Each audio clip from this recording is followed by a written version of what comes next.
Damn, what is up with the squad? It's Cess, your favorite auntie with Uncle Tendencies. Y'all know what it is, fam. Happy day after game day. I'm up here with the Baseline Brunch ladies, Brittany, Commish. What's up, y'all?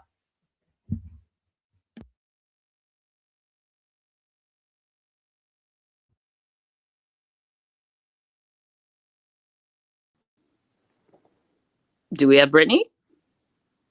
Hello.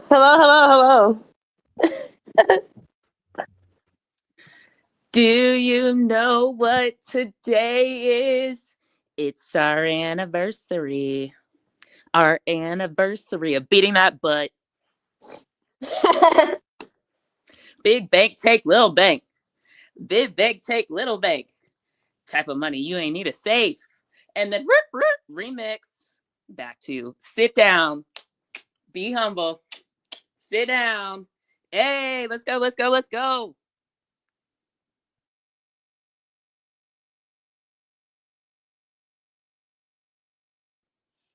Hello, everybody. Oh, man.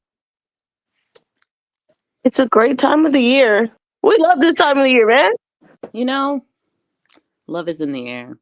Hey, let me tell y'all something. I wish that I could get my camera on so y'all can see me in the daylight with my flashlight looking for who wanna guard Tessa? Who can guard Tessa? I'm out here with a goddamn flashlight in Baton Rouge trying to figure out who can guard Tessa.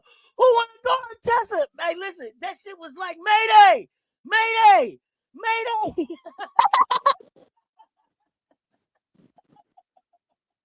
All I know is we made it. Who can guard Tessa?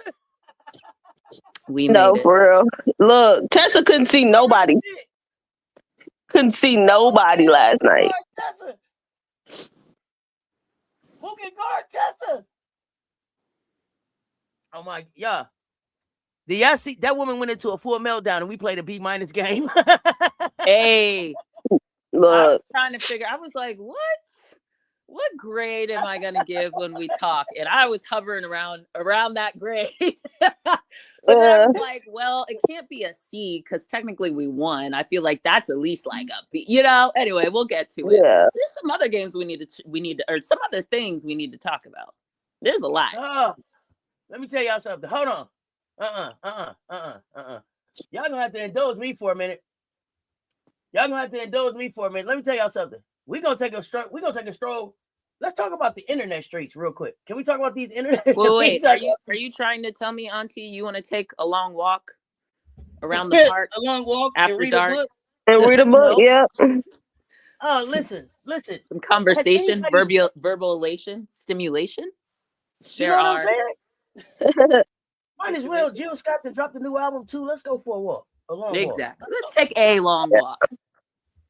I gotta know who has been in these internet streets. Listen, the internet is unforgivable. The internet is unforgivable and unforgiving. Do you hear me? Did y'all see? Oh, goodness. It's been quiet. It's been quiet by some individuals. Yeah, it's been quiet. But listen, I laughed till my sides hurt yesterday. Do y'all hear me? Okay, y'all might not have been having as much fun on me. Oh, I was having a good time. Okay, first of all, let me say this. Michael Jordan going off about the 2026 NBA dunk contest, wasn't expecting to wake up and see that. That made the day even better, okay? Let's just start there. Oh, I didn't see none of that because I didn't even know I mean, I knew, but I am paying no attention to any All-Star. Girl, I don't think anybody did. It was women's basketball weekend.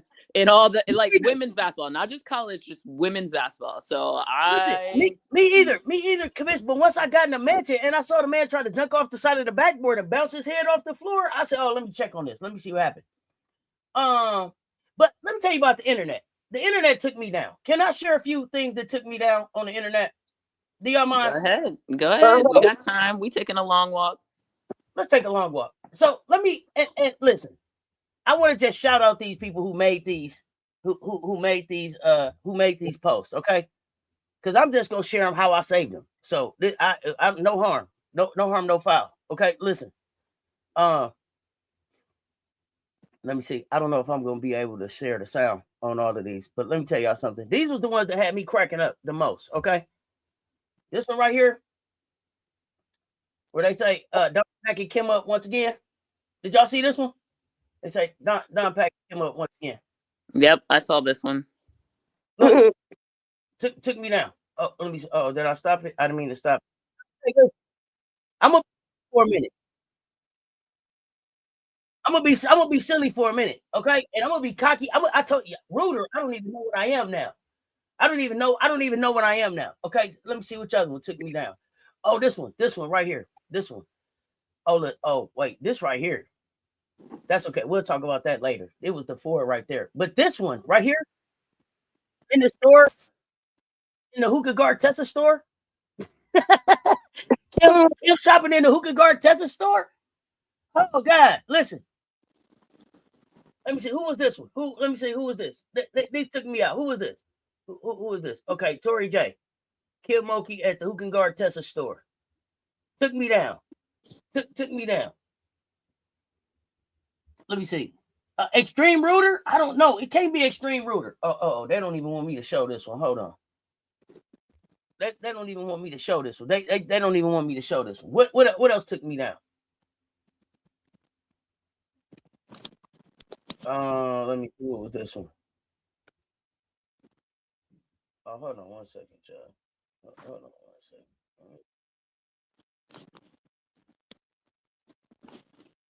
Every single week, you wonder why your ass don't dance. Hold on, let me fix this real quick.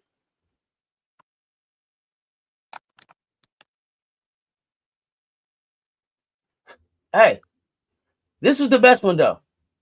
This was the one worth saving. But I gotta ask y'all this: did y'all see Kim scratch her head in the timeout? At the end of the game, she scratched her forehead. I'm gonna get Sure that clip. did. I gotta get that clip. Sure did. That one right there. That one right there. If I send that to you, that means send help. I don't know what the fuck to do. Okay, that means send help. She almost scratched the skin off the middle of her forehead. Do you hear me? Which one? Yeah, that one took you out. Look, I'm glad y'all had fun with it too. The internet undefeated. Yeah, Georgia upset fan. We're gonna get to that too. What's up, everybody? I'm shrewd this weekend. Shrewd? Okay. Shrewd. Is that more than Rooter? Okay. I'm sorry. I just had to indulge me. I just had to have y'all indulge me for a moment. Oh, don't worry. We got time today. With these internets. I know it's some other basketball games going on, but really, you know what? Today, fuck them. It's all about game. Put them cocks in the chat, man. I woke up feeling so cocky today. And then somebody had the nerve to say that after they saw that game, that they would take Flau'jae Johnson over to Nia Jackson. Man, how? Okay, this is okay. I'm here for it. Okay, I'm gonna get off my soapbox. I'm gonna turn it over to y'all. 161 in the chat. Hit the like and the share. They both right there. Run it up. Let's go, Gamecocks. Well, speaking of Gamecocks, I would like to take us to what started this glorious week for me. It started with Unrivaled and the one-on-one tournament. I don't know about you, but I've been trying to tell people for a while about Aaliyah Boston. Not like people seem to forget that Aaliyah Boston was a National Player of the Year, a champion. Unfortunately, COVID happened, but in my mind, she's a 2-time champion. But, whatever. She's won. She's also a 2-time Defensive Player of the Year, and some people seem to forget what that means. Y'all think y'all just started watching basketball when Caitlin got there? Because Aaliyah Boston was the number 1 overall pick for a reason before Caitlin. So I know people think it's funny, want to call her elbows and whatever other ridiculousness you need to call her. Like, people in the post don't be banging. By the way, we just watched it happen anytime you watch an SEC game. So I really don't understand that. I'm not even going to get on other people who are actually throwing elbows during one-on-one, but whatevs. But all I know is Aaliyah Boston is her. And the reason why she lost was to another Gamecock called Alicia Gray, who also has been slept on. And actually, while we're on the topic, didn't one of them finish top 4 for MVP voting, and the other one was 5 or 6? I think she was 5th. No, she was 6th. No, she was in there somewhere. Regardless, she fit. I know Leah finished top 6. So for everybody to wake up with their crusty, dusty eyes and try to watch basketball and tell me Aaliyah Boston is not that girl, I believe we had a conversation not too long ago when the W started about who are the best centers in the W. I told people Aaliyah Boston was at least 2, and by the end of the season, we'll see. She coming. All right now. But also shout out to Point God.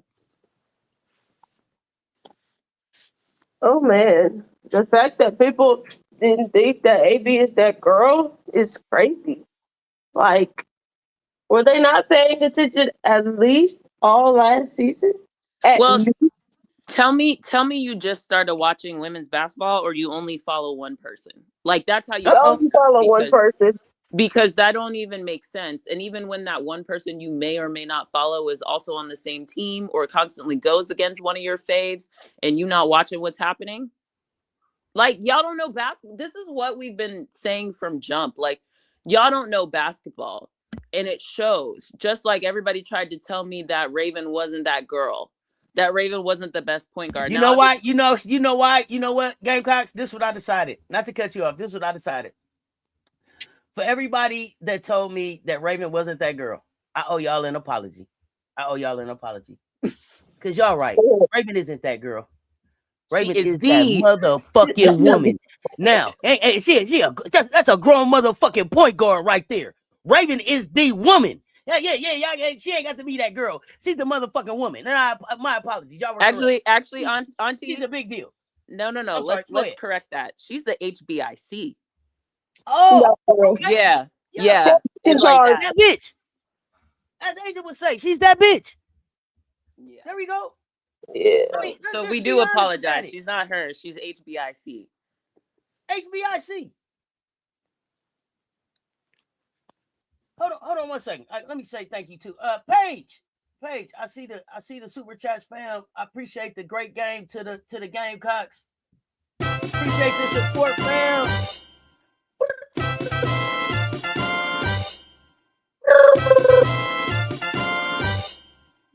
Showing up. I appreciate that, fam.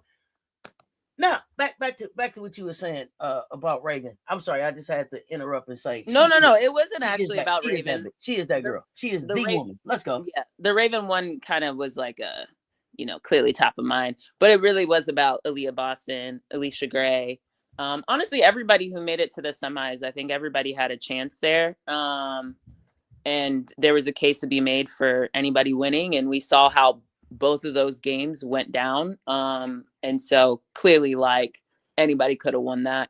Well, kind of, but anybody could have made it to the finals. How about that? And then in the finals, that was good. That was good.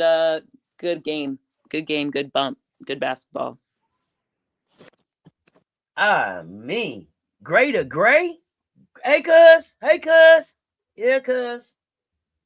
It turned into, hey, I'm through with all that running and shit, cuz. You too? Okay, good, cuz I ain't got time. You walk it back, I'll walk it back. We're going to figure this thing out. My goodness. You talk about leave it on the floor. Just great basketball. Sorry, I am going to get on a little bit of a soapbox. Before you get on your soapbox, can I just say this? Let me just finish this up real quick. Great day of women's hoops. And I don't know if anybody realized it, but salute to the women, because the NBA was so shook by women's basketball that All-Star Saturday night was All-Star afternoon. Okay, never mind. Go ahead. Oh, so you telling me they really cleared the calendar so everybody could watch the show? Everything was donezo by the time we tipped off. Oh, fascinating. Back to my soapbox about Aaliyah Boston. Like, the energy with Aaliyah is so weird. Like, did she run over somebody's dog and back up? And I don't know it, because there are a lot of other people to have this energy with Aaliyah Boston on. Like, I saw a lot of tweets that were like, thank you, Leash, for stopping AB from, like, what? Like, it's a one-on-one basketball. Like, what are we talking? Like, y'all act like she went out here and, like, literally has committed atrocities. Like, the girl just plays basketball. That's it. She don't get on no podcast being messy. Yeah, God knows, the racism with some of the Fever fans, or the racism that happens to follow the Fever. Either way you cut it, right? Like, that's not on Aaliyah. She got drafted there first. She's supposed to leave the organization that she got drafted to? Like, what y'all wanted to do? The same way Angel's not leaving the sky. I've been trying to tell y'all for a minute. That's not how this shit works. And at least Aaliyah's winning. Her team made it to the semis of the W. She got second team all W. What is going on? Is there something that Aaliyah did that isn't just some basic grade school mentality that people actually have issue with her? She plays basketball in the post. Next. We know what it is. It's a very interesting sector of people. It's the sector of people who we understand the whole Fever. A lot of people don't like the Fever, which is fair. But it's a sector but that. Kelsey Mitchell don't get this. But the other part is, it's a little bit of that. But Kelsey Mitchell also didn't come from South Carolina, so you have the there mix we of go. that. That's the only answer, because Kelsey Yeah. Mitchell don't be getting this, and Kelsey Mitchell don't be saying like Cece's her bestie or nothing like that. But Kelsey Mitchell don't give you anything that says she don't rock with Cece in some capacity. So again, it really can't be Cece. It can't be the Fever, and then there you go. You actually arrive at the answer. South Carolina. Y'all weird. Y'all weird, and y'all let people disguise it and like put it and wrap it up into this bow about her elbows and shit like that. It's like colorism meets South Carolina. Like, it's the worst combination. Like, it's weird. It's weird. Y'all ain't gotta love the girl, but like, shit, like the Aaliyah Boston thing is so tired for no reason. There are actually people who have committed crimes, who have felonies in the W, but y'all acting like Aaliyah Boston over here doing heinous stuff. Like, chill out. She has a podcast with Candace. Oh, you don't like Candace? Okay, next. There are literally people who did photo shoots with Sophie Cunningham. Like, if you really want to get into it, let's talk about that. Oh no, but Aaliyah and her elbows. Like, y'all fucking weird. I'm tired of it.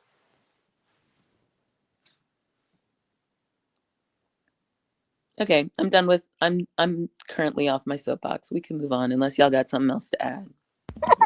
Nope. I'm over here with one eye over here looking at the Whisperer trying to pull off a win against Coach Yo. Oh, Yo, wake up. Yo, wake up. It's after like, all the tweets she did this week, she better wake up. yeah, yo, wake up. I have something for Yo's ass y'all. too. I have something for Yo's ass too, but we're gonna wait till we talk. Yeah. I got something for that ass too. Yeah, AB is the least problematic player in the league. I agree. AB is the least problematic player in the league. AB is the most just go along with the getting along for the going along for the getting along. What we doing? Okay, I do it. Whatever. Yeah, you know what I'm saying? But even just like hearing Lauren Betts talk about AB, like she gushes William over Goins. AB. William Goins, I appreciate you showing up, fam. I appreciate you showing up. Great game, fam. I appreciate you coming through. Thank you. I'm sorry. But even the Lauren Betts thing, like, you look how Lauren talks about AB. If AB was really that bad, like, besides BG, who got her own issues, and like a couple of people, but like, I don't understand. And then it's like, well, look, even Asia don't like fucking AB because AB beating her ass in that post. I wouldn't like her neither. AB's a problem. Like, and like, it's basketball. Everybody don't gotta love everybody. And I just think it's weird how people try to use Asia to dunk on AB. It's like Asia got frustrated because Asia's a competitor, and so is AB. But Asia doesn't like AB is a misstatement, I think. No, I'm just saying. I agree. Like, we don't actually know. No, not for you. I'm saying in general. I think what Asia doesn't like is Asia doesn't like to play against AB. But I think that's everybody that plays against AB. That's just what like I'm people saying. don't like to play against Asia. But it's all love. I don't know why they try to turn it into a beef. Well, right. that's because they're always. She gets frustrated with her. Then they use that as like as proof. And it's like, you don't know what Asia and AB's relationship is. And even if she doesn't like her, so be it. Like, everybody ain't got to like everybody. They're But it's always trying to weird. manufacture some beef that's just not It's there. really it, because like you look for shit. It's confirmation bias. You look for shit because in your head you've decided XYZ. And I'm just trying to get to the root of what constitutes that needing to be the root. Like, what did she actually do? Well, it's like this. Yeah, There's like, some people that will stare at the sky long. If they stare at the sky long enough, they'll try to convince themselves that it's not blue. right. Mm. Like, I wouldn't want to go up against someone that came up through Don's system, which is how I learned how to play the game. They probably know my shit. I know their shit. That's frustrating as hell. Wait a minute. Does that say I love winning? We're gonna get to I it. can't with you. We're gonna get to it. I can't with you. I just noticed that, like, who I was about to say who. It's the Commish. Go ahead. I'm sorry. Go ahead. It just caught me off guard. Go ahead. Continue. Now we've been on this thing for 20 minutes. You just now what do I have? Yeah, you know we know how to take your medicine. Admittedly, thank you. Yes. All right. Well, let's talk about something that originally we had on our list. Let's talk about Vandy. Anything from wait a minute. AU Unrivaled?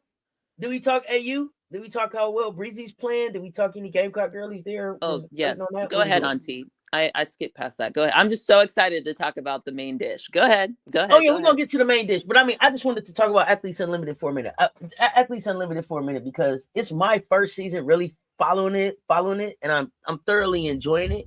And I don't know if it's because there's more Gamecocks involved, but Zaya, Bree, who am I forgetting? Pow and Coates. Coates.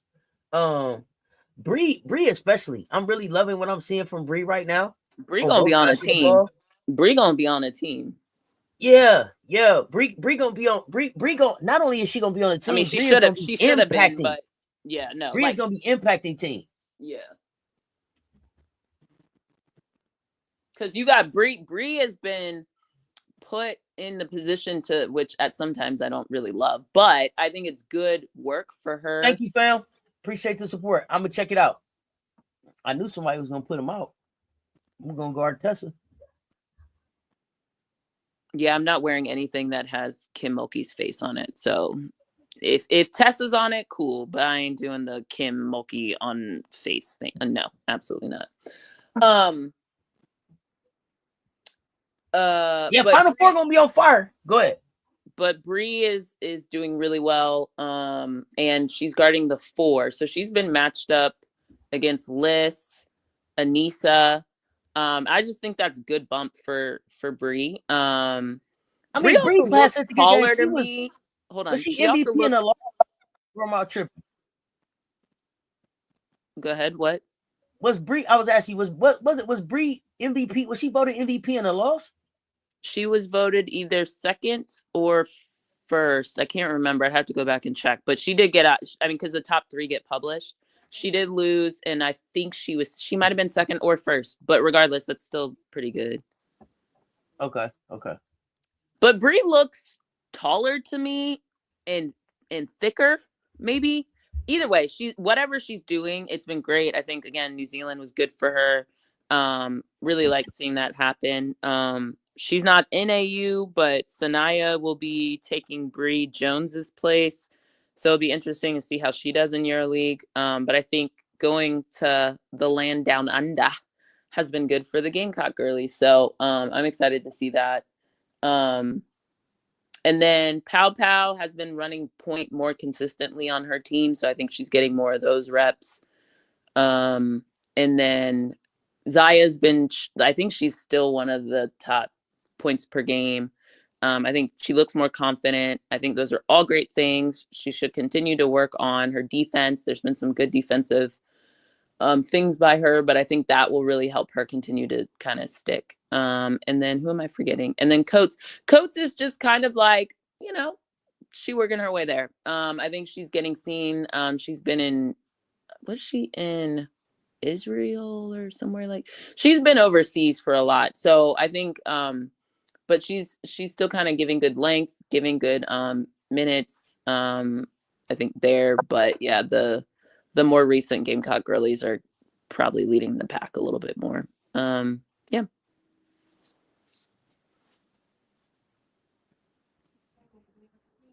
I was trying to pull up, of course. I was trying to pull up the numbers real quick. What Breezy been doing, but of course everything's moving slow. So we can move on. We can move on. When it pulls up, you can read it. We taking a long walk anyway. Breezy came from one of Dawn's best recruiting classes ever. They lost the last of the dogs. Breezy's a straight dog. See, this is the other thing though. I'm glad. What are we talking about? Did we just watch a game or no? That's this Darnell saying last of the dogs. What? I don't know why he think it's the last of the dogs. Let me say this. Darnell, no, absolutely not. Goodness. Did we just watch a game? It's still dogs at the Gamecocks. Let me say this though. I don't think that people realize how important Breezy was to our success. And I keep telling y'all, when Dawn said when we lost to Iowa, she didn't say it to Raven, she didn't say it to Camilla, she said, Breezy, get us back here. That's how clutch and important Breezy is. Breezy is a fucking hooper. But I do want to say something about dogs. We got a team full of dogs over there. And I remember people was like, they not a dog. Let me tell you about LSU. When it was time to be a dog, I only saw one dog step up. Can we save this? Can we save this? Because this is gonna take us into a lot of things I want to talk about. Okay, I'll wait. No, just because it's good stuff, but I feel like no. You're right. Yeah, you're right. I'm gonna wait. Let's save this. Let's sit it all with the right appropriate. You are correct. I was about to put the cart before the horse, Commish. No, you good. I know that's why I was like, we speaking of dogs, we biting off trying to talk about it. So let's take it in pieces. Let's take it in pieces. Yeah, because that's a long chat. Can we anything else on Unrivaled or overseas people or whatever AU? Nope. I think I got leaderboard up now. Okay, go ahead. Leaderboard right now: Odyssey Sims, Natasha Mack, Rebecca Gardner, Shea Petty. So I believe that's going to be the 4 captains for next week. Oh, look at that! A Don Staley guard from Temple. That should be the 4 captains. Let's see. Where are we falling at here? Zaya Cook is number 26 on the list. Yeah, her team didn't win much is at 28, and Bree Hall is at 30. Now, I say this too. Elena Coates has not been getting the run that I thought she was going to get. So I hope that picks up in the next couple of weeks. I thought I would have been seeing her a little bit more. But other than that, that was all I had. There's been some good games. I'm really enjoying it. I'm glad we're following. Commish, did you beat me this week in fantasy, or do I get another shot to try to catch up with you? It's not over yet. They took a break for All-Star. That's what I thought. Okay, so but the Commish is currently leading me in fantasy, so I got to fix that. The NBA fantasy, which is funny because I'm not really watching a lot of NBA games, is there's a lot of good teams. There's some good. Brittany's been crushing too, so crushing. Okay. Yeah. I'm surprised. Currently undefeated, but clearly between Auntie and I, somebody will suffer defeat. Somebody, yes, L coming. And can we, as far as the Cess Talk Sports pick'ems, listen, we are all so like-minded. It ain't no damn separation. It'd be about 4 or 5 people with all the same picks. Like, goodness gracious, there's no clear winner. There's no clear winner separating themselves. I'm probably gonna lose because my strategy. It's not even strategy. I just always pick whoever is playing against LSU. So I'm not gonna win. Your strategy, but I don't. Your strategy's not gonna work there. Okay. No, it's not. I'm not trying to win. No, I'm just telling you. And if I win by choosing against LSU every week, then so be it. Let me see. Week 7, I think. Look like it's Boo Cooter. Look like Boo is leading so far this week. Oh, but you know what? You forgot to say you, me, and Key tied for Unrivaled 1-on-1. And that's with me forgetting to submit my shit for the final day. You could have won it. I really could have, because I would have at least had Look at Chelsea us. Gray in the final. Look at us. So We're the perfect match. Look at us. we really are. Perfect match. Ting. Yay. Oh, don't forget to get y'all picks in. Got homework in for this week. I see. I don't think I did mine. So yeah, Ole Miss is. I don't even know what's happening. Can we talk Vandy? Can we talk? Let's talk Vandy. Been trying to talk Vandy in Texas for like. Let's get into it, because Brittany, you want to kick us off? You want to start? Yeah, sure. Darnell, That that's game. what you said wrong. Darnell asked you. Wait, before you go there, clarify, because Darnell said, "What did he say wrong?" Commish. I heard Auntie read something that said we don't have dogs, or Breezy was the last of our dogs. Is that what you said, Auntie? Yeah, he said I shouldn't have said dog class. I shouldn't have said dog class then. That's what he said. He said, "Remember, Breezy came from one of Don's best recruiting class ever. The last of the dogs. Breezy is a straight dog." Yep, no, we got more dogs. I'm confused by that statement. You don't think we have dogs, Darnell? That's what we want to know. Yeah, maybe we're misunderstanding what you're saying in that class, because the name of that class was the Freshies, right? No, the Freshies wasn't Bree. Wait, my timeline is getting so messed. There's too many Gamecocks. Breezy. So tell us, help us, remind us, Darnell. Maybe Breezy was with Raven and was with Sanaya and the other Sanaya, right? It was the four of them. Yes. I forget what that class was called. Yeah. Maybe they were called the dog class. Maybe I missed that, because that sounds like a name Raven would make up. No, for real. No, she wasn't a freshie. Yeah, more structured, more standard. But that's the standard. That's the standard, William. We're gonna talk about it though. Let's go. Go ahead, Brittany. Yeah, this game. With it off rip, Galvin and Blake's. They are becoming the duo, and I like it. But yeah, Texas couldn't handle Galvin and Blake's.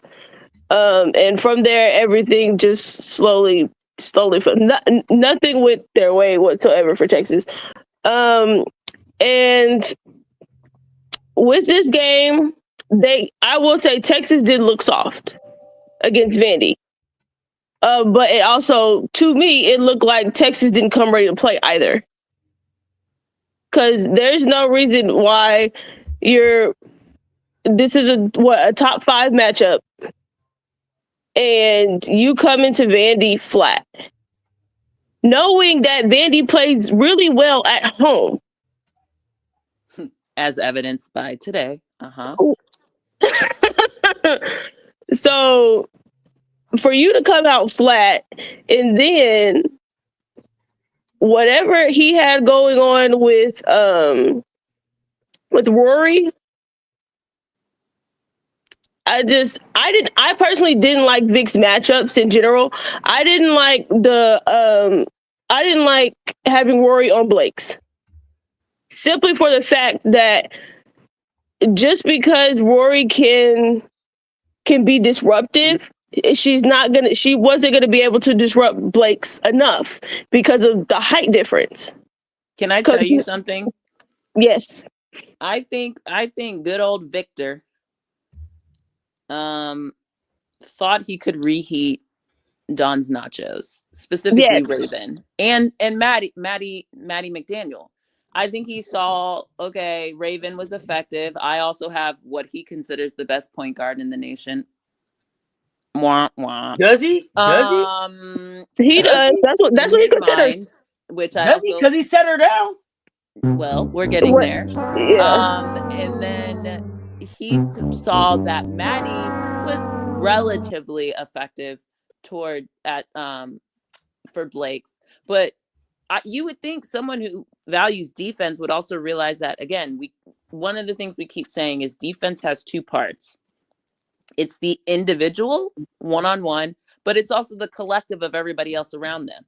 And what he failed to realize is just because Maddie McDaniel was, again, relatively effective on Blake's, it was also a function of everybody else on the court too that helped that be effective. And the difference was Texas did not do those things. To your point, Brittany, I do think Rory, while Rory works, I think, on certain PGs or certain other individuals in the SEC, I don't think Rory's the right person to put on Michaela given her scoring prowess, like literally. So that was a mistake he made and then never changed that mistake and was stubborn the entire game. Yes. So that to me is on Vic a lot. Absolutely. Because I personally thought the matchup should have been what he should have done. He should have just put Rory on Galvin. Well, he did that and Galvin cooked her too.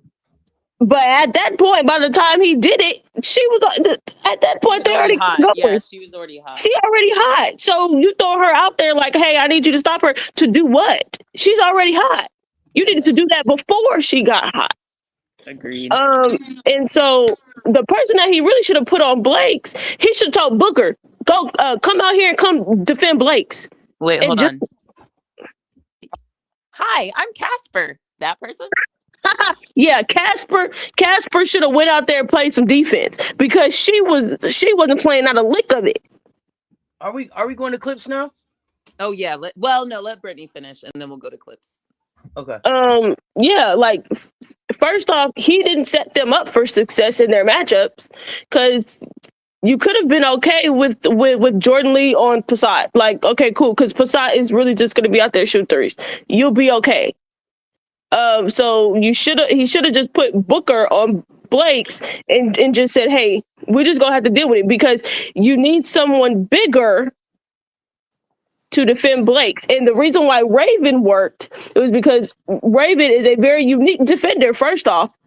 Defensive player of the year, I keep trying to tell people. And so Raven has things that not many have, let alone to be able to include her wingspan and just her IQ defensively. So like that's why it worked with Raven. And then so she was able to make Blake's work. Like Blake's felt the footsteps coming, even coming off of a screen. So it's just putting someone bigger on Blake's who is quick enough in Madison Booker, that should have been the matchup, and especially because it's not like Booker was just out here scoring all night, putting it. Well, she probably wouldn't have been Casper the Ghost had he made her go out there and play some defense. Well, my other thing is you have Preston, which he didn't choose to use till the end. You have Lee, which that was hit or miss. Crump was it just was like you had body. Like I agree that I think the matchups were messed up from the beginning, and like not really spoiler alert. I think everybody knows. He told us that he had a person work on Scout for 2 weeks. Well, that Scout was really flawed. No, for real. I don't know how many times I've seen them going under screens. Yeah. I was like, what are we doing? I understand Galvin, though. That one was, although if you look at Galvin and her production, as a freshman, she plays better at Vandy than anywhere else. Yes, and the thing is, she's been on a hot streak the last week. Right. Exactly. And then they didn't do enough to disrupt her. So it was kind of just all bad. And yeah. But they also weren't giving Texas was those BS calls. They weren't giving them that. The flopping and the whatever else. Like they weren't getting those at Vandy. So that also messed them up. And then Brea was in foul trouble. It just none of it. Right. So can we get to his comments? Yeah. Auntie, you can just roll them all through and we can just talk it all at the end, or unless there's specific ones you guys want to stop and talk about. No, either one. The way StreamYard was acting, it didn't let me load the clips, so I'm just gonna play them. Okay. So I just got them set to play. That makes sense. So cool. That's right.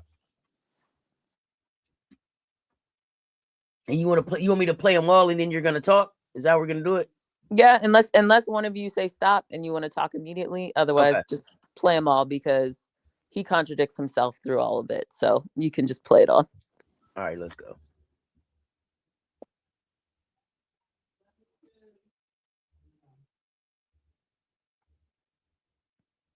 Is 4 weeks, remission at 12 weeks, and lasting remission at 1 year. Some even saw in these 3 guards, man. I thought with 5. Hey, Auntie, sorry.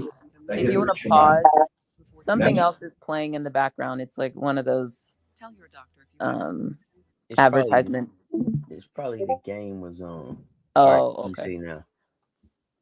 Okay, we're good now. We gotta go to the show, so we have to catch that in a minute. We'll catch back up with that, guys.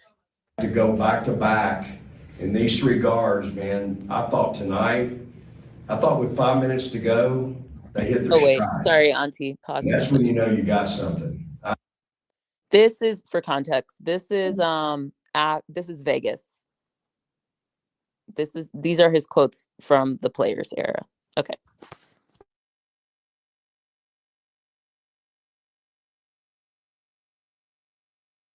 I thought we answered when we were down 8 with a minute and something to go in the third. I told them, let's try to get this to 4 to start the quarter. And then when we got to the 5-minute mark in the fourth quarter, Booker was in the huddle going, Coach, we got this. I thought we had great poise. And I thought when I looked at my players, I thought, she's right. There was a lot of confidence in this group. And again, this team is really special. They showed the country today, and you people in the audience, an incredible amount of toughness, competitive spirit, and resilience. When they made their run, and they're always going to make a run, when they made their run, they answered. And that says a lot about my kids and their character, their heart, their toughness. We always take pride. They don't like me to tell them they get punked. They don't like it. Well, they didn't get punked today. They really played their guts out to be in the position we're in when we came here and to answer the bell back-to-back days against 2 great teams, great players. She's where she is because she invests in her craft. She doesn't show up 5 minutes before practice starts and doesn't leave when the horn sounds. She's there an hour before getting shots up, just like Book, just like Jordan, just like most of my team. But that's why she is who she is. And then, bless her heart, last year, she's just trying to play after having a pretty traumatic injury. Doesn't really get to him. She's trying to get her body ready instead of her skill set ready. So that was him talking about Rory. Keep going. And they are tough.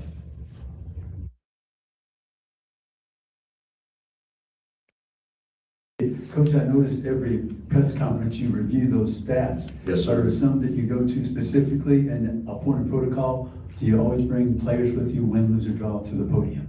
No question. We're going to come in here and own it, whether we played good or didn't. I think that's the maturity of our players. That's the character of them. That's what we try to teach and instill in them.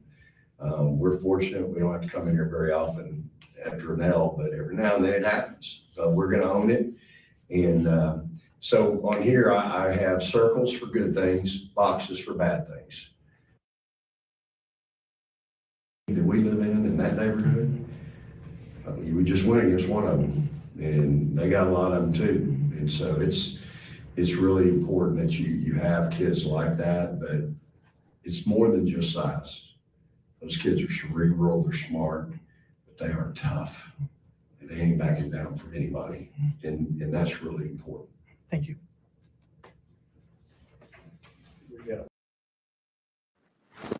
Fascinating. Riveting. Interesting.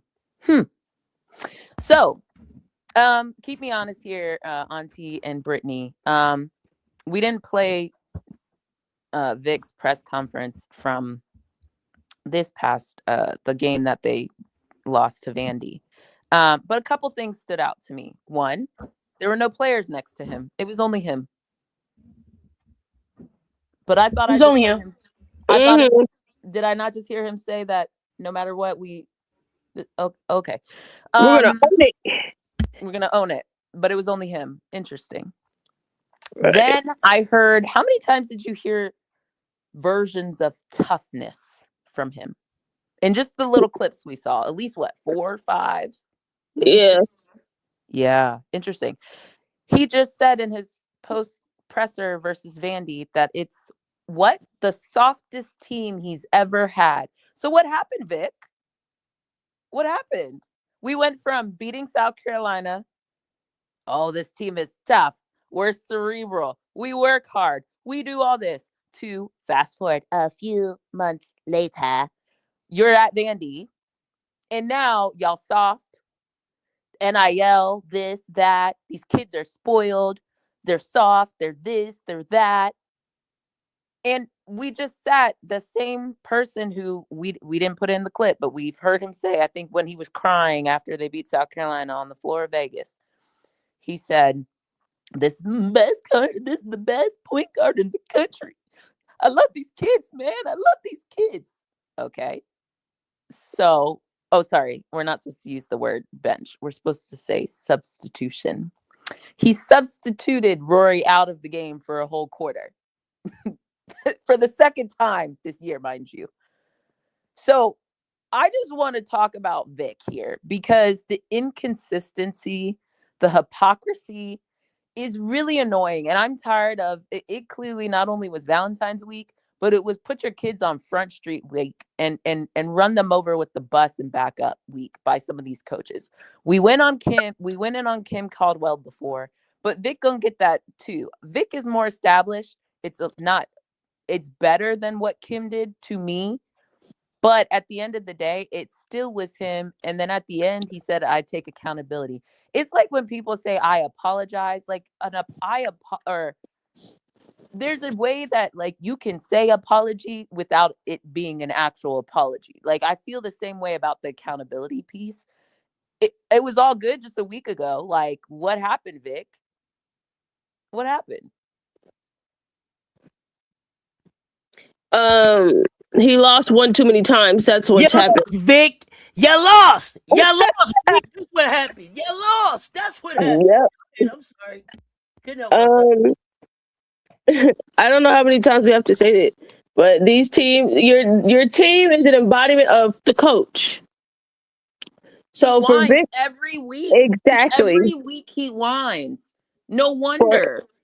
For him to say they're soft, they whine, they're spoiled. Well, Vic, you are those things. You get in the press conferences and cry when you lose and cry when things don't go. You do that. So why are you surprised that they are doing that?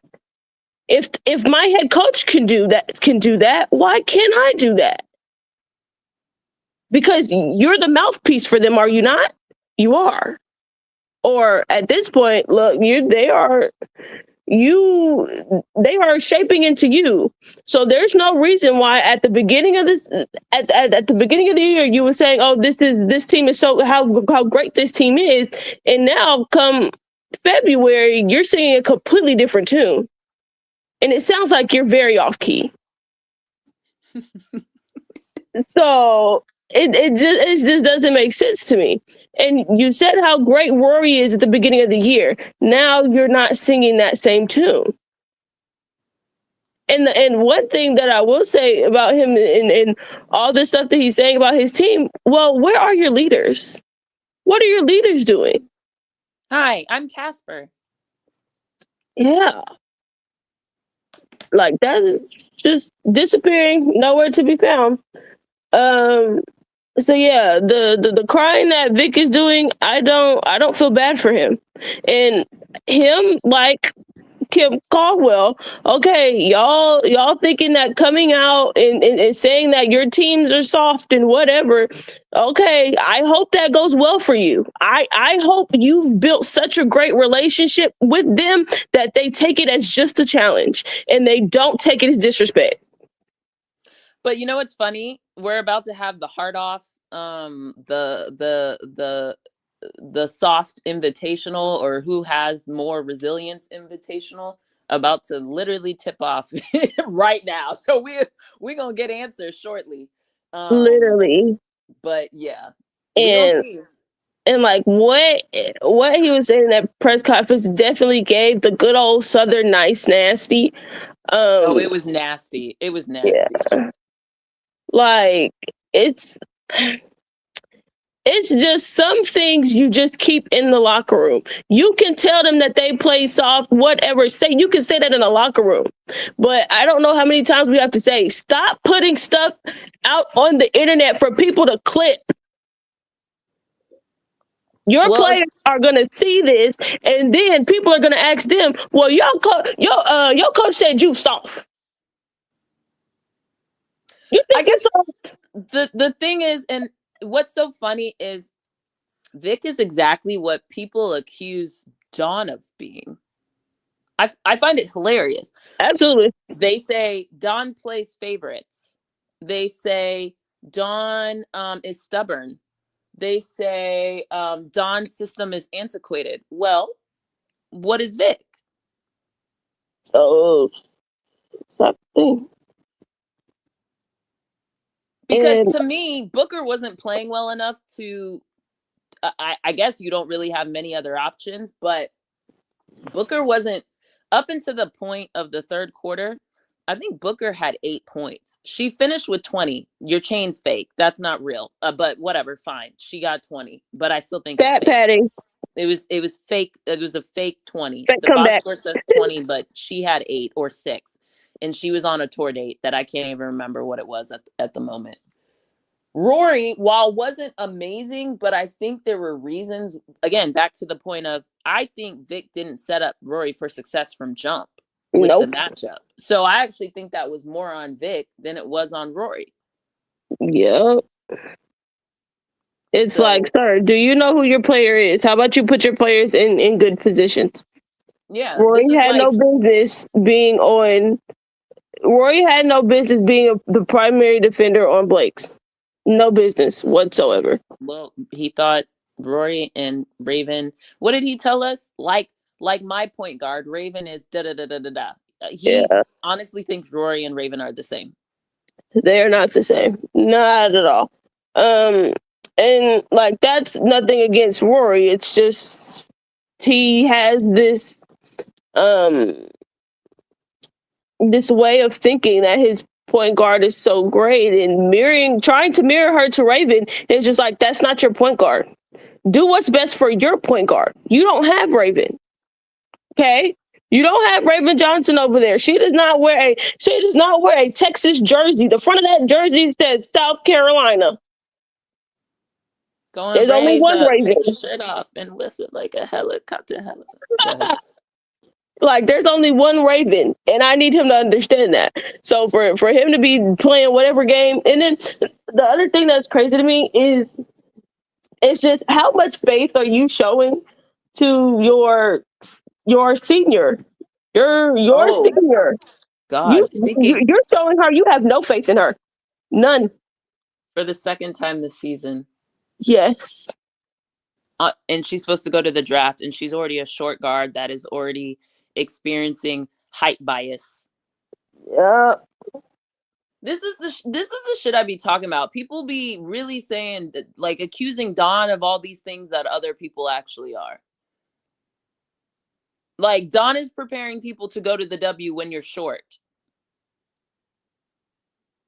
She would know the irony. Really? She would know firsthand, but y'all don't want to listen. Y'all think Dawn's a hater. Okay. Hate this. I just glanced up at this heart battle, the heart. I don't really like how Texas is playing this press. It's early, but it still is like, I don't really love it. It's not really. Their press is not pressing. Well, Booker's not that strong of a ball hand. Like, she just. We'll see. All right, that was better. But yeah, I'm paying attention with one eye. Anything else you got, Auntie? What you got? Oh, I think y'all covered it all. Y'all covered it all. I don't have nothing to add. The whining, I'm over it. I'm quietly over here trying to think what I'm gonna be next. Since Ruder didn't get him to understand that we done playing around. Quietly over here, seeing what we gonna be next. But I also noticed it's just a lot of the men whining for me. That's the thing too. It's just like, come on, Kenny, Vic. It's a lot of whining going on. I don't know if maybe they just got back. I don't know if Kenny is new to the SEC. Vic, you've been here before, so I don't understand it. I think I was off Vic when he tried to tell us that Raven was Rory like. It's like, bro, like, no, not at all. Yeah, one of them occupies 2 championships, multiple SEC rings. Rory Naismith. Yeah, exactly. Come on, Rory Naismith. Come on, man. Come on. That's why. This is why she doesn't have a Naismith. Star, you remind us every chance you get why she's not deserving of the Naismith. So there's that. But that's all I have.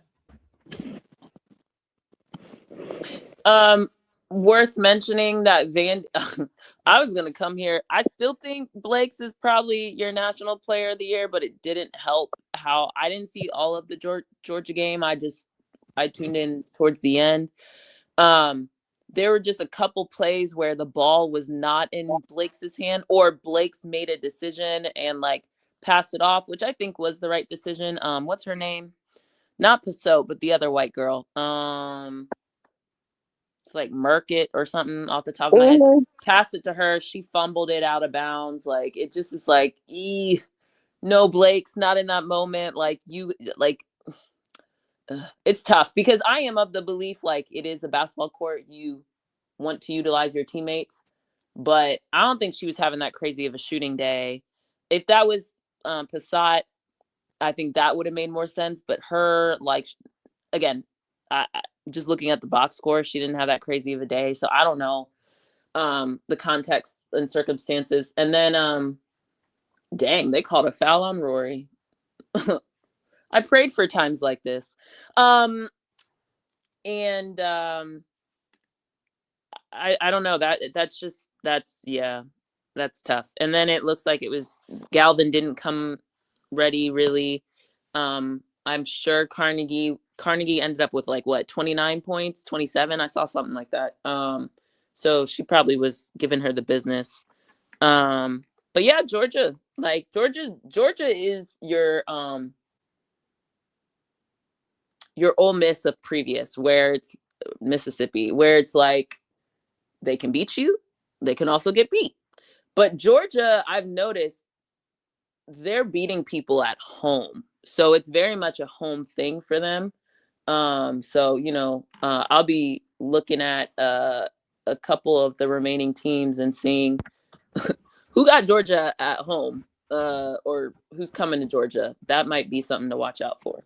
Oh, yeah, I think Georgia's a young team. So their games are going to come at the crib right now. But if they keep stacking and they keep developing, they're going to win some road games next year. Will Carnegie still be there? I forget how old she is. Carnegie just a sophomore. Okay, well then that works for them. And I think Woolfolk is sophomore too. Like, Georgia, for the most part, is a young team, I believe. Let me not, hold on, because I got CRS. Let me not make that up. Hold on. Jesus, who wants to give the ball away more, Texas or Tennessee? Come on now. So yeah, Turner's a sophomore. Carnegie is a sophomore. Gonzalez is a junior. and Woolfolk is a sophomore. So they got a okay. they got a sophomore core. They can work actually with. are in a really good spot, and then they could probably get somebody out of the portal, kind of like they did with Carnegie. then So they they've got had success. Zen Craft over there, 6'2", 4 freshman. You know, they got some freshmen they can work with too. So they got some size too. Okay, we'll see next year. What else? Anything else from the Vandy? I don't know. I didn't watch a whole lot of it. I just saw the final plays, and it just was a lot of Michaela not having the ball. Their final inbound play, the one that Sasha missed, like, it was a good look. I'm just not sure that's Sasha's not her game, but you know what I mean? Like, that's not really how I would want to tie the game. You know what I mean? Feel me? Like, that's kind of like, what was it? Like a teardrop leaner floater type of it. That's not what I want from Sasha. And also Michaela was open. So like, Sasha could have, again, this was back to kind of our Oklahoma thing. Sasha probably could have squared up and probably seen Michaela on the weak side. Because I think she had the ball. It was like 3.8. By the time all that happened, there was at least 2 seconds. But, you know, I don't know. I don't know what they took away Michaela originally, but it didn't look like the play was really for Michaela. So I don't know. That's just tough in that situation. Like, you need your best player to be your best player. And it felt like Michaela wasn't really the one taking the shots down the stretch. So that's my only critique. Auntie, you have anything to add on that? I think you watched more of the game than I did. No, I really kind of just watched the end, and I was in and out on it. Okay. Cool. Bad loss, Vandy. It's definitely not a good look. It's not a good look. I don't know what's up next on their schedule. But I do agree. I think they're still locked as player and freshman of the year. I don't know about freshmen anymore. And I don't know about national player. I mean, Michaela, but I think she was inefficient. But, you know, apparently. Oh wait, I'm talking at the SEC level right now. Oh, okay. Yeah, TBD, because I don't think Galvin's a lock. I think Michaela is. Okay. Yeah. At this point, who's challenging Galvin? I'll tell you. Go ahead, Brittany, with what you were saying. I think it's the lady that they've been pushing all year. City of Norman. They've been pushing that. Yeah, they've been pushing that agenda all year. They ain't finna just let it go now. I think it depends. Keep being South Carolina. That's gonna give her a little bit of. That's gonna give her a little bit of a jump. And that's that game. Oh my god, that's why I hate it so much. I was like, oh, they put so much stock in. Oh, you beat South Carolina. Anyway, yeah, it's City of Norman is still there. I think freshman of the year is probably going to come down to the full season. I think it's going to be nip and tuck. Have they played each other? Yep, and Galvin went gangbusters. Remember, they lost to Oklahoma. Yeah, right Texas. Or sorry, Oklahoma lost. No, I do remember the game. I was trying to think about the head-to-head matchup. Yeah, I mean, you made that's a good point. Yeah, I think it's just a function of what happens for the rest of the season. I think this is going to just be, if Galvin had stayed where she was for the past few games, I think she would have stayed there. But I think Chavez has also had, the difference is Chavez has the green light to shoot whatever the hell she wants. And again, people don't look at efficiency numbers, and they just look at the final box score and don't look at how we arrived at that. Like, were you down by 30 and all of a sudden you started making shots because the defense sagged off of you? Or did you know what I mean? Like, when did you make it? But, you know, they don't do that when they look at the box score. Yeah, they just check the box score at the end of the game. And they don't open the field goal percentage. They just look at the absolute points. So yeah, they just look at the point total. That's it. How many points did she put up this game? Okay. I will say Booker's being more aggressive. I would hope so. After her coach called her soft. You said your pick for SEC newcomer of the year is Cody? Oh, I didn't say that. Are you reading the chat? No, I'm reading the chat. My pick for SEC Newcomer of the Year? Is newcomer? I always have a challenge with this. It's Tanaya Latson for me. It's not Tanaya, but the issue is, I think Cody's gonna win it. Yeah, it's probably gonna be Cody. Newcomer isn't freshman, right? Mm-hmm. Okay. Oh, I don't think so. I thought it was just like came from another conference. That's yeah. I think so too. If it came from another conference, it's Cody. Yeah. Why? I just think when you, again, back to these people and how they look at numbers, Cody, I think it's Cody. Although if these individuals would actually look at impact or how you changed your role, I think Latson has a case. She does. I mean, this past game, which we'll get into in a second, would have been helpful to be a little bit more efficient. But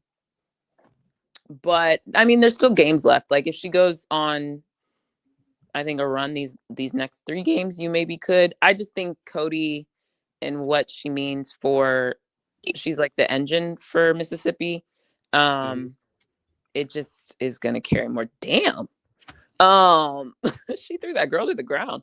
I think it's just going to carry more weight. And then you think about, like, again, you look at Latson, 8 points there. You know, there's like games where it just isn't as many as Cody, even though Cody's had inefficient games at time. Her counting numbers is just higher. I guess. I hear what you're saying. I know it comes down to that. But here's the thing. The engine don't mean nothing to me. If it couldn't beat Texas, it couldn't beat Georgia. See, if the engine stalled when it was time to get some wins, this engine lost to Michigan State. This engine lost to Kansas State. This engine lost SEC. to Alabama. It's SEC. You lost to Alabama. Gotta see how they end. You just have to end conference. You lost to Alabama. Okay. You lost to Georgia. Yeah. You lost though, and it wasn't close. It wasn't a close loss to Georgia. Georgia stomped on y'all 82-59. And that, I believe, was Cody's worst game, if I recall correctly. Today remains to be seen. Let's see. We'll see, but you know how they get down.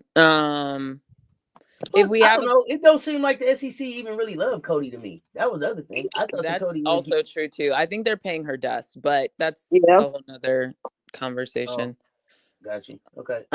When she came, I thought it was going to be a bigger thing, but it's not even like they really pushed the fact that Cody is in the SEC. Well, she's a Black woman. Mm-hmm. With a Black coach. I think that's the part that's really important.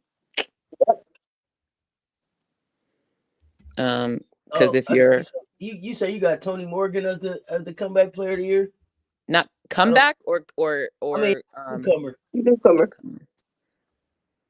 I would give it to Cody over Tony. Yes. Jania's not getting it. Tony lost to Alabama, Mississippi State, Tennessee, Georgia, Vandy, Texas. Nah, newcomer. You might should have stayed where you was at, big dog. Yeah, I think I would have Cody right now. Now, again, we'll get to Latson specifically during our game because I do think there's some good stuff there, but if she can run off good games for the next few games, I think we're gonna have a stronger case. Good games from Rory, no. An efficiency standpoint. Anything else y'all got on Vandy? What are we talking? We're talking awards now. Are we still on awards? No, we good. I just said that. I don't know who 6th player of the year is going to be, by the way. I still haven't found who that answer is going to be. I think 6th player of the year is going to be like freshman of the year, except for there's way more people who could win it, not only because of the technical definition, but I just think it depends, like, who continues to start, who comes off what are we doing? Who comes off the bench? Like, I think Tennessee might get, if we can get Gotti or Isla to be healthy for the rest of the season, like, they may make a case too. So it's just kind of really up in the air right now for 6th player of the year. I don't have who that would be. I have who I think it's not, but that's a separate conversation that we're about to enter into. I think I have some people that might be in the running, maybe. Who you got? Right now, I think Crump from Texas is in the running. Yeah, but it matters if she stays in the starting lineup or not. Yes, I'm with you. that's the I agree. question. How many games does Crump miss? It's not about the I don't know I think 3, Well, didn't she 4. miss most of them before they hit SEC play? But it doesn't matter because it's SEC. Yeah. Guys, we have to remember SEC awards are SEC, like just the conference.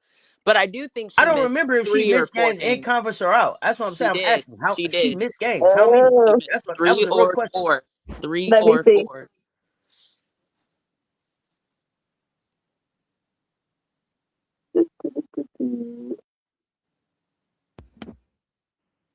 Because she didn't play against us. So then why can't it be Gotti then if it don't matter how many games, if you can miss games in the SEC?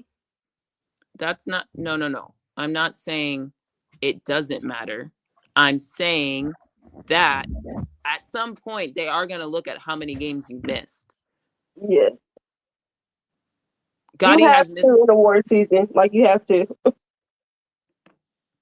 And remember, look, it's a function of who's voting, right? That's the unfortunate part. The fact is, Crump has had a counting wise, she had that big game versus LSU, right? So in people's mind, and that was a game day, not like standalone like ours, but it was a game day game. So that was a big matchup. She came up big, right? So that's one that's going to stick in people's minds. So you have to have big moments as well, I think, for some of those, as well as the counting stats. When she does play outside of maybe the last game, I think Kentucky wasn't great and maybe Vandy wasn't great. But she played, right, is the difference. So it's just going to come down to kind of the mix of those things. That's why I can't call it. But I'm saying I think if Gotti continues to play because of the impact Gotti has, I think Gotti can get back in the conversation. But Gotti has been out for, I think, more games than Crump has been out. I don't know. Looking You're at not this seeing that? hold on. In the SEC? Which one are you looking at? I'll look up the other one. I'm looking at SEC. Homegirls only played 6 SEC games. Who has Crump? Yes, 6. She's only played 6.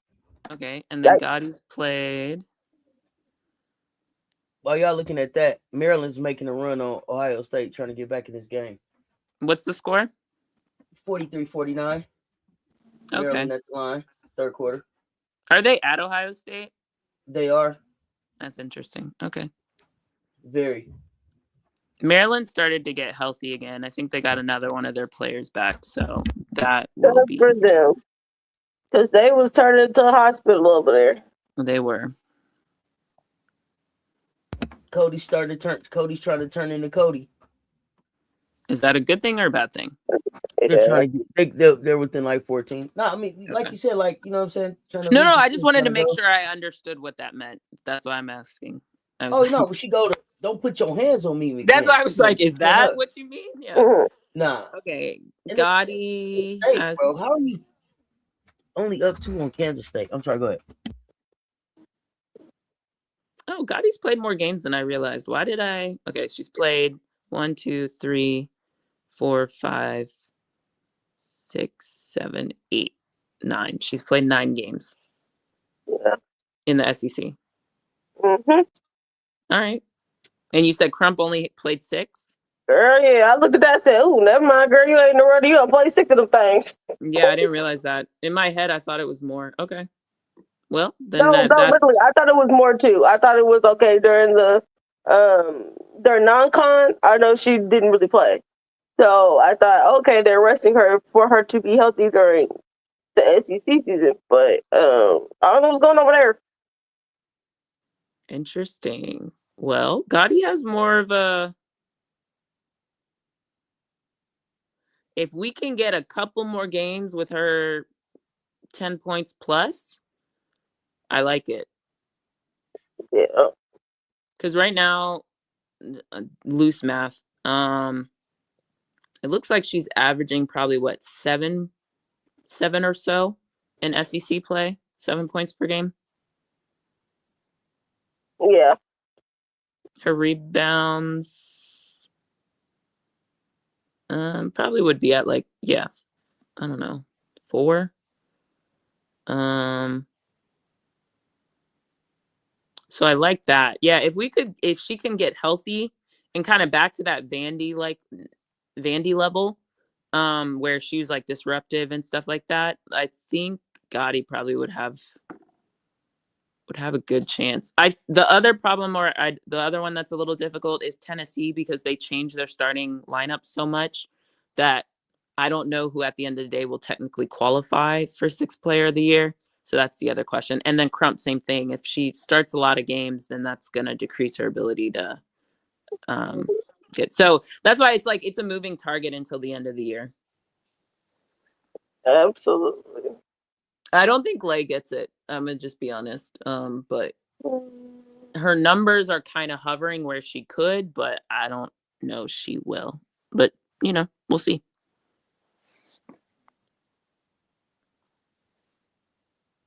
Yeah, we shall see. Because I want to see, are we only factoring the stats during SEC season? Or It are we should be. It's the SEC conference. That's what I would hope. But all of a sudden, we started doing this thing during non-con, and people started getting player of the week, and I was like, but we're not in conference. So I'm unclear, but to me, I thought it should only be conference. I don't know if that's a new thing they changed this year or what, but to me, it should only be conference play, because everybody doesn't play the same non-con. So right, you can't equate that. That's not an accurate comparison. So we'll see. Anything else? All right, let's get right into it. Oh, goodness. Oh, So Lord. I'll kick us off, or I'll kick off a component and then jump in, y'all. Yep. As you can see from my new picture, I love winning. So I'll take it. You know what I mean? The reality is, before I get into like some of my specifics of the game, we went into a hostile environment on college game day, which remind me, someone was favored. I don't think it was us, according to ESPN analytics. Was favored in Baton Rouge. We went in questionable on who was going to play and who was available for us. We got Gotti back, which I had to remind myself when I was watching the game. I was like, this is literally her first game back in a minute.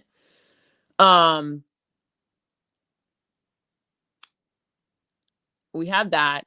Contrary to whatever people say, we do also have a very young team, or maybe experienced is maybe it's kind of a mixture, because we have certain people, but like not everyone is comfortable or seasoned in their role. Maybe that's the best way to say it. Like we're new to our role. The roles, people are playing different roles than they've historically had to play. However you want to call that. You can call that experience, you could call that young, but that is true about our team. Outside of Raven, and even Raven has had to play a different. Damn, Kim almost ran on that court and cussed. Well, she did cuss them out. So, for me, while we didn't, in my opinion, play our best game, I think there's so much value in going into that environment and getting a win. That is where you actually see, as Don likes to say, like heart of champions, that type of stuff. Like this game showed me something. And while I was cussing a lot at my screen, because I had to watch it because I was out and about. While I was cussing at my screen, it showed me a lot about our team. And there were some really good things that came as a result of that. I've been saying this. I think Don should get higher consideration for Coach of the Year. And I understand Vandy was not expected to be here, although I do think if you go back to our preview, a couple of us might have had Vandy at the 4 or 5 spot for the SEC. So it wasn't like inconceivable. But you know, I just think what Dawn is doing is truly the X's and O's. And I remember, right, when they did that,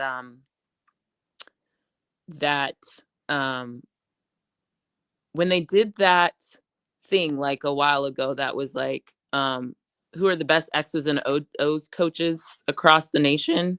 And Dawn was like way too low. This is what we talk about. Like, I don't know what y'all are looking at, what you're evaluating. Like, we also can clearly see people don't know how to develop people, right? Like, and that's not even just like directed shade. But like just in general, like across the landscape, like I don't think there's a lot of programs truly developing people. So how are you able to evaluate Dawn when like it's not really happening by and large, right? And so you see kind of that happening. Yeah, just to have that team, like, and Raven, right? Like all kudos goes to Raven for the poise and the like consistency, and like Raven's leadership has been amazing this season. There were a couple of times I called her out, but just like, hey, this is like part of your maturation as a leader. But the work and the relationship building she's put into Medina all season, I'm sure like being intentional about being her roommate. Like, you got a big, call Raven, right? We've seen it happen time and time again. Raven is the big whisperer, for real.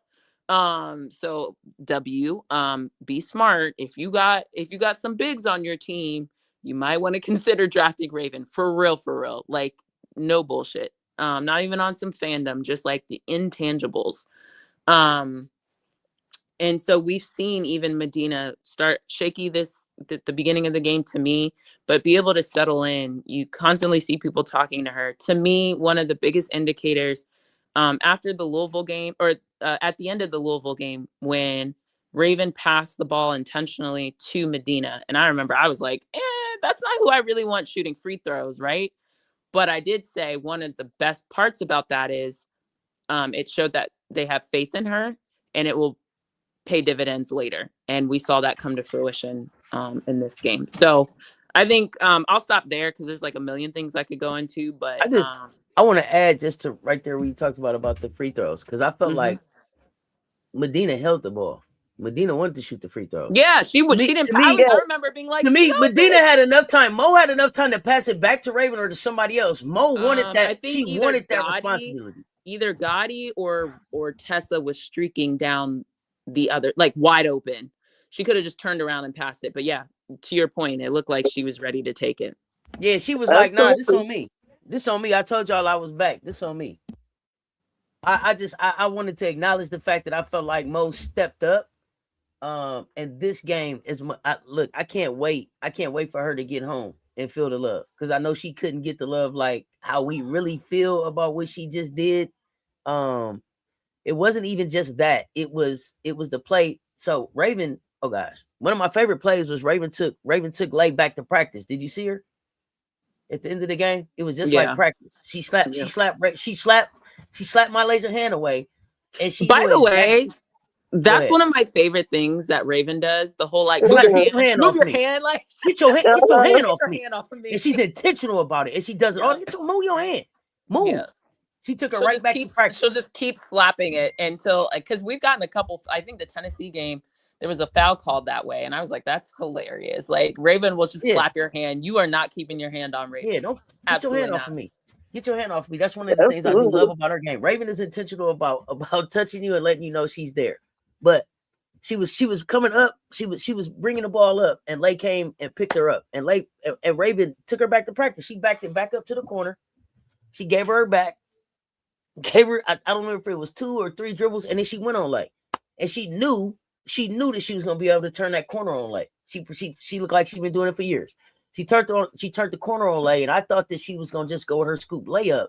But the pass to Medina and the touch that Mo showed, and then lean back to kiss it off the glass. Yeah. Chef's kiss. A1. That was so big. That was so fucking big for the game. Gotti had a super big 3 in the game too. When you were talking about moments, Gotti had a great 3 in the game. That I thought really, really settled us. I didn't realize she took 7 shots until I was actually looking at the box score. I said, wait, what?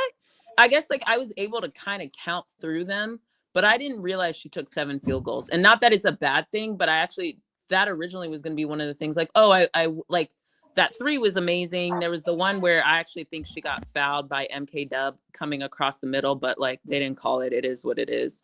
She missed the other 3 that she originally took when she came in the game. But like, I thought she only took like 3 shots. I didn't realize she took more than that until I looked at the box score.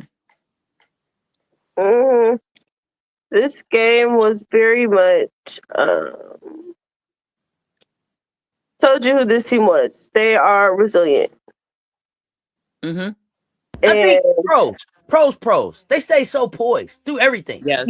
So I was telling y'all, and if I'm gonna say this, and I don't listen, and y'all know how I am about other YouTubers. I don't shout out a whole lot of people, but Aisha Travels, listen. Yeah, she's a goat. She be giving us insight. I always be like handshake line because she'll at least give me what I want, or she'll give me moments. The crowd. If you didn't watch the last 1.5 minutes of that game from the perspective of Aisha Travels, then you missed out on what really took place because they was on fire in that bitch. It was LSU. They thought they had that thing closed, and they was screaming LSU before Flage gave them this my shit. Right, all that happened.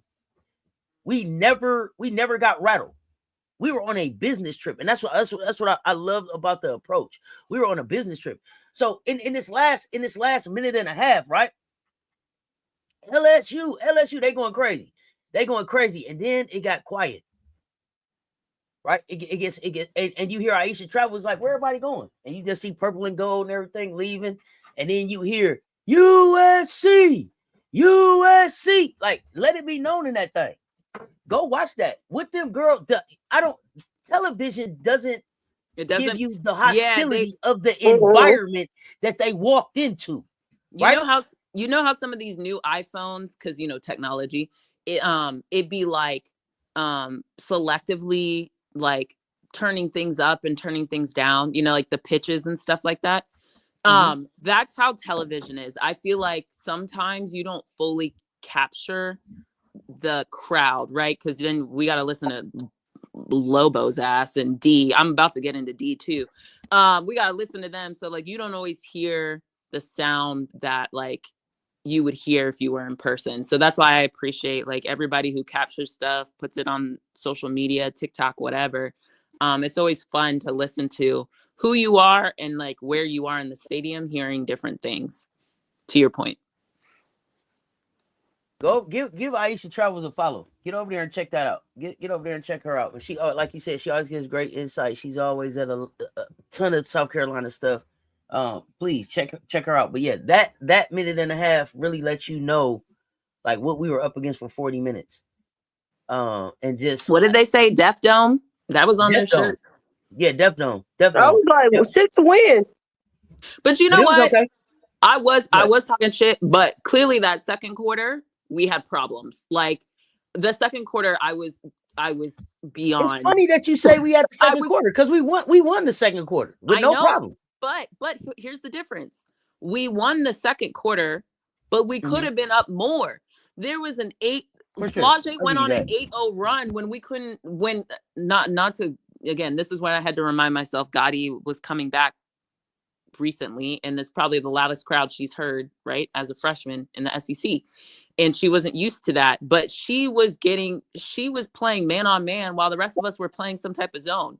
And that contributed to just late rotations, things like that. And I'm not going to say like every single one of Flage's shot in that 8-0 run wasn't like a shot, but it contributed to it, right? And it wasn't just Flage. Someone else had like easy looks. We were late on rotations. So the sound clearly was messing up somebody. I at least got to say that.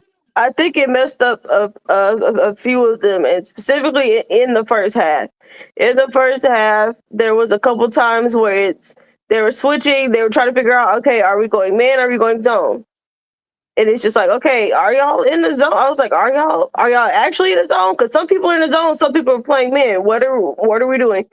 And then to listen to Raven and Dawn talk about it in that little post game interview when it was like, yeah, like it was loud in there. It was so loud they were struggling, like they couldn't hear Raven calling plays. Right. So they're struggling to hear Raven call plays, struggling to figure out to hear what the defense was. I was like, yeah, I get it. And so I will give them that. Their fans showed up, and they created a great atmosphere for women's basketball. Yeah, I love it. I love it yeah. being on the road and being like, where y'all going? The game's over? You know, like, No, that's for always real. fun. Y'all leaving a little early. Y'all leaving early. We You still don't want to see all the free throws. Yeah. You don't want to see all the free throws we made. You don't want to see the show called Raven? Yeah. It ain't over. It ain't over. The party's not over. Where y'all going? Come on back. Where y'all going? Come on back. Yeah, and I think there were a couple times, especially in that fourth quarter. That fourth quarter drove me nuts. And specifically what drove me nuts about it was the rebounding. Oh, we have a Poffenbarger sighting on the court. Okay, keep going. Yeah, the rebounding was driving me nuts in the fourth quarter. I was like, bro, can we get a rebound? Please, somebody get a rebound. It was thankfully they were missing a couple of those putbacks, but I was like, oh my goodness, can somebody please get a rebound? Oh, it's a game.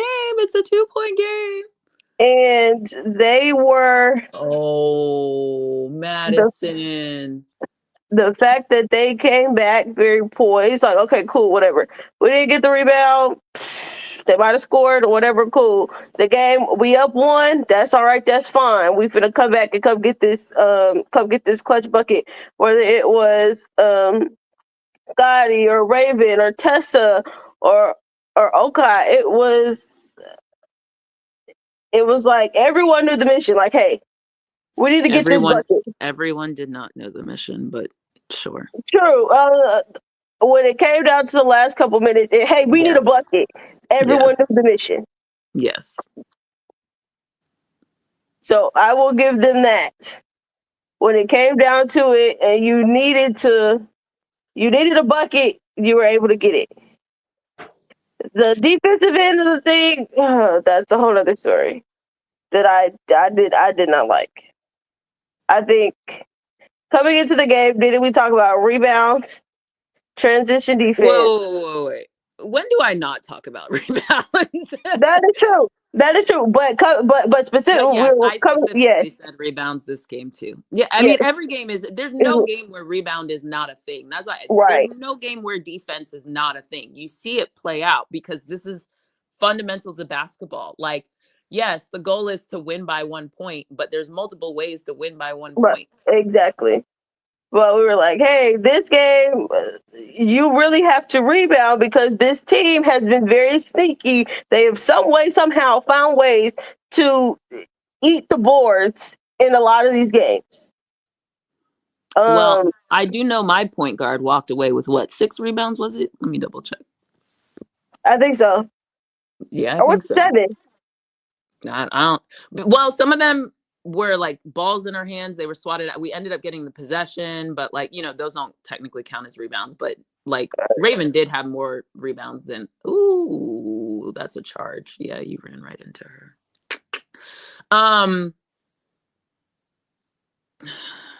That one was she flopped a little bit, but that she ran into her. Look, you watching that Tennessee Texas game? Square? Huh. That one could have been bang bang, maybe.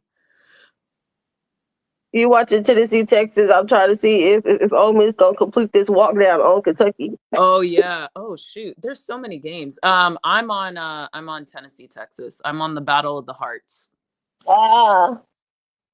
But actually, it's about to go to halftime, so maybe I'll flip over to the Oklahoma, the Mississippi. Not him telling his team to calm down. I'm gonna flip over to Kentucky in a second. Yeah, so this game got real interesting. What else, y'all? I did like how. Oh, the other thing that I said we needed to do was we needed to have good energy to start the game, and I do feel like we had it to start the game. Apparently, I should have said make your layups in my preview. or finish around the rim. But I did like our energy to start the game. I felt like we were right where we needed to be. And then in general, I'd say like, you know, boxing analogies, like we were able to like withstand the punches. And then like go on our own runs pretty well. I think, again, that's why I was like, this team showed me something, where I felt like, and quite frankly, we've done it every game, right? So it's not like this team technically hasn't shown us this season. But I like the fact that we were able to kind of absorb it, calm down. Either Dawn herself made changes or substitutions, right? So pushing the right buttons, or the people on the court were able to like collect themselves during moments and adjust. So either way, I like to your point around the resiliency, the fact that we were able to figure it out. No, for real. And just another example of Don clipboard work, that final play. It sure did. That But X's clipboard and O's. was clipboarding. But they said she's just a good recruiter. About that. Also, while we're on that topic, this is another example of, and depending on who you want to, but like from a 5-star, whatever, right? Like in theory, you could argue, I wouldn't say we're the same talent wise, but there were talent on both sides. It wasn't like a huge talent deficit one way or another. So if we can agree on that, right? We don't have to talk about 5 stars, all Americans, all that, but like just, you know, from a talent standpoint, there was talent on both sides. Now where it was concentrated is different, the experience level different, whatever. But this is an example of like, talent doesn't just win you games. Yeah. Your coach has to coach. Your coach has to make good decisions. Your coach has to push the right buttons. No, your real. Coach has to scheme things, right? Like, and I do think there were things that transpired that luckily helped us. But, you know, part of winning is the ball bouncing your way at times. I'm trying not to get into the ref thing because I think there's things on both sides. I do think it's funny that there's like a prevailing conversation that, oh, Dawn paid the refs. Did Dawn pay the refs to foul Joyce out? Because that don't make a whole lot of sense to me. Like, what? We had, 3 folks in foul trouble? You're right. Joyce fouled out. The most Medina LSU had was 2. And Tanaya both had 4. Right. And the most someone on LSU had was 2. Literally, I'm like, nah, them suckers out there fouling. I don't care what y'all say. Right. One of 2 things was going on here. Either let them play, because my conversation to the refs is figure out how the heck you're reffing these games. Are you going to let them play or are you not? Yeah. Because the reffing last night was absolutely ridiculous. Again, I'm trying not to go into that because I'm trying to have the rest of the conversation before we get, but yeah. So I need to put the disclaimer out there. We didn't come here to see you. It just, yeah, it was, it was something, but you know, I also think there were times I was like, yeah, I don't really agree with that, but it's a makeup call for some other BS y'all called, you know, 2 minutes ago. So whatever. Auntie, are you there? What you got? Yes, I'm here. Oh, you quiet. I'm just surprised how quiet you are given the topic. I'm letting y'all cook. I'm letting y'all cook. Are we ready to get into our individuals and or things we did not like about this game? You already went to what you didn't like. You have yet to tell me what you did like, Brittany. You went right into what you didn't like. No, what did you like, Brittany? How resilient we were. And then top buckets. Oh my goodness, Tessa couldn't see a hand. Correct. There was no hand in sight. And I could tell the minute that first one that she shot, I said, oh, this gonna be, oh shoot, this gonna be a long night, because she's just letting them, like, Tessa was unconscious. But there were times, but Tessa was only unconscious from 3 in the first half, wasn't she? Yeah, but also in the second half. So because they paid attention. But they didn't pay attention until that timeout. Until that timeout. That's why she had to call that timeout and say, who can guard Tessa? But here, yeah, no, not who won. I thought she said who won to guard Tessa. Who can guard Sorry, Tessa? who wanna Okay, guard? yeah, Yeah, she yeah, probably that's said it. who can guard Tessa. Who I can don't guard know. Tessa? Whatever. No, Whatever she that's said. it. This is what I was talking about dogs. See, when I say we got a team of dogs, I believe that. When I'm looking at LSU, I'm sussing on everybody over there, except Bella Hines. Let's talk Bella Hines for a minute, because see, when you say who can guard Tessa, and Tessa's out there whooping y'all ass, everybody hands should have went up. Nobody should have been scared of Tessa. This your house. This the PMAC. Only Bella? Man, please. Bella was like me. Well, get out there. And then the commentators fucked up talking about this Grace. That wasn't Grace raised her hand. That was Bella. That was good old Holly Rowe. Mm-hmm. That was Bella. I'll take Bella on any team that I'm gonna put together. Well, it was 'Cause that's Holly the type and of Lobo. I would say both of them, which no surprise there. That's the type of kid I want on my team. Bye, Mississippi. Goodbye. And not only that, she got out there and put and face guarded Tessa and did the very best job that she could do. She stopped the bleeding for him.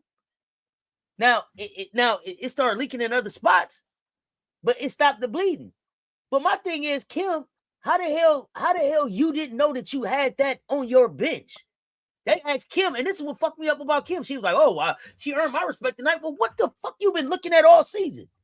Because see, there's been people in here saying Bella need to play, Bella need to play, Bella need to play. They have been consistent on that. I didn't think she needed to play, but what I had seen, right? I don't pretend to know their whole team, but I heard people say that, and I was like, I didn't really see it based on whatever, but they were clearly right. I mean, or at least Bella was ready to play versus other people. She stepped up and met the moment more than others, right? So at least from that standpoint, I do think, I mean, and she also kind of said it, Bella's taking somebody's minutes.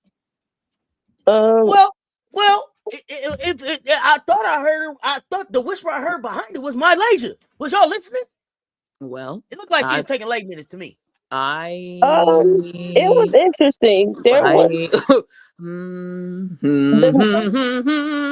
Because I don't think it was just Lay's minutes who she was taking either. No. I'm not talking about in this game. I'm talking about after the game in the press conference when Kim got to talking about she gonna take somebody's minute. I think Brittany's saying it may be a combination of people. Yes. I think yes, because I was. You think there was a couple times I was looking at Kim like, okay, like there was at one point, I don't know if it was like, I think it was like the third quarter, she had like MK-Dub and Flage out for a fat minute. I was like, oh yeah, but in part they were able to keep pace and keep up with who was on the floor. So I was like, oh, okay, she's just gonna let them sit. We'll see how long she let them sit. And the longer she let them sit, and specifically the longer she let MK-Dub sit, I didn't hear nothing else from MK-Dub after what, the first quarter? Hi, I'm Casper. Yeah, homegirl went disappeared. Did she go Casper, or do we need to give some credit to the defense that got played on her? Because see, Raven was on MK-Dub, bro. Yeah. Yes, Raven was on MK-Dub, but I also think come the second half they didn't try it either. Cause Raven, but she was tired, bro. She couldn't get away from Raven. Everywhere I go, it's 6'1.5" in front of me. Where am I going? Nowhere. Let me get some shouts out to the super chats. Couple super chats, y'all. 1 second here. Let's get through them. Here's the difference. LSU comes in hoping to win. SC comes in figuring out different ways to win. An 18-game losing streak does not a rivalry make. I agree with that. KB says it was a great 18th win. Loretta Turner, yes, it was. No, I'm talking about Dawn. Recruiting class, that was, in my opinion, her last dog. Recruiting class, all dogs. Talking about recruiting class total. Okay. Thank you for clearing that up. But sound of money, y'all. I'm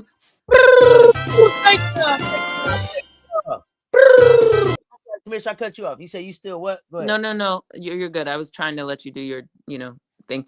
I'm still a little confused by the statement though, Darnell. Like, are we saying other people aren't I guess that's where I get confused. Nah, I think what he's saying is like recruiting class. That class was all dogs. I don't even know if we've had a recruiting class like that. And maybe that's was that our was that our only that wasn't a number one class, right? Raven was a number one class. What ranking? I guess maybe I'm gonna take it as he's just saying that class was full of dogs, not meaning other people aren't dogs in other classes, right? I think that's where the positioning is, because I would actually argue, I think Isla and Gotti are dogs in just like different ways. That's why it's like it's a hard statement for me to like accept, because I'm sitting here and I'm watching Isla and Gotti do things that I think were really instrumental for us winning. While I had, again, issues at times, but Gotti had no fear. Right? Like for her to hit that 3 at the end. I didn't have no fear either. Right. But just one person at a time. Like Gotti had not really hit before that. And so to hit that at that moment was critical. Then Isla, on the other hand, I think she came in, and at least while I'm trying to be positive, but I'm going to, I guess, give a mini dig. But her defense wasn't my favorite, but she didn't foul. And in that moment, that's what we needed. So I guess like that's still critical too. And I think Isla, like coming in, she wasn't afraid to shoot that first shot she got. And I do think she probably was doing little things on the back end, probably getting her body on boxing out, taking up space.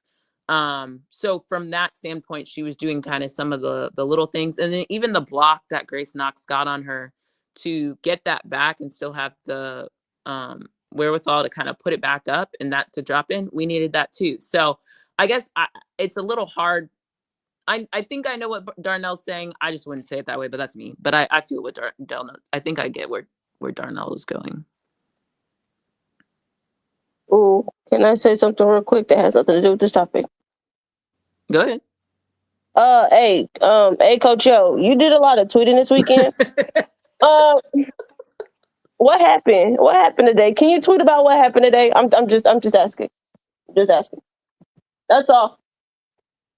Well, while we're on the Coach Yo topic, which still connects back to this topic, speaking of tweets, the one that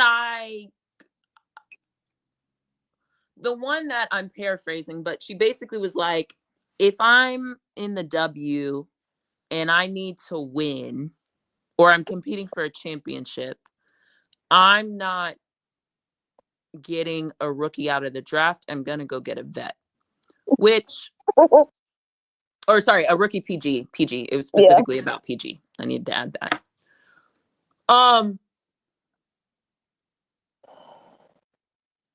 Where to even start with that? One, like, why even make that tweet? I guess that's where I was a little, Literally, because where's it coming from? Where's it coming from? You also don't have a PG. That's the other part. Like that. Like, what are we talking about? You don't have a PG, which I didn't watch this Mississippi Kentucky game in full, but I won't be surprised if that's part of the issue.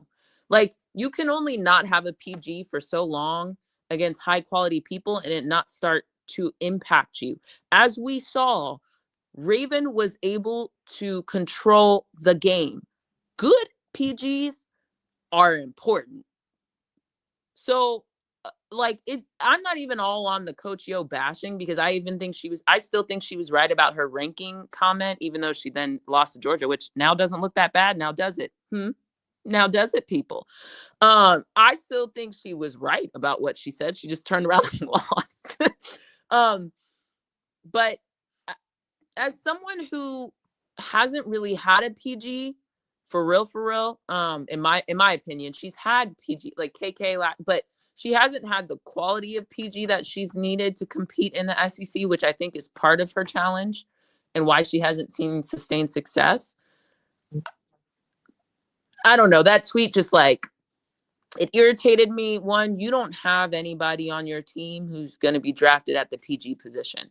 Literally. So why are you talking? Two, don't mess up other people's bags. Like, you didn't need to insert yourself in the conversation. I think it's just kind of how I felt. Now, if you wanted to have the conversation about,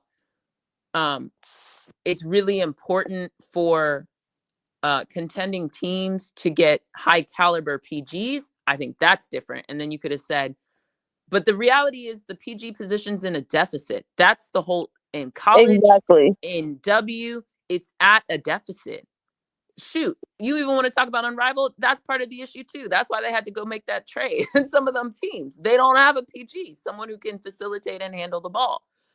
That is the problem. And again, Auntie's always said this. I think that's where LSU fans, or some people, not everybody, because some got sense, have been wrong for a while, and where they keep trying to say, oh, our guard, like, oh, Don favored Raven over Lay, which did become part of the conversation. Is why is Lay sitting behind Raven? First thing, Lay is not a PG.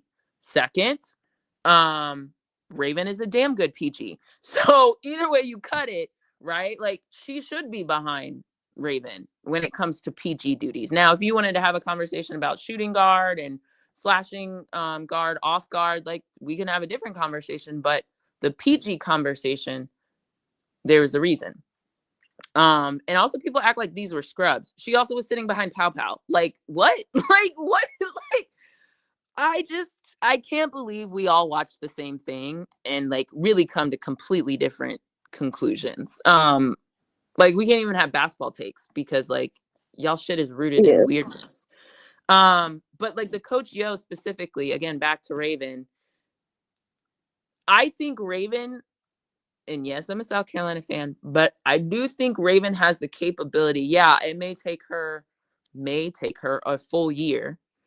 I'm not sure I feel that way, but depending on which team drafts her, I actually could argue that Raven going into the dub. We lost you. We lost you for a second. Oh, how'd you lose me? Did we lose me or did you lose me? I was like, because my thing. Yeah, because I heard you. Okay. Auntie, StreamYard like made it seem like he was muted. So I don't know. Oh, what part did you miss? I can just repeat it for you in case it happened to other people. The most important part. Cut off right there. I don't know what that is, but I'll just go back like 5 seconds in my brain and hopefully. I mean, you had made the point. You were just about to make the point, and then you went out. Oh, the point I'm making is, I was talking about Raven, and I said, I believe that Raven going into the W, I think I can confidently say Raven would be a top 5 point guard immediately, even as a rookie.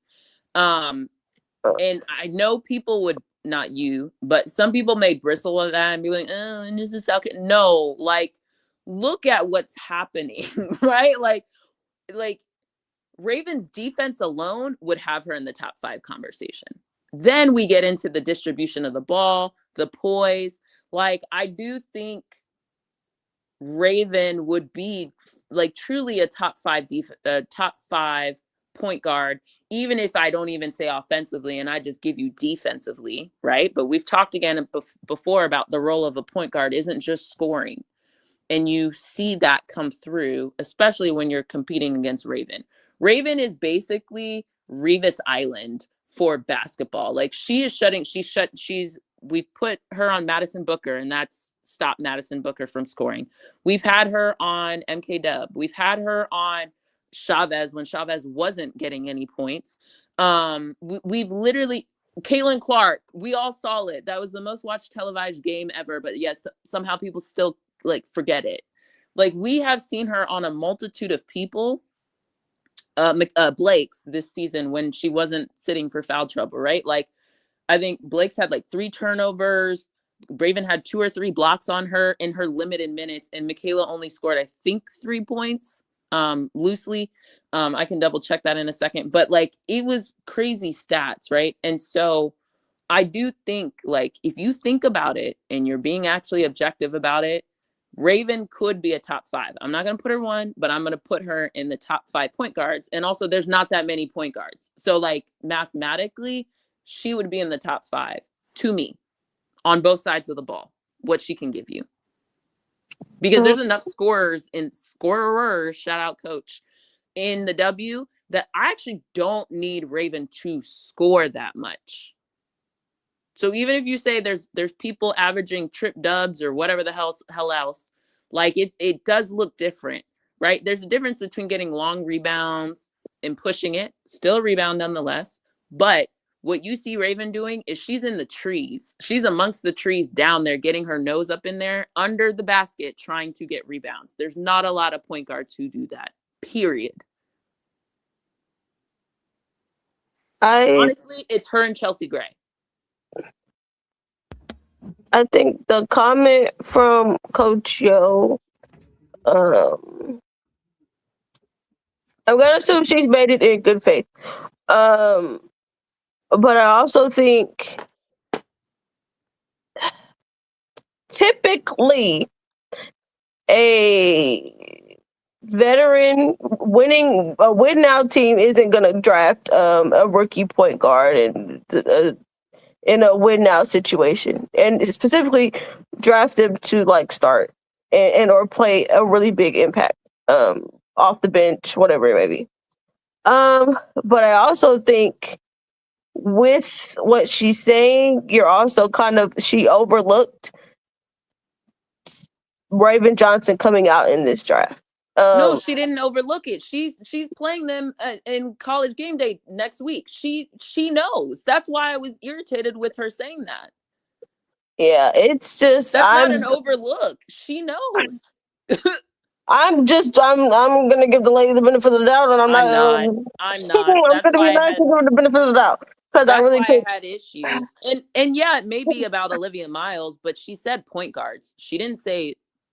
And it would be stupid to call someone's name out like that in college. But she didn't specify or curtail or give context to why she said that. She said rookies versus vets. That's what she said. And then I also don't think she realized that, okay, well, how many of these contending teams are looking? Most of them are looking for point guards. That's why I didn't make any most sense. of them just need the point guard to finish it off.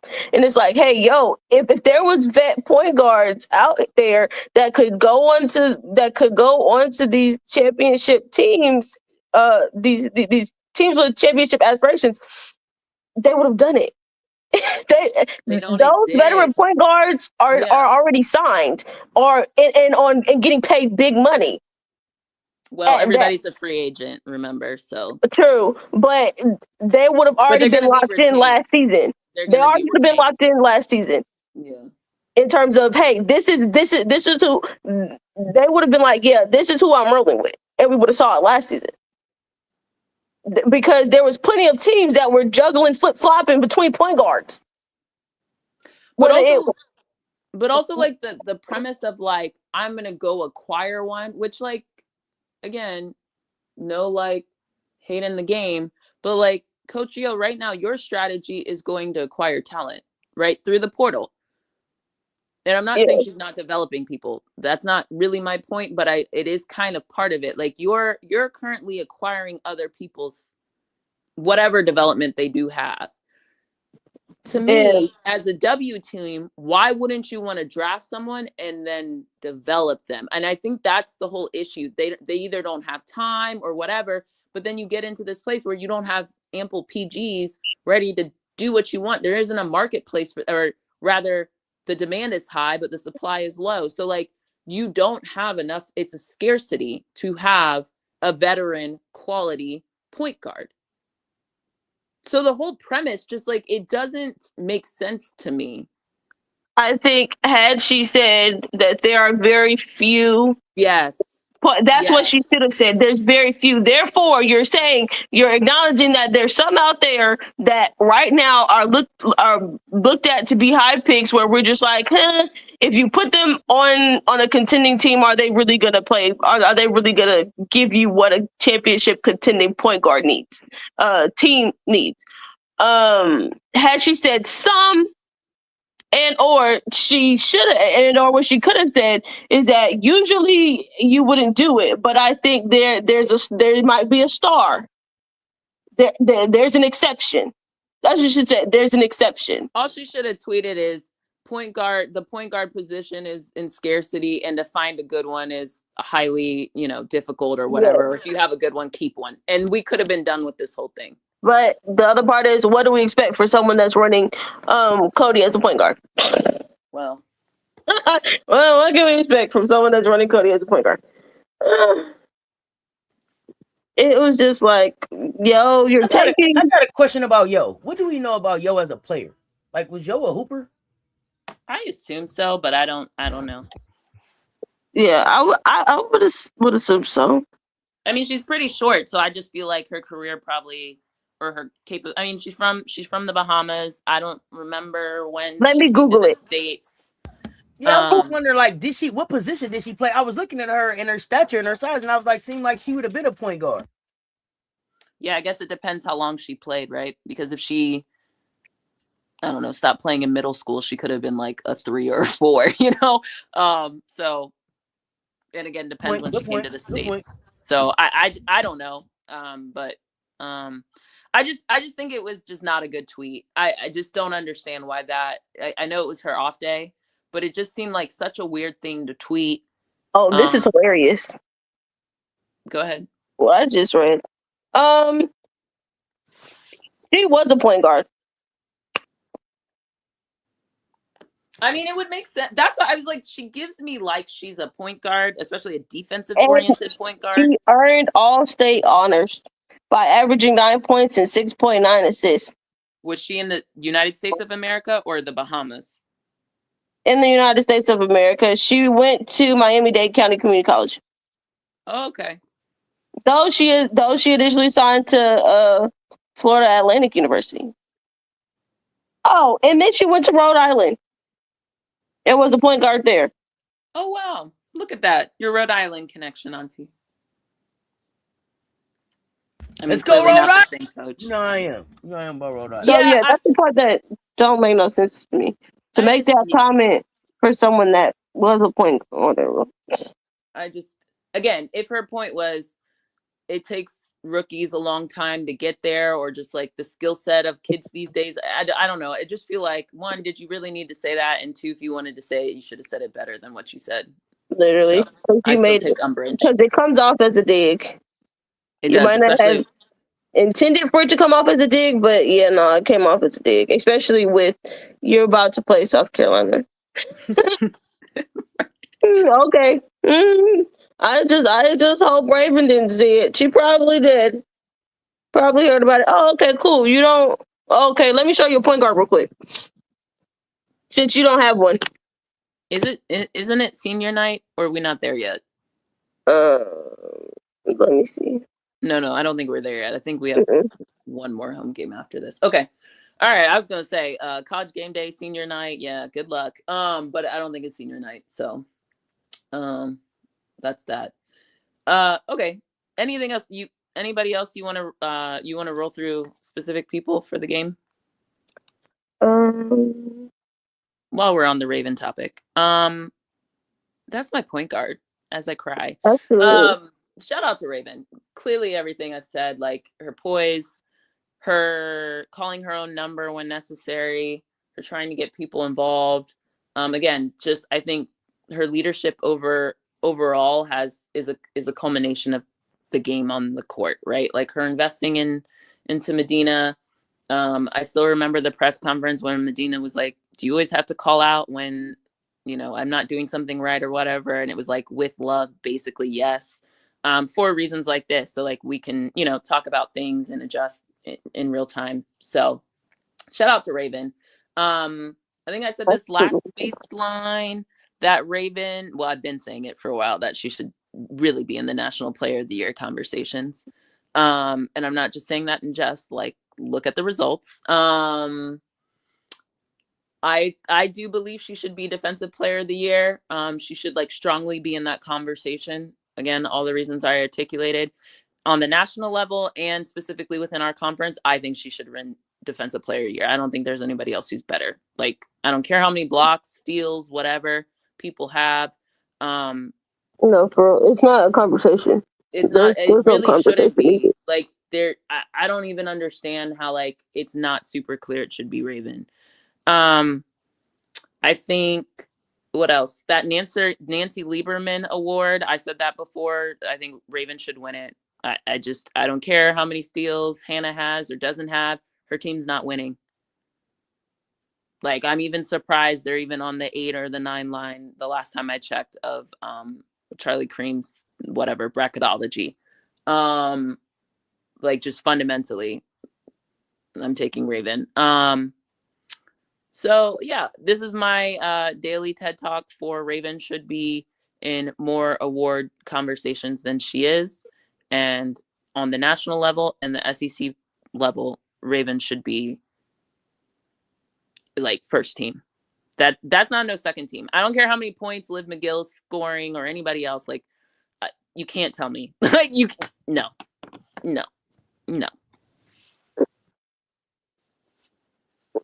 Yeah, they're just gonna absolutely piss me off come award season if they do what they always do.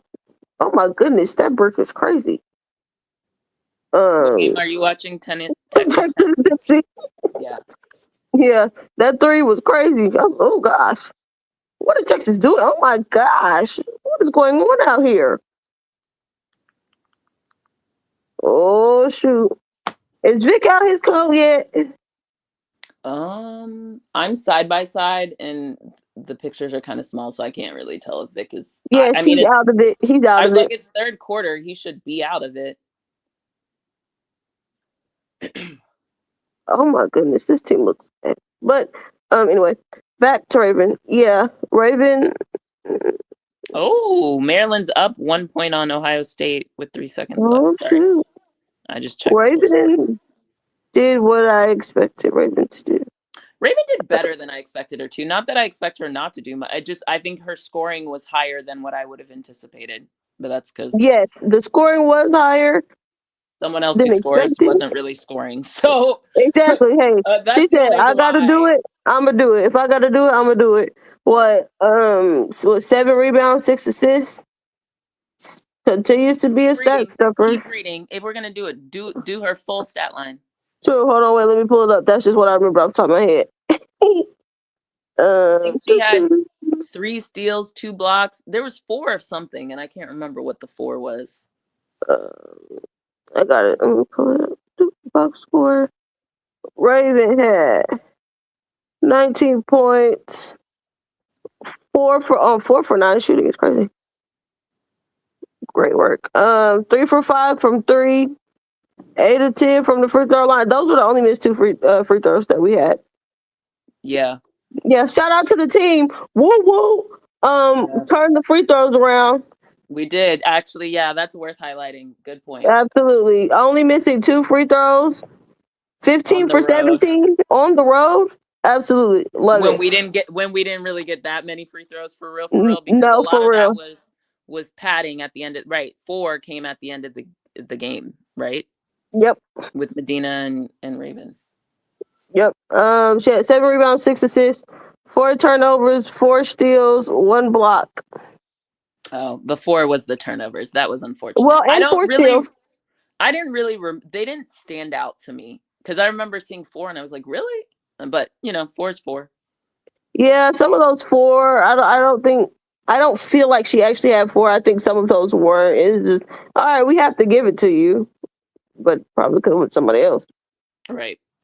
They outside of one, I think Lay did have a steal. Yes. Right, the steal back, and outside of that one, if they were turnovers, there was one where she fell. So 2 of them were live ball that I can definitely say. Yeah. But after that, I don't remember that. I don't think they were horrific turnovers. Yeah. Yeah, no. Shout out Medina. 12 points, 4 for 10, 4 for 4 from the free throw line, 17 freaking rebounds. Yeah, beasted. 7 board rebounds. 7 of those on the board. Yep. 1 assist, 1 steal, 1 block. Love to see it. Tessa came in. Tessa was on the heater, unconscious, couldn't see a hand. So we were having a conversation about who was the best driver of driving the ball on the team, and I put Tessa 4th or 5th. Tessa told me to shut up. I said, "Oh well." Oh yeah, Tessa Tessa said, okay, you want to run me off the 3-point line? That's fine. Well, That's fine. I'm going to take it in there for you. my Hey, caveat y'all was, just go back. Y'all go back and see how many times I said over the last 3 years, I love the way Tessa drives the ball and finishes through contact is under fucking rated, boy. Tessa's a hooper. Hey, no, that big bucket in the fourth by that Tessa. Where like she went, up where and she went to the under she basket? did, Yep. and then finished on the right side the right side. She was on the left and finished on the right. Like it was almost like a up and under, but not quite a up and under, but it was like a light up and under. That was good. Yeah, when she did that, all they heard was doo. Yeah, the storm warnings went off. Yeah. My caveat I made about Tessa was that her drives were unassuming because people are trying to close her out on the 3. And I felt like there were a couple games where Tessa just like was blowing layups, but this game she finished all of them. And I said, if she starts doing that more, she can go higher. And she was like, oh, okay, bet. And she did those exact things. Yes. I love the decision making for like, I think for the most part, I was like very on board with Tessa's decision making offensively. I want to read something real quick about Raven. Okay. Breakdown. Spot up. So Raven had 19 points on 70.9% total shooting percentage, right? That's 3 of 5 from 3, 8 of 10 from free throw, right? All of that. Spot up, she had 8 spot up points. Pick and roll ball handler 5 off of that, 4 off isolation, 2 free throws in the bonus. Raven went ISO at the end of the 3rd and the 4th, and she weighed off the ball screen both times. That's courtesy of Pasquale here. Appreciate that. Yeah, that's tough, man. That's hard. Mm-hmm. That's hard right there. Raven is a hooper. Raven is a hooper, a winner. Winner. I think it's so funny now watching the tweets come in and be like, people are like Lynx fans, like, hey, Cheryl, you watching? Like, oh, now y'all want Raven?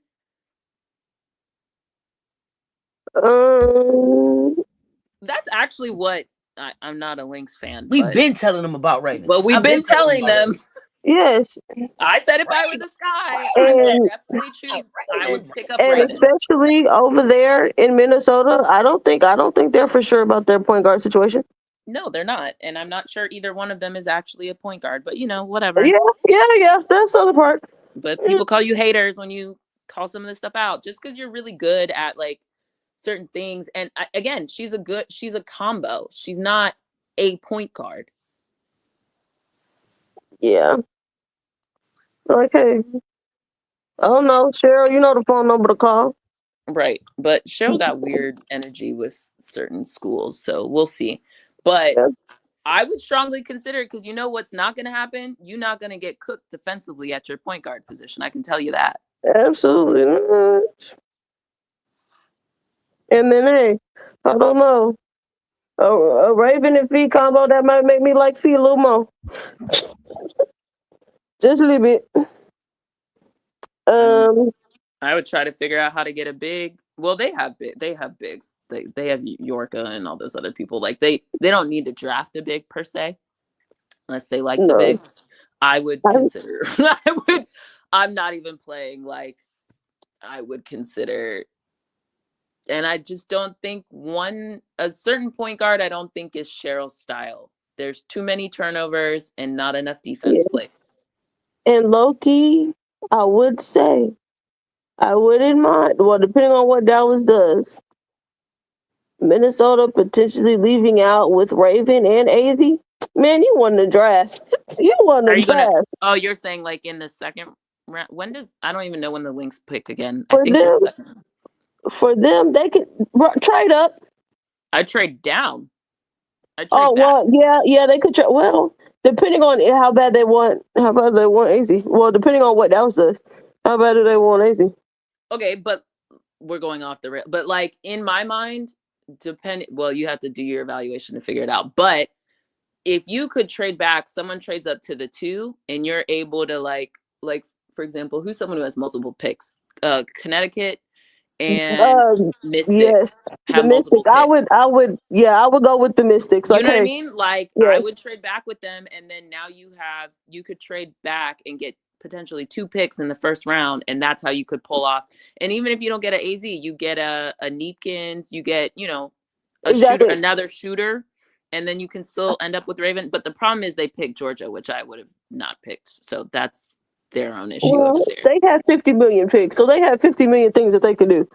And we don't know what they're going to do with them. And they have, don't they still have JC Sheldon under? It's a lot going on with them. I think so. I don't know, but I would consider that. But, you know, they made their picks that that pick. But, yeah, we'll see. Speaking of Tessa, I think I said this last baseline too, that when we were going through the name awards, the Ann Drysdale, I think, is the one that we don't have someone up for as a Gamecock. And I thought it was asinine that Tessa wasn't in that conversation. Literally. Yeah, I'm a tap sign again. Tessa should have been in that conversation, right? What was the statistic? She's the first Gamecock to score 20 plus in back-to-back outings against ranked teams. And the only other person that did that was, stay it with me, Aaliyah Boston. So Tessa's been really doing her thing. Like, it's been great. Tessa really should be on that consideration. And she's the leading 3-point getter or shooter from a field goal percentage in the SEC. Yeah, Tessa should be on that list, especially when I look at who else is available on that list. Like, that's why I asked the question, like, can you not get on some of these lists with your play in the season? Because I'm not understanding. It looks like y'all made a preseason list and then you prune from there and don't even think about adding people. Like, that's wild. How is Tessa not available on the list? What are we talking about? It doesn't make any sense. I think Gotti had good minutes. I think there were some times in there. I think, what was it? Like that fast break from LSU, where I think she was trying to figure out, all right, who am I picking up? And she got beat on it. She got beat on it, but is that the one where Lay did like a no-look pass to... Yes. Yeah, that was like kind of a couple people at fault. Gotti was a couple ones. Folks. There were a couple folks on fast breaks in general that I was like, hey, somebody can pick up. Somebody does. I mean, Gotti was definitely culpable in there. So was Joyce. I felt like Joyce was in no man's land. She was just like in the middle. And it's like, you're not stopping Lay. Like, step up and stop Lay, or fall back and actually stop the pass. Either way, you're not giving what I need you to give right now. You're literally guarding air. For Joyce, it was a rough outing. It was a rough night. And the rough outing for me was the rebounding. Well, you already know how I feel. Yeah. I ain't got to say it. This is why I've been calling out rebounding as a thing. Like, you just can't turn it on when you want to, right? Like, it needs to be more innate. There were times though she went for the, I still didn't love it. I mean, but what I will say is, when I think about Joyce's game, I've tried to, let me ask this question. Who had the better game, or whose game would you take between Joyce and Latson? Like, who had the better game to you? Probably Joyce. Okay. Joyce had the better game. Okay, between Joyce and Lay. Still Joyce. Joyce and Michaela. We don't even know where Michaela was after the first quarter. So Joyce. Okay, I think Flaw had the better game, so I'm not even gonna ask that. Yeah. But as much as Joyce's game pissed me off, I was like, well, she did. There were moments. How about that? There were moments. Yes, she had moments where she had some good stops in there. There were moments where. Are you saying something, or was that an echo? Oh no, it was echo. Okay. There were moments. I thought her first quarter, I didn't love it, especially early in the game. I felt like I don't know what was going on there. She wasn't really in the game like I needed her to. I felt like she was a step slow on defense, that type of thing. it was either like halfway through the first quarter or definitely after she came out, because I was actually at some point being like, Dawn, can you just take her out? Because like it's not, she needs to recalibrate. But somewhere in the second quarter, I do remember, or later in the first half, I do remember like when she dove on the ball, in like it was a transition. I think Flaw had the ball. She like kind of anticipated and was able to kind of like knock the ball out. I thought that was good, like hustle. There were just like moments, but it wasn't consistent, which is my issue, right? Like that's why I'm always on Joyce about this, because it can't just be I have a good all-around game when I'm scoring. Like if that means, honestly, I would have taken 10 points, 6 rebounds, and like 3 or 4 assists or more, you know what I mean? Something like that. I think she doesn't have to score 20 points for me. I just need you to be better defensively and like secure rebounds because of your athleticism and your size.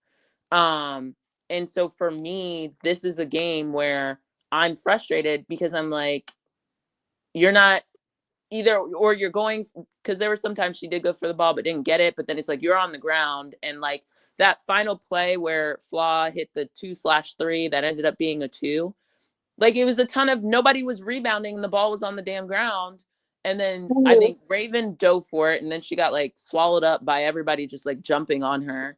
Medina dove for it. I think Medina was the primary person who was on top of Raven. There was an LSU player, I can't remember, maybe it was MK Dub. But then Lay was able to get a hand on it, and then Flaw was able to shoot it, and Lay was able to get in Joyce's way. But Joyce was kind of just like being a bystander. I was like, what are we doing? Like, move, like anticipate, like go close out better, right? Like there's just too much passiveness, I think, is where I felt like, and my challenge continues to be for Joyce. When you're not having good shooting days, how can we consistently be more impactful? And this is what I'm talking about. There were moments, but it wasn't consistent. And that shit is frustrating because you get a ton of minutes, and it can't just be relying on Medina to get you 17 boards. Like as amazing as Medina's 17 boards were, Medina also was out with foul trouble. So Medina actually could have got you way more if she wasn't in foul trouble. And then 2, when Medina's out, you go get the damn rebound. I was like, if you're gonna go small, I don't mind the going small if you rebound. But when you're not rebounding, then heck no, I can't have you play the 5. Absolutely not. I would have preferred Medina to get 12 and you to get that extra 5. Like you could have got 5, you would have been sitting with 6. We would have been in a better spot. You know? Then it was like, I think some of it that made me a little bit frustrated is it's like, hey, why are you getting pushed under the rim? It's like, come on, my guy. Like, you have to do as much attention to detail as you pay on the offensive end. You still have to have that same type of attention in rebounding. Correct. There's like you're not going to be able to out-jump everybody. You need to do your work early.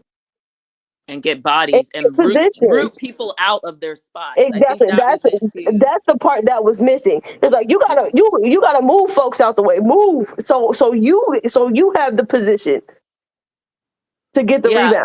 There's a lot of and Tessa was pissing me off with this too. Not that I think Tessa's body is gonna move a whole, but you know that's why you out there do it. Getting bodies on people. There was way too much just like being around the rim and like staring and watching.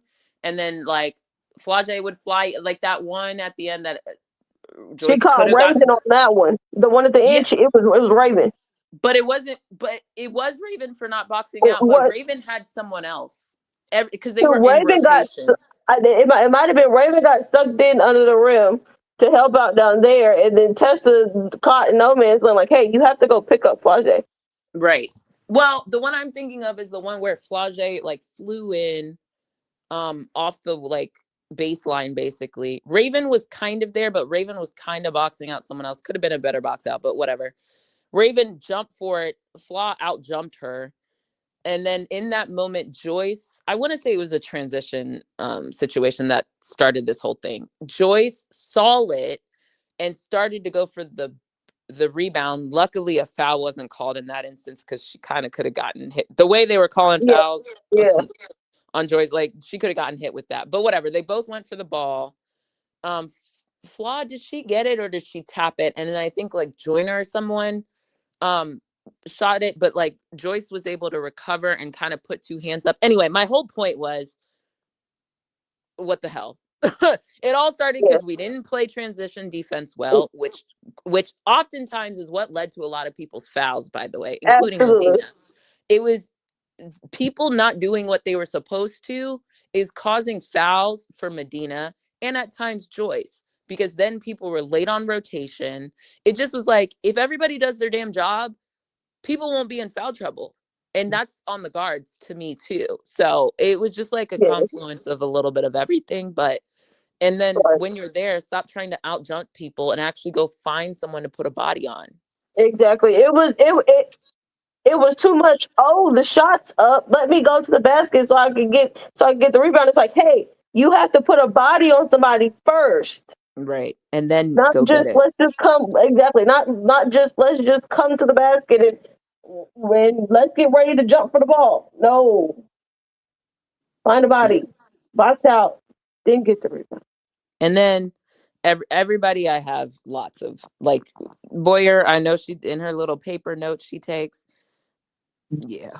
Because those final possessions, way too many multiple rebounds by Absolutely. the LSU I was players. like, my goodness. I think one time it was about like 3. Yeah, like 3 awards. I said, man, what is going on?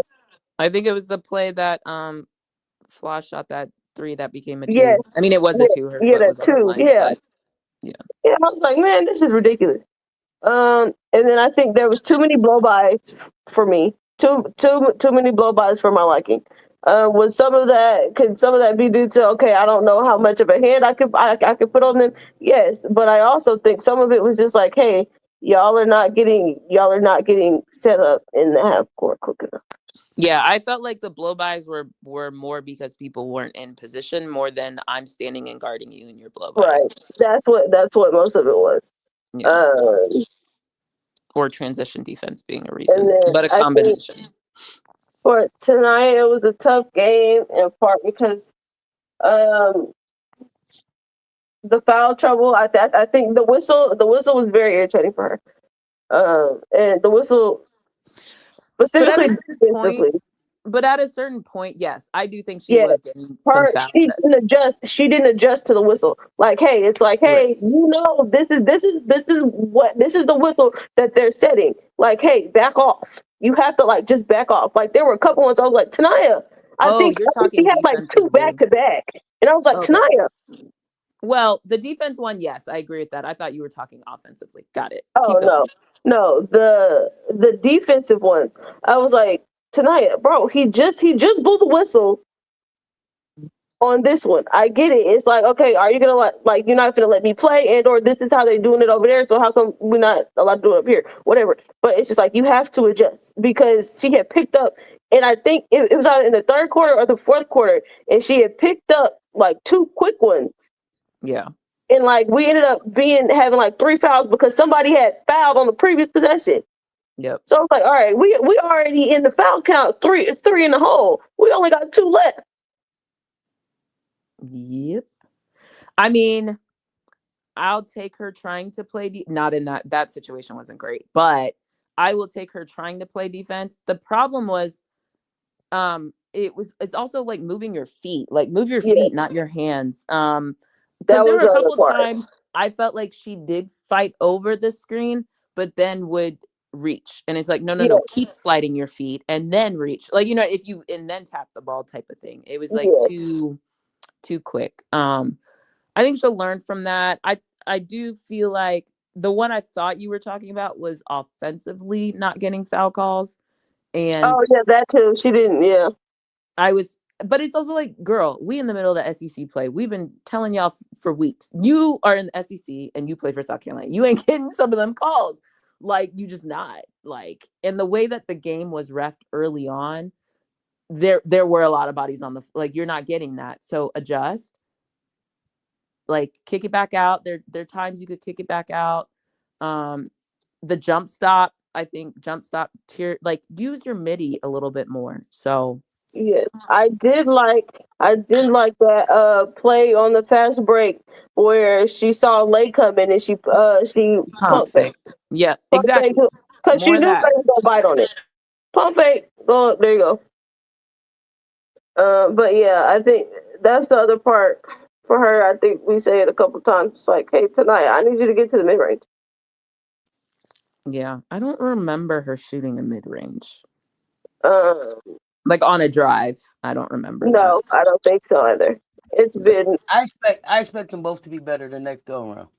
Tonight, I think they'll be. Tonight, I think they'll be better. Welcome to the SEC. You ain't seen nothing like Who are the both you're referring to? Joyce and Tanaya? Joyce and Tanaya.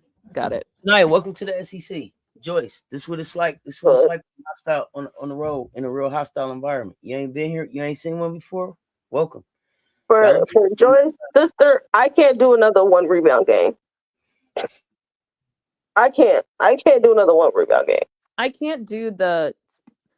Yeah, whatever. I know the coaches are. There's no way they're not having the conversation. So, like, I think y'all need to make some adjustments on learning how to adjust to the whistle on the road. There's some lessons that y'all got to learn. Still a sophomore, so Joyce, look like a sophomore. Like Don said, I know what you need to look like for the 3rd year. Let's get it.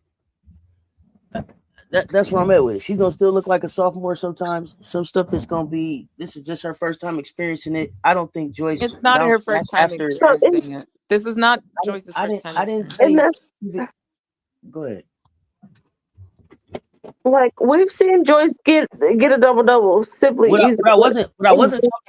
I wasn't talking about anything specifically. What I said is that she's a sophomore, so there are gonna be some things that she ain't seen yet before because she's a sophomore. I'm talking in general about her being a sophomore. So I'm okay with Joyce still looking like a sophomore because these are some of the same things that y'all said about Tessa last year. Tessa's not doing this, she's not doing this, she's not doing this, and then she showed up as a junior this year. Joyce, show up as a junior next year. Okay. That's where I'm at with it. I would be with you if it was like certain instances. I'm talking about effort and hustle. Yeah. It's like some nights it's there and then some nights it's No, I think Joyce. I hear what you're saying, but what I equate that to is figuring out how to play and get into your game when you are the top of the scout and you haven't been that before. So figure that out when it's really just you. So that's where I'm at with Joyce. I'm okay with Joyce still learning. That's fair. I'm specifically saying Joyce will figure it out when we're focused on rebounding, defending, and effort things over scoring. Yeah. Oh yeah. See, I don't think my thought process about Joyce isn't that she walks into the game like, oh, I just got to score. I didn't say that's her approach. I don't think that's her focus. Like, that's what I got to do. I don't think that's it. That's not quite what I'm saying. I've noticed that Joyce's energy comes more when she's scoring than when she's not. So that's what I'm calling out. Whereas I haven't watched to make that assessment. But right. Whereas Raven, I'm watching a sophomore, and right, and to compare her to a 5th-year senior, I would have to go back to see what did Raven look like as a sophomore. Raven has always been more of a defense, but that's just Raven's disposition. So that's what I'm saying is for Joyce's maturation, it will be more around impacting the game holistically than using the points to drive her energy. It's more the other way around. That's what I'm calling out. Oh yeah, see, I think she's still just figuring. I still think she's just figuring, but that's cool. I mean, yeah, she's just figuring. I think we all see where we expect her to be by the end. When to go and when not to go. Yeah, it's just like we see like how great she could be and where how high like The ceiling is, there's yeah. yes, how Oh yeah, high I get the that. I ceiling get is. that. Like, But there's no ceiling. And I get all of that. But I guess I wasn't expecting to see a big jump this year. You be a sophomore. I'll probably be harder on Joyce next year. Just like last year when everybody was like, "Oh, tournament Tessa didn't show up," and I told everybody that's okay. Watch who Tessa is when she get back next year. They wrote Tessa. People was writing Tessa off at the end of last season, and I was like, that's okay. Tessa's a pro. Let's see who she is when she come back. Coming back into this year, Tessa's walking like a D1 athlete that's been in the game 3 years. So, one rebound here. I could say, oh damn, Joyce only had one rebound. I could get that. I don't harp on that stuff. Yeah, my disposition is effort and rebounding. So for me, it's always going to be a call out if we talk Joyce in a game like this, right? So that's where she can get better. It's not that she can't get better. It's like that's where you got to get better consistently. Yeah. Like, otherwise, what are we talking about for everybody, right? Like we're calling out the good, we're calling out where there's place to be better. And I think like coming into this season for her, I was like, I want to see how well she's going to handle reading the defense. So I think toward the end of the season, it was like, okay, they're doubling. She was struggling figuring out where the double was coming from, and she wasn't making the pass out fast enough. I think that's something that she's done well.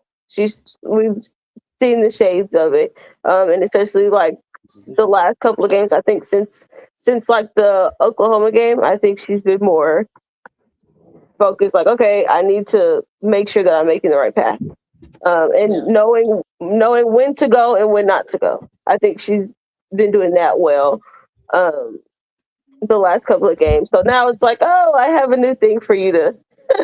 This is the next area in which you need to get better in.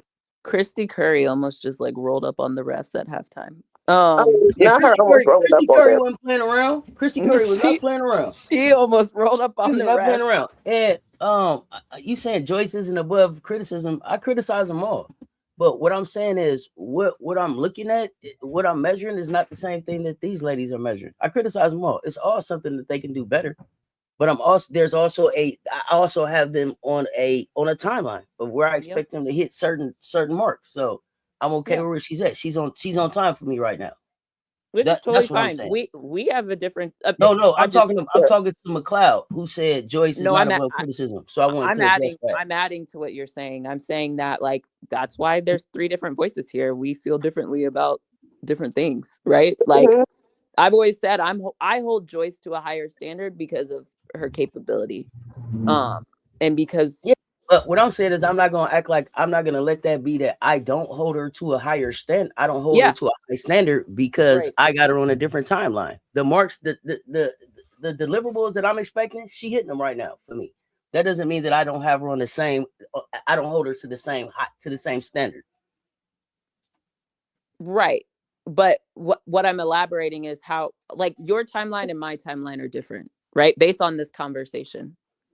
I'm not saying she's not a sophomore. It's just because of your timeline, you're like, she's hitting what I want. And I'm saying, here's what I need more. So just like I was just providing clarification to the chat about what it is I'm saying. I hear what you're saying. I'm talking about where I'm at with it. We're not disagreeing. I'm adding to your point. That's what I'm saying. But I'm just saying, like, I didn't have any question about that. I was talking to them in the chat. Yep. And I'm adding just to help people understand why there's a difference of just, how we see the game and our expectations of people, right? That's why we get up here and we chat. Sometimes we see things the same and sometimes we don't. And that's why we chat. Yeah, I don't even know if she didn't get the right rest or didn't eat right, wasn't feeling good. I don't know if it's any of that. I don't know about that. I think it's just what Joyce's assignment was last night. That's another thing. What was Joyce asked to do? I don't know. What was it? I think it's just a function of it was a big game on the road.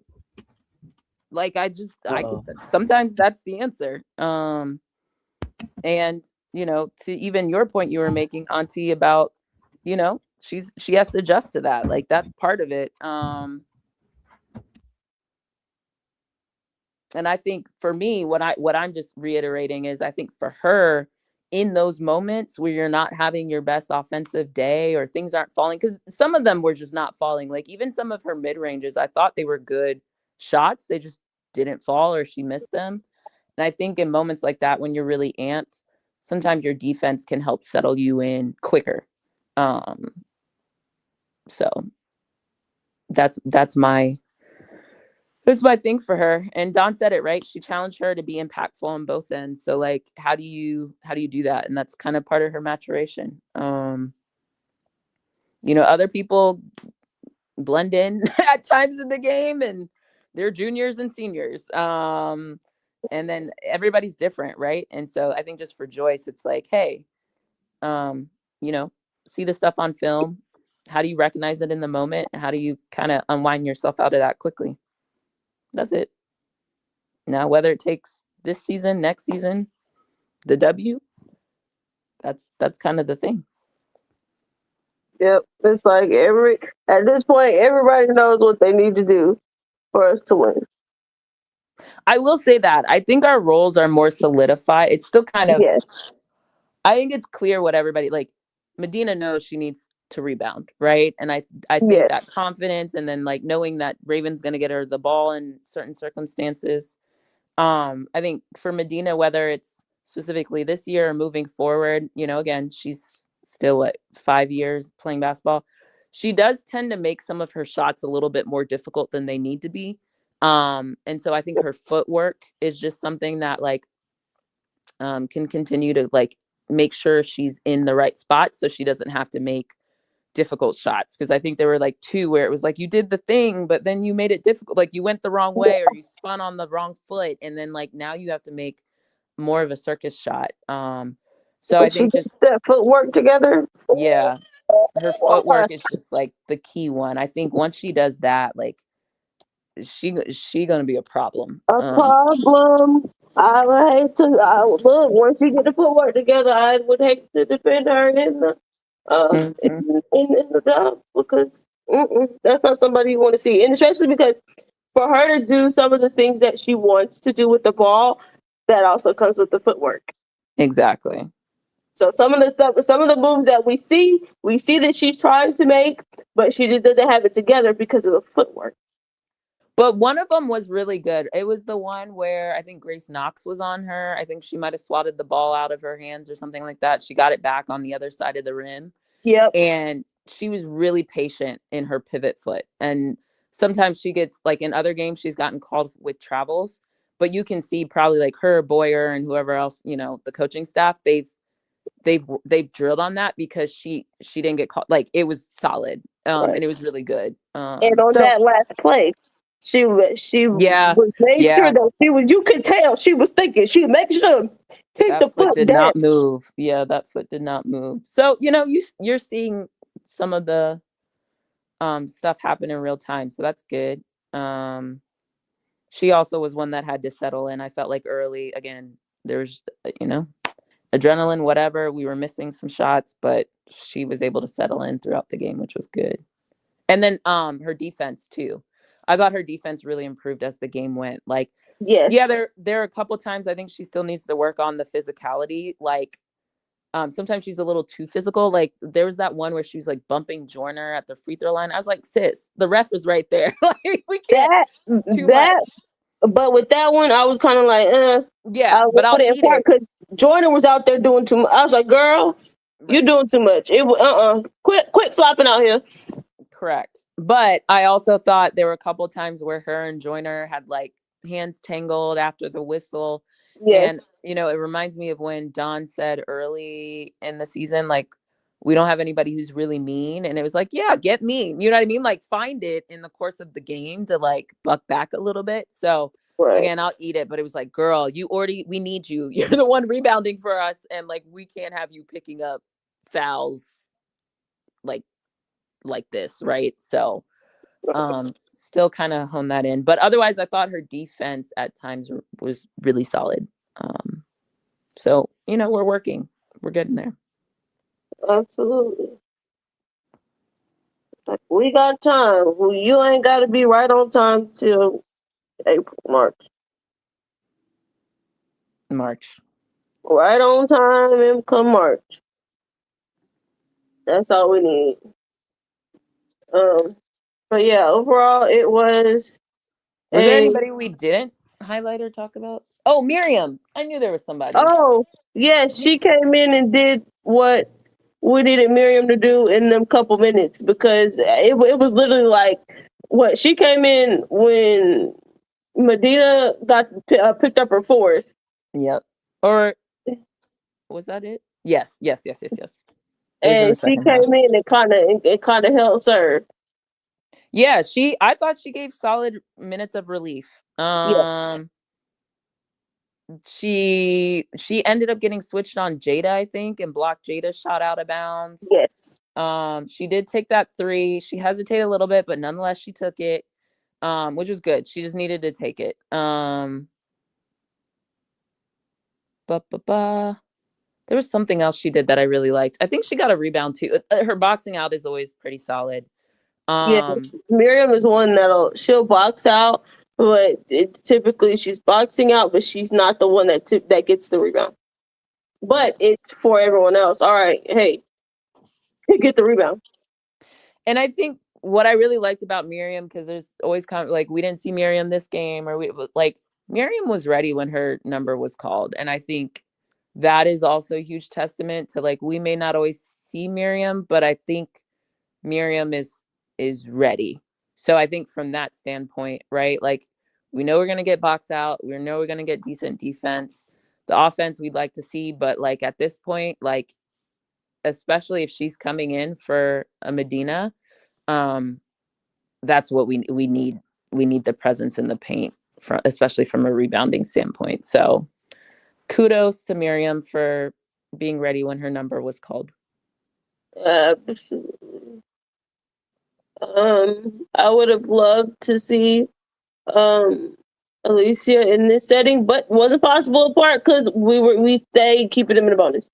Wait, you mean in the second half? Because she came in the first half, right? Yeah, she came in the first half real quick. I would have loved to see her in the second half, just for the purpose of, okay, you need to be in this environment. Yeah, just for the maturation process. But I knew that wasn't possible with how quick we were putting them in bonus. Do you guys feel like we missed Adele this game? Yes and no, because of how well Medina was playing. That's fair. And how much she was eating on the glass. So it was like, maybe could it have saved Medina a foul or two? Maybe, but probably not. Yeah. Also, Adele was jumping up a lot on that. Her foot is in a boot. I was like, should we be jumping? I will say Adele gave us energy on the bench, though. And generally, like, I think that's also the thing that Adele does when she comes in the game a lot pretty well, is she gives us that energy. But I don't know, she should have been jumping up and down on that boot. But I saw her red hair in the bottom of my screen a lot. So she was up in there giving us I'm with energy. you, MJ. I miss Deli. Anytime Deli gets on the floor, we get great minutes. We get great feedback. Medina had four fouls, so she could have spelled her before she even got the 4. So yeah, I feel like we missed Deli. Always want Deli on the floor. Deli is a leader. So even in the moments where and it may have helped Joyce to have her on the floor. It may have helped tonight to have her on the floor to help reinforce what was going on, so she has a great understanding of what it is that we do. And it seemed like people were confused about, are we in a man? Are we in man-to-man? Are we in zone? The communication that she brings, the energy that she brings, the toughness that she brings on defense, definitely missed. Yeah. Who else? Maddie we didn't have. I think my perspective on Maddie is it would have been similar to one. I think the run Maddie was on. Dawn missed Maddie. You could tell that because she brought her up in the press conference. She was like, when you don't have a Madison McDaniel, like, I think they wanted to have her around. I Oh. do think Maddie could have saved Tanaya from some of the fouls because it would have been Maddie in that position. That's fair. I And also you could have moved would have. Tanaya somewhere else. Yeah, I also would have just liked Maddie to have that experience. Yes. Because right, she's a sophomore, so her senior year, she'll, assuming they don't mess with the schedule that much more, but her senior year would be the year that she would play in the PMAC again. So what is going on with this game? Which I game? thought I just looked and wasn't Tennessee down 10? I don't know what's going on in this game. I'm looking at this Charlie Cream with the win. Texas will move to 1 seed. Man. Yeah, I mean They trying to Vandy fight lost. Tennessee. Look, y'all just jacking stuff up. Just Yeah, Tennessee cut this. Wow. Okay. Sorry, lost my train of thought. Yeah, Maddie, I would have liked to see her, and just in general, I feel like Maddie was on a really good run. She was putting together really good stretch of games. That I just hate for her that she's out right now. But I mean, hopefully on the bench. I actually saw her, and I love this too. This is what I wanted to call out. One of the few bench moments we got, because we didn't get that many to my liking. But when Medina got one of her, I don't know if it was after her second or her third or fourth, but she went to the bench, and Maddie and Adele were both talking to Medina, and you could actually, because it was like the front view, you could see Maddie was telling Medina, no, like you're actually fat, like she was actually motioning like you're coming down, like, and I just really like that leadership aspect and just talking more and talking, especially if you're on the bench, like using your voice to help the team. So I think that was helpful again for, Medina to hear and get reinforcement from her team, what they're seeing while they're on the bench. So I really like that. I hope Maddie's in a position she can, assuming health, she can come back soon, because I think she can be helpful too. I mean, like I think to your points, she probably could have helped people in situations. I think more ball pressure would have been also there too. And just that maturation process for Maddie. So.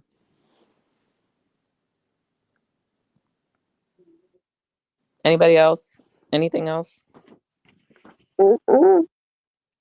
No, I think we covered everything. Well, I mean, I guess y'all need to say what y'all think about Alabama coming up. Wait. Sorry. I have one more thought before we talk Bama. Oh, let's go. I'm looking at my notes. That D lady, I'm not doing this again. I'm not doing this. That rules analyst, referee, whisperer, whatever her name is, D. Oh, the one they kept talking to is like, where did she come from? Why are we talking to her? We got beef because she's with Rebecca, and anytime it feels like it's a marquee matchup and Rebecca and Ryan are on it, because I had an issue with her before. I can't remember if it was Oklahoma or another game, but there's been multiple times we are watching something and she's telling me that what I'm watching in replay is not true. Specifically this time, we're watching MK-Dub do the electric slide. Like literally, she's electric sliding and she's telling me she is not seeing the travel. The girl is shuffling her feet. What are we talking about? Blocking calls, charges, I'll give you that, because that one is tough. But like a travel where she's moonwalking and doing the electric slide, hell fucking no. Get her off I don't need her. If you're gonna look at that and we're objectively watching her shuffle her feet and you're telling me it's not a travel, I don't need her on my screen. So I will be muting when they go to D from here on out. If it's already not on mute, I will be especially muting when she's on it. That's my last piece. I'm tired of D. I'm not here for it. Girl, I straight muted that joint. They was on mute all night. It's a 1 point game. It's a 1 point game. Y'all are taking me. Y'all taking me down with this picture of Foe at the alma mater singing, putting up this 4 though. It's taking me out, bro. It's taking me out. They got the post up and say, how many national championships did Stewie win? And then his foe putting up the foe from the from the alma mater last night. The internet is undefeated. The internet is undefeated, man. Okay, Hey, man. this team is gonna live forever. This Texas Tennessee game, 1 point game, under 20 seconds. So I hated that Tennessee possession. Just ended up chucking up a 3 and bro, man. well, that's what they do. Oh gosh. Anyway, just alerting anybody who wants to change the channel on ABC right now. 1 point game, 19.8 seconds left in the game. And Janiah Barker just fouled out. Ohio State, come on down. Come on down. Did Baby Kits play? Let me look. I seen somebody pushed. I seen the Lucci had the cost. Lucci got a little spicy with somebody. Lucci and maybe it was Kennedy. Or what's her name? Gray, Chance Gray be mixing it up. Oh, it might be Chance Gray. Let me see. She liked to mix it up. It might have been Chance Gray. It could have been Chance. No. Yeah, Kylie Kitts, 17 minutes. Kylie Kitts, baby. Kylie Kitts played 3 points, 4 rebounds, 1 assist. Yikes. Okay. Not the best. But of course we don't know what it looked like. I couldn't, box scores never tell you like defense or other stuff going on. But okay, I'll check out. Before we move, I have a comment about that decrepit lady. Oh, go ahead. Don't y'all ever talk about compare that lady clipboard to Dawn ever in y'all's life. Ever. Yes. Well, yes. Dawn Staley would never call that. First off, challenge that call. That was right in front of their bench. Like, how do you mess that up? Challenge the call so you lose the timeout. Dawn would never. That's all. That lady, Oh, did she? Oh, no. Why does it kind of look like Tennessee's getting hoed by the refs at their own house? Yeah, no, for real. That foul call was kind of crazy. Yeah, she dribbled it off her foot. Oh, gosh. These calls are a little... Yikes. Oh, wow. Let me get out of this picture, this multi-view, and just go big screen. Okay. Yeah, I'm glad the game is over. I guess we should address my picture and pick my avatar. This is less about, well, I guess it is about Lay.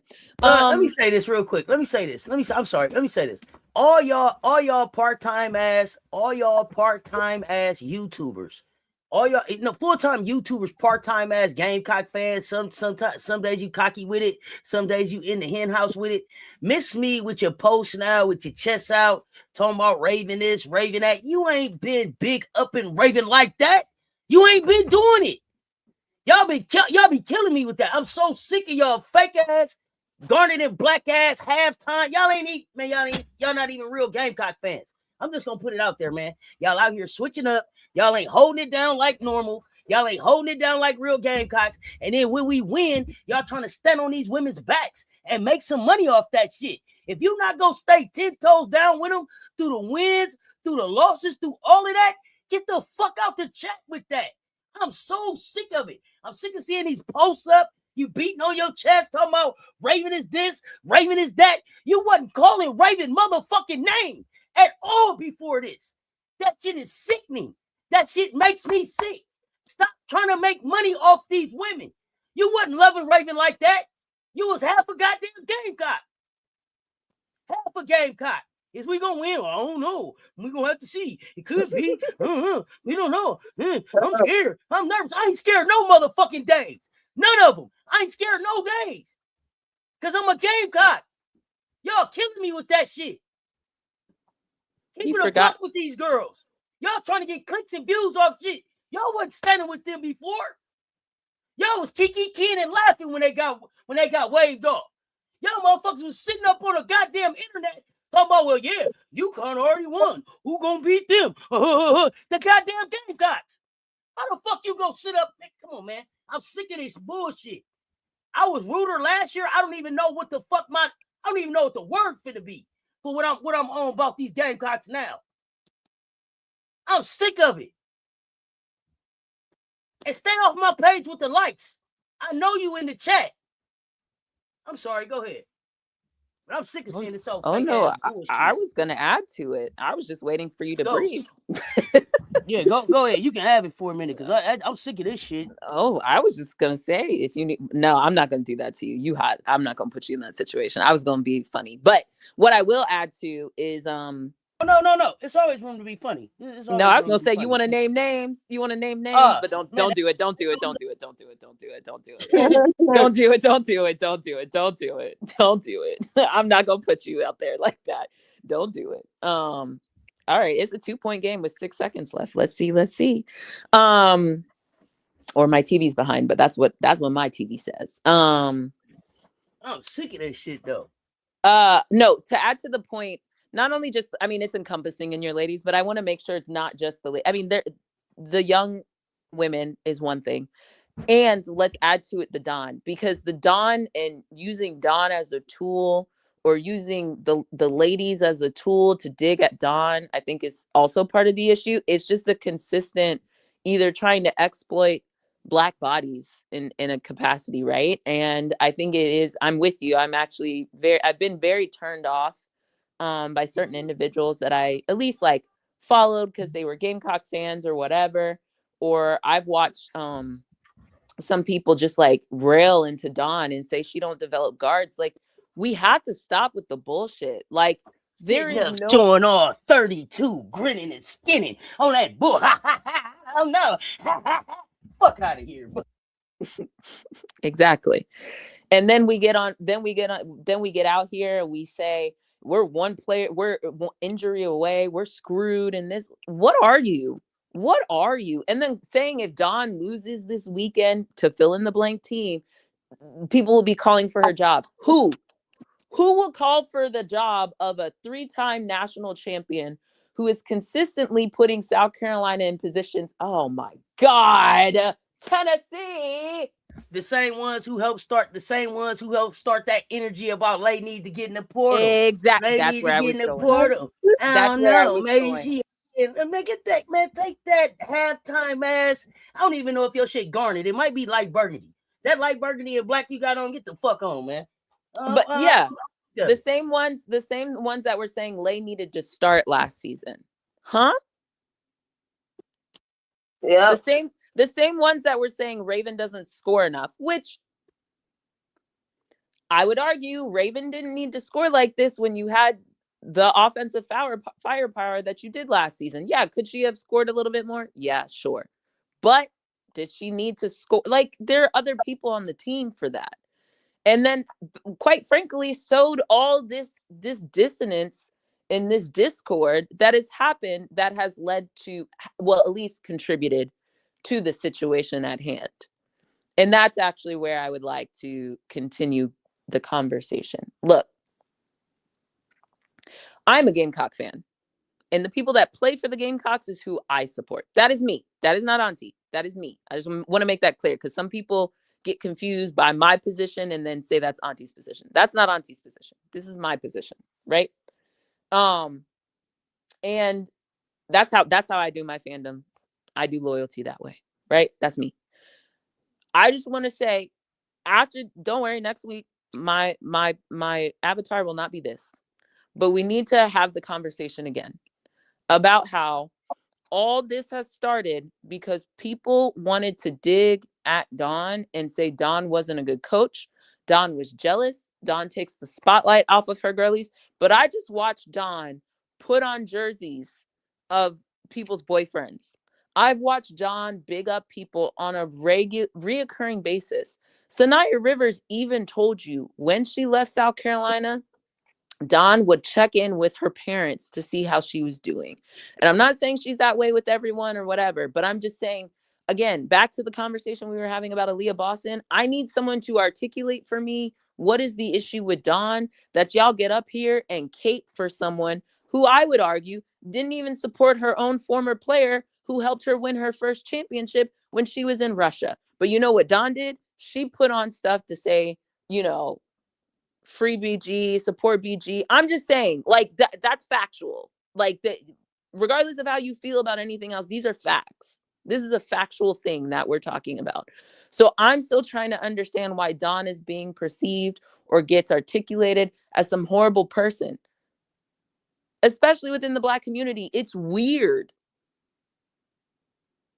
And let me just add, I don't understand how anybody sit up with all 32 showing with somebody saying something about her. Like I said, protect her. That's a piece of walking history, piece of walking American history, piece of walking global history, piece of walking Black history. Protect her at all costs. So I don't have no respect for nobody that'll sit up and key about anything about Dawn Staley. I have zero understanding.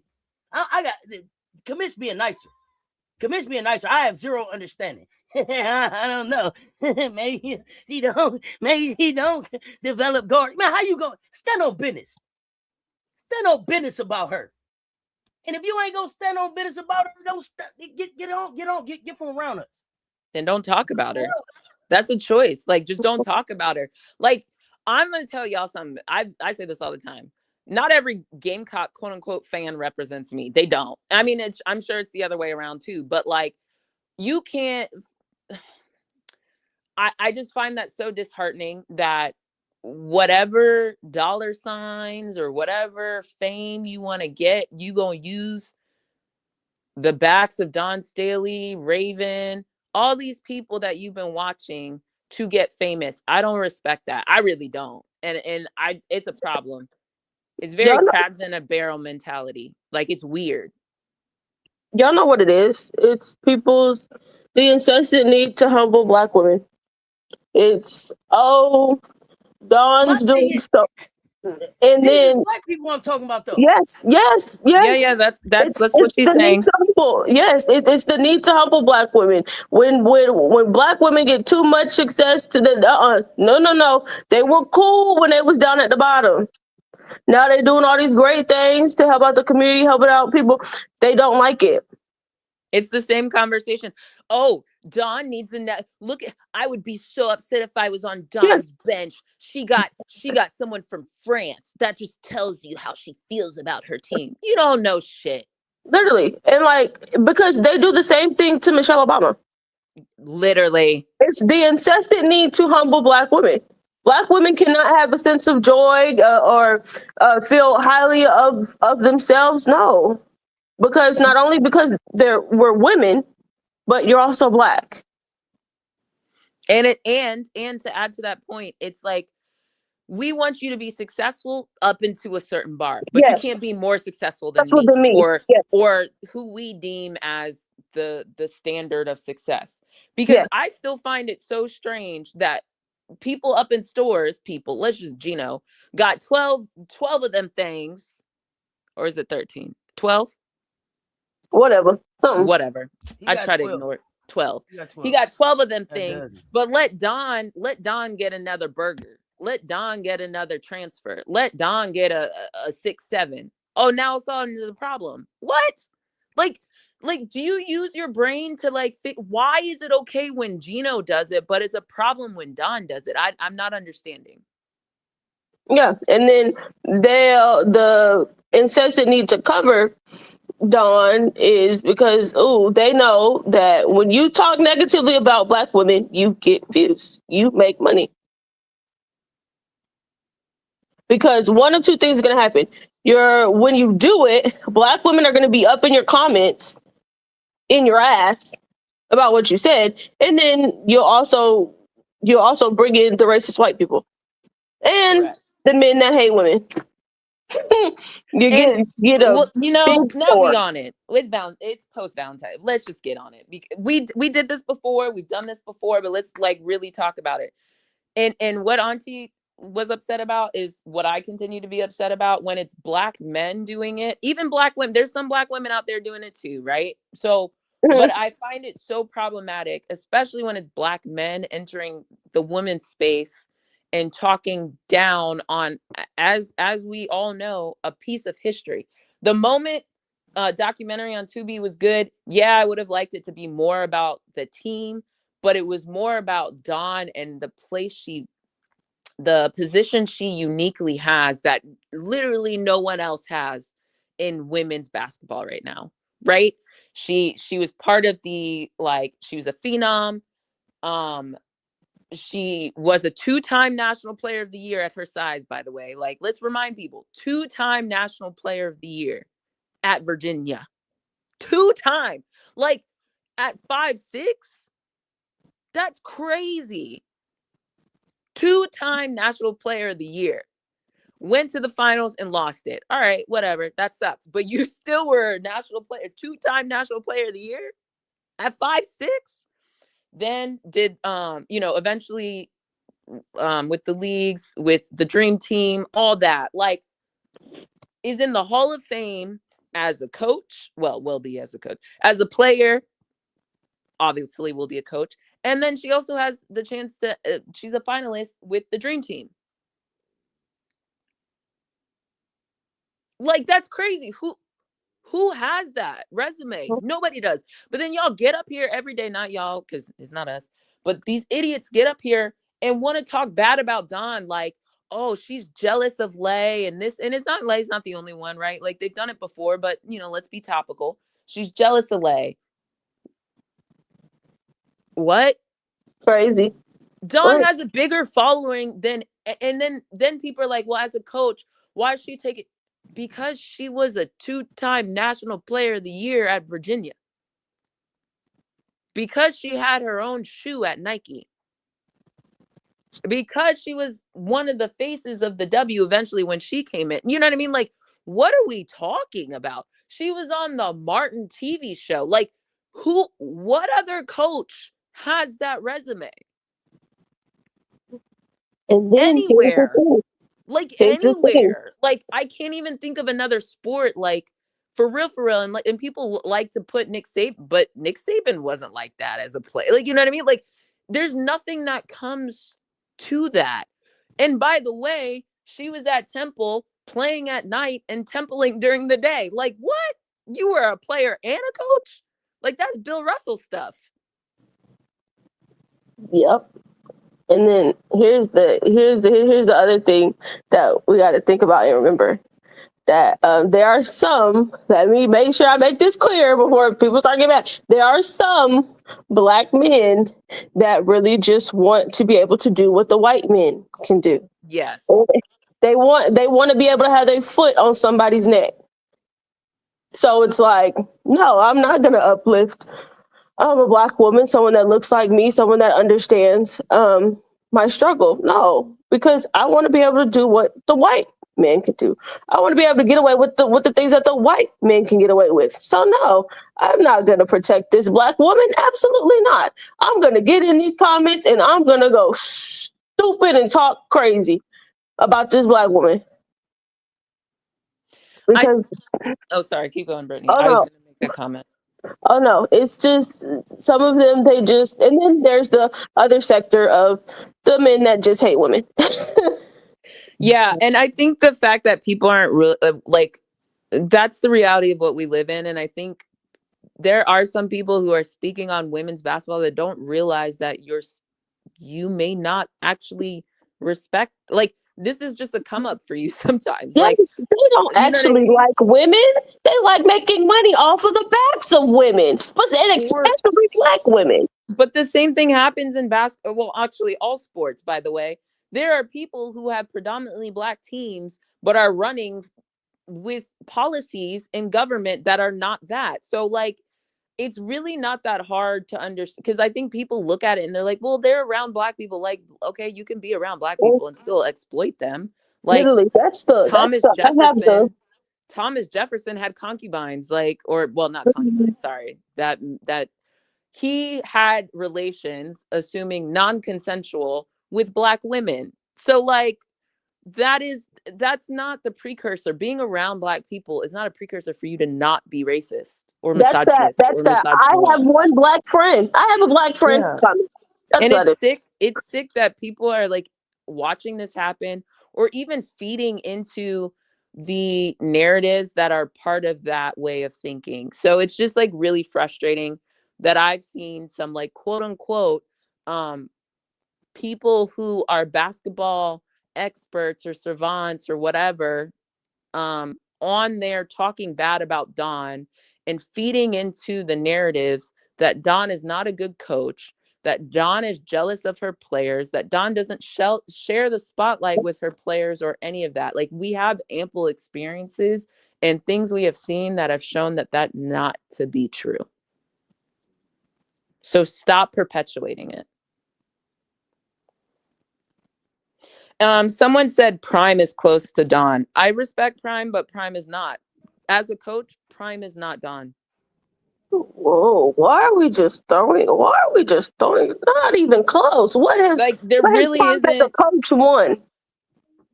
Nothing. As a coach, nothing. as a coach.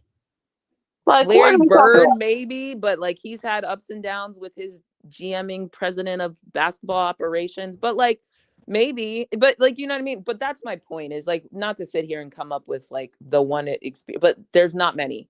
So like, put some respect on her. Stop like feeding into the machine that is demeaning to Dawn. And Dawn doesn't have to be like, you can be a fan of other sports and other players and other teams, but the blatant disrespect that is parroting a lot of just like weird narratives when you know it not to be true, like, it's weird. Stop it. Be better than that. Stop feeding into it. Exactly. Bama's up 3, 2 minutes left in the third. Mm-hmm. I saw Tennessee gave the ball away. They Gave did. it away. Oh my goodness.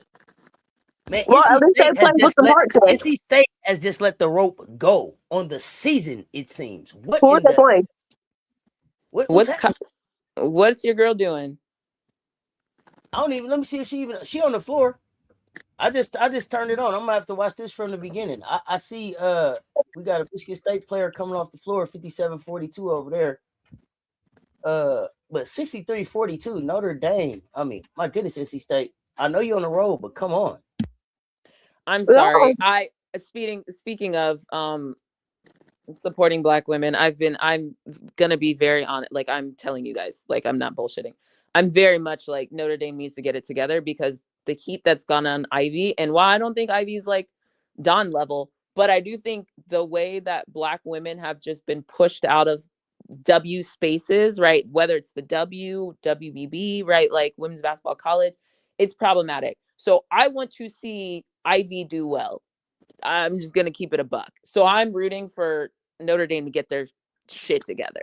Absolutely, because you know who the hire is going to be. Exactly. Like, I know what it's going to be replaced with, and it's not Ivy. So like, I'm being very frank with, like, I am not rooting for Notre Dame not to do well. And while we're on the topic, there was a lot of conversation around, like, look at what Sony Citron did in one-on-one, like Ivy sucks. And it's like, well, then how did she get drafted 3rd? Like, she did something. Like, it can't be nothing. Like, we have to give some credit. It's not like Sony was a 2nd rounder. She was drafted 3rd. That was the crazy part, that they don't be remembered. Like, Sony did something, and if I do remember, I even remember Sony a little bit from our Paris game versus Notre Dame. Like, I remember being like, ooh, okay, like, there's something there, but there was a lot going on that game. But I do remember like aspects of Sony in that game.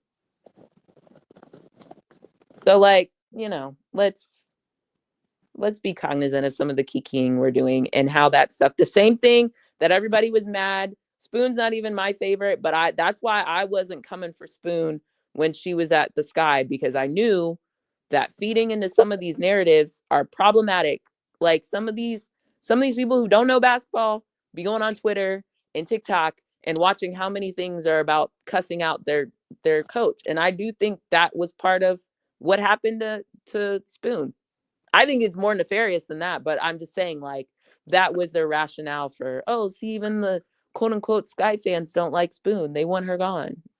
Well, Like, ask them for who? Crickets. Like, where do you think they're getting like a sentiment of fan or the public? Like, they're getting it from somewhere, like, not sending surveys out. So anyway, I think I was talking about Lay. Let's dead the Lay thing. Let's please. I really don't want to dunk on Lay, but like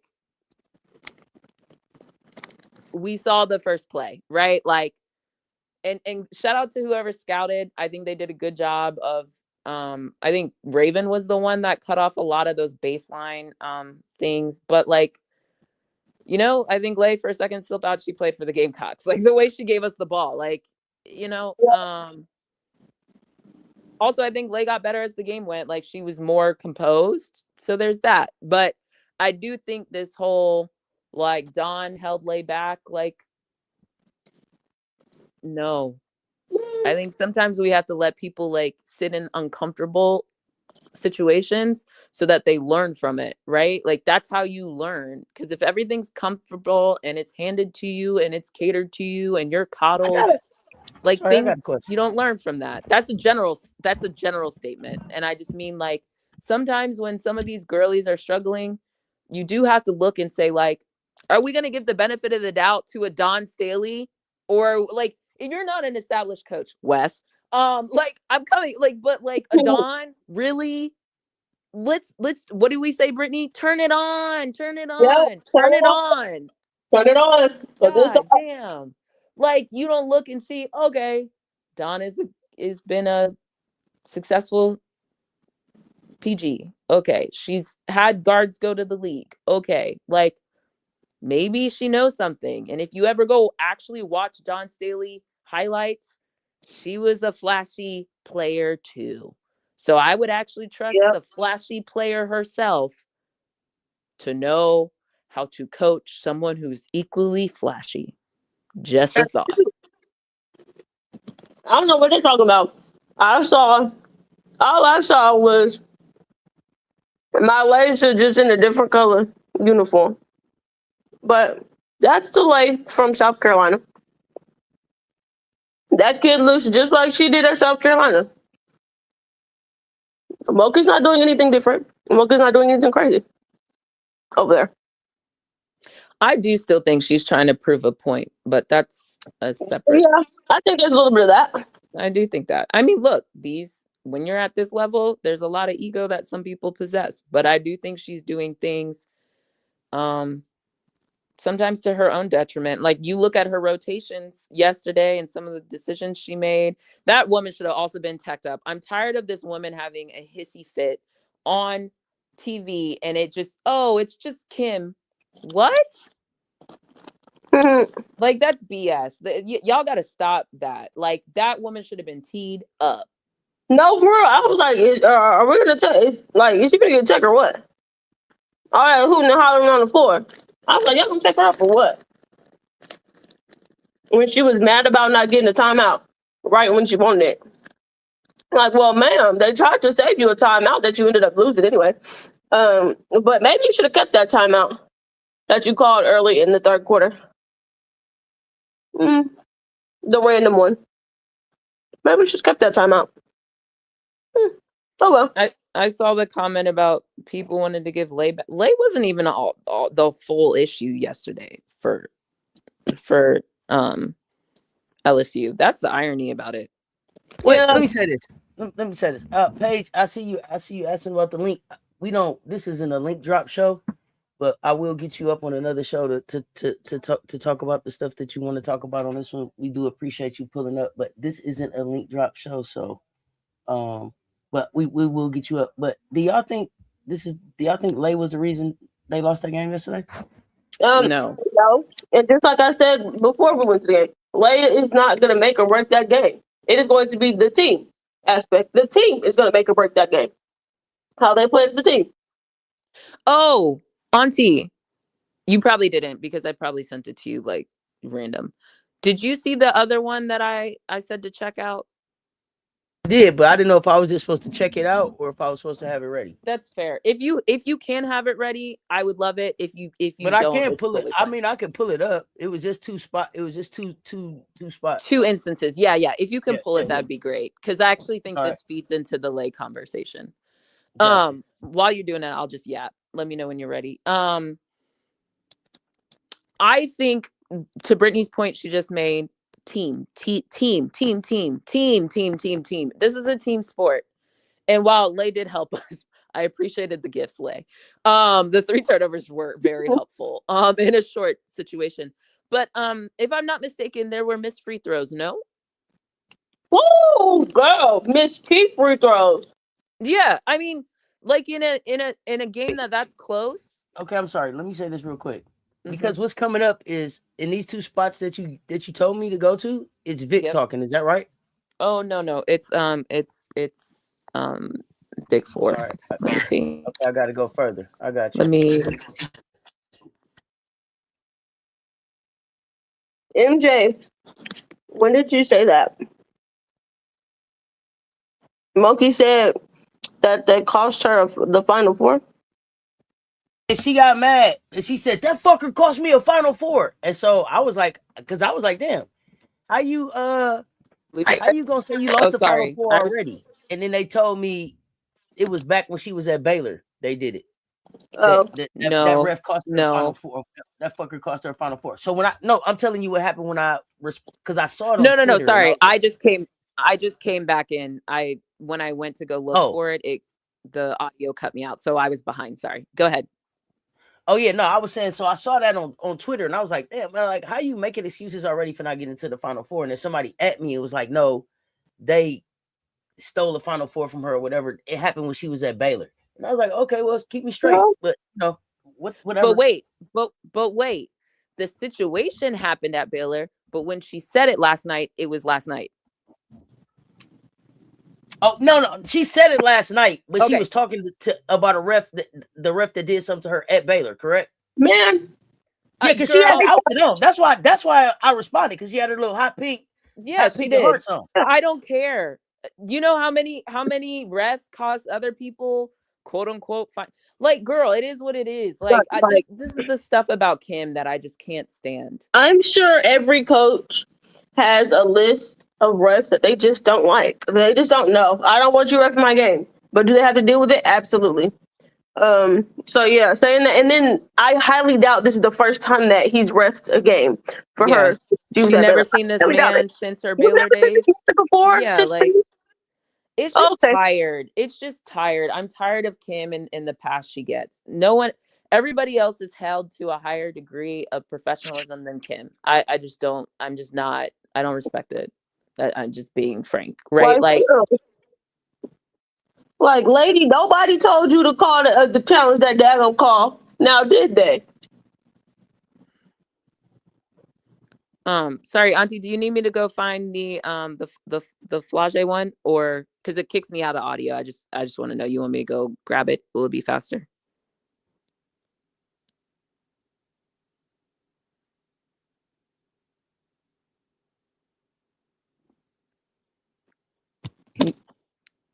I got Flage talking now. I don't know what part you want, so we could just let it roll. Give me 1 second. When I go click out of this, I'm not going to be able to hear you. So just because I see Flage like with the hood on and Ari Chambers up there. No. I don't think I sent. If I sent you that, I sent you the wrong thing. Give me 1 second. I'll be right back. Okay. Yeah, that's what I got. Let's see. Dang, I know. We're talking about the ref. Yeah. The ref. It's not Lade that lost the game. Which one of LSU players can be most blamed for the loss? All of them.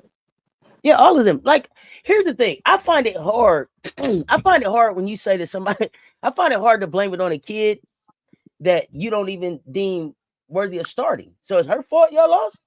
She don't even start. It couldn't be her fault.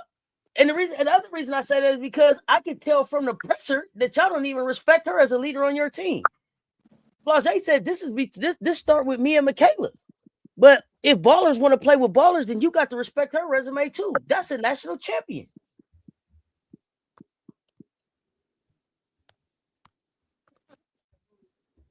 So I don't know. In a game like that, there's no individual that you can say, okay, yeah, they're the reason we lost the game, because you didn't lose the game on that one play. They didn't lose the game on Flage missing 2 free throws. Nope. because there were more than 2 free throws missed in that game. First off, they missed more than 2. And then there were aspects. The thing for them that I knew when they were in trouble was with them not being able to truly capitalize off of the issues and mistakes that we're making. And what I mean capitalize, I mean like take a lead and build a lead. They didn't build a big one. What they like the most that they led was what 6? I think so. Maybe 8, Yeah. 6 or 8. Yeah. 6 or 8, and that was at the beginning of the game. I think it was in the when we were missing all. We didn't trail in at all in the second half. Yeah. So like I don't know what's pasting. Nothing's pasting. Commish. What I keep coming with the video it gives me is when I go to 213 is Vic. What? Okay, sorry, but it's okay. They're talking Vandy, Texas at 213 in this one for me. Huh. So is this the video? Is Flage's part where she's got the preview for the game of the week with what's her name? Hannah Storm? Oh, they might have updated the Say that again, Brittany. Was it that leadership clip that ESPN was promoting around? Yes. That's what that and then the but that's fine. That's okay. It's all right. We'll move on. If we can get it, we'll show it next time that's relevant. It's not that big. It's not that deep. It's low key shade anyway. So it's probably for the best we move on. You can probably find it on the ESPN app. Yeah, but we're gonna clip. It's fine. It's all good. Basically, it was her talking about leadership, and quite frankly, where I was going with it was that I think some of what we're seeing from LSU, to be perfectly honest, is like, and maybe this is as a Gamecock fan. I'm not really a huge LSU fan. Well, not really. I'm not a fan. So maybe I'm coming at it from a different lens, but I do think there's like a team aspect that just doesn't quite feel there. And that was the clip that I was going to show from Flaw, is when Hannah Storm was kind of previewing the game that happened yesterday. She was asking her questions, and I can't remember exactly her phrasing, but there was something she said that I was like, for sure. Oh, here it is. You have 3 home games left in your LSU career, which is just hard to imagine. Right clip. Biggest one, obviously, against. Yeah, this is the right clip. Talked about it. You're looking for your first career win. You want me to go back? Them. So does it carry some extra weight on Saturday? She plays a game like she'll make a turnover and then that's it. Do a behind the back pass. I think her creativity, her confidence. Like her on your team.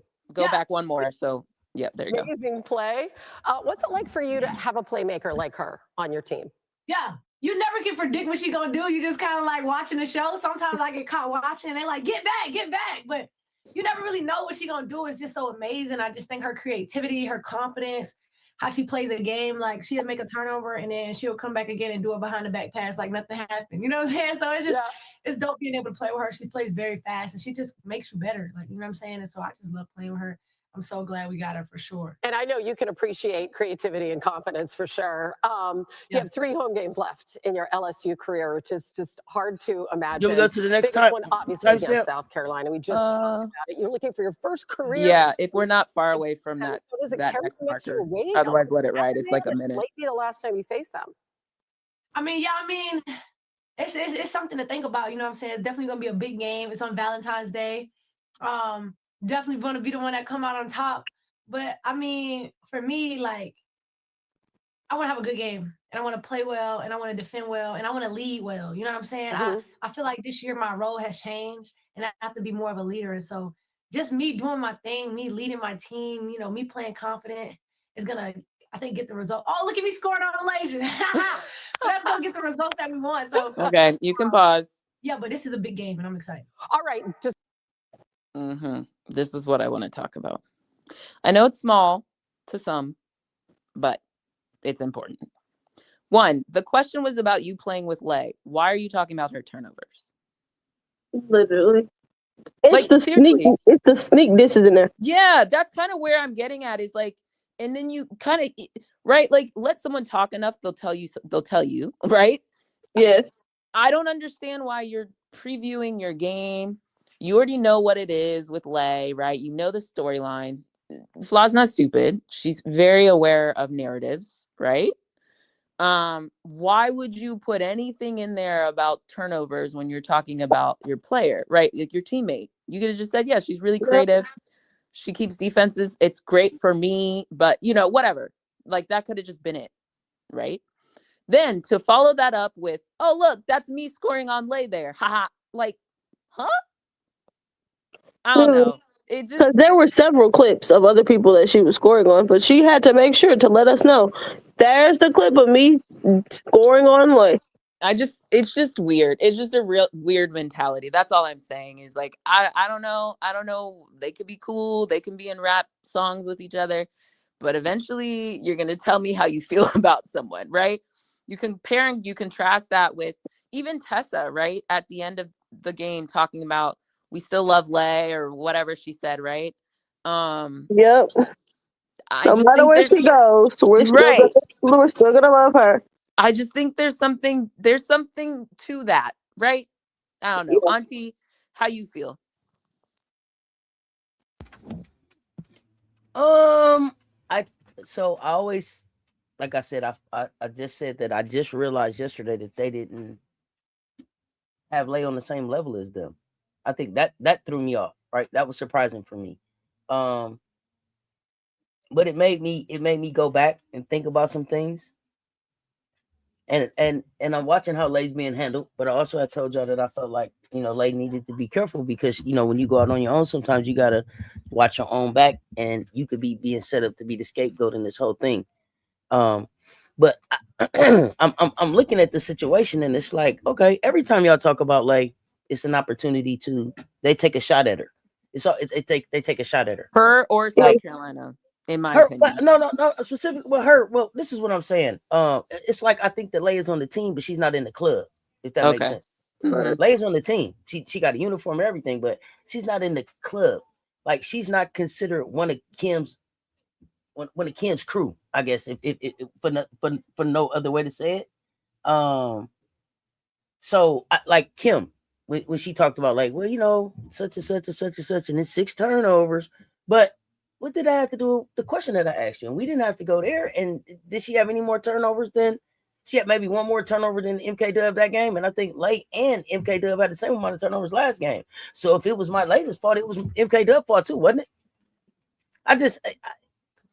I'm with you. I think I feel like she's not necessarily in the club, and I feel like, dang, Lay, you kind of out there on your own for real, fam. And is you cool? Is it cool for real? I don't know. But I agree with you. You don't have to take those shots.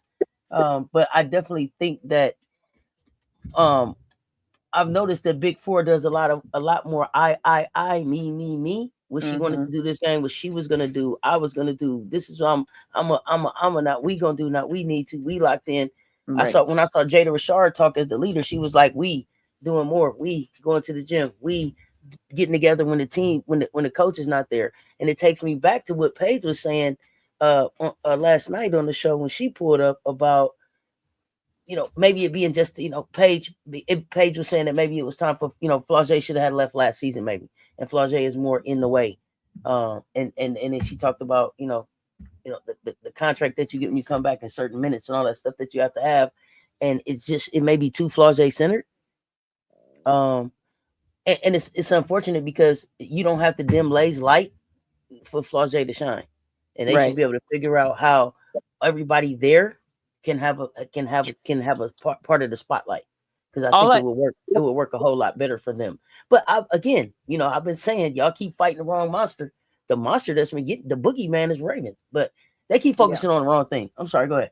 No, I was going to say that's again trying to take my South Carolina fandom hat off, but just like when I watch stuff like that, it's just really interesting to me because again, the phrasing, the words. We've talked about Kim Caldwell and her quote unquote taking accountability, but not taking accountability at the same time. But whatever. Y'all have that. It was very nice, nasty. Yeah, that's kind of what that felt like to me. That's still not a you're on my team. It's like what? It's a she speaks so well. She's so well spoken She's so type well thing. spoken. That Yeah, tongue in cheek type shit. That's that nice nasty for you. They will exactly. eloquently shade you.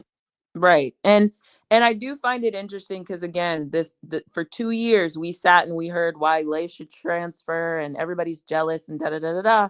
But when someone had one of their career highs, or at least a really good game, not a career, well, no, Tessa didn't have a career high, but she spoke highly of Lay. I think Raven did too, but I have to double check that. But I don't think it was bad. I think it was.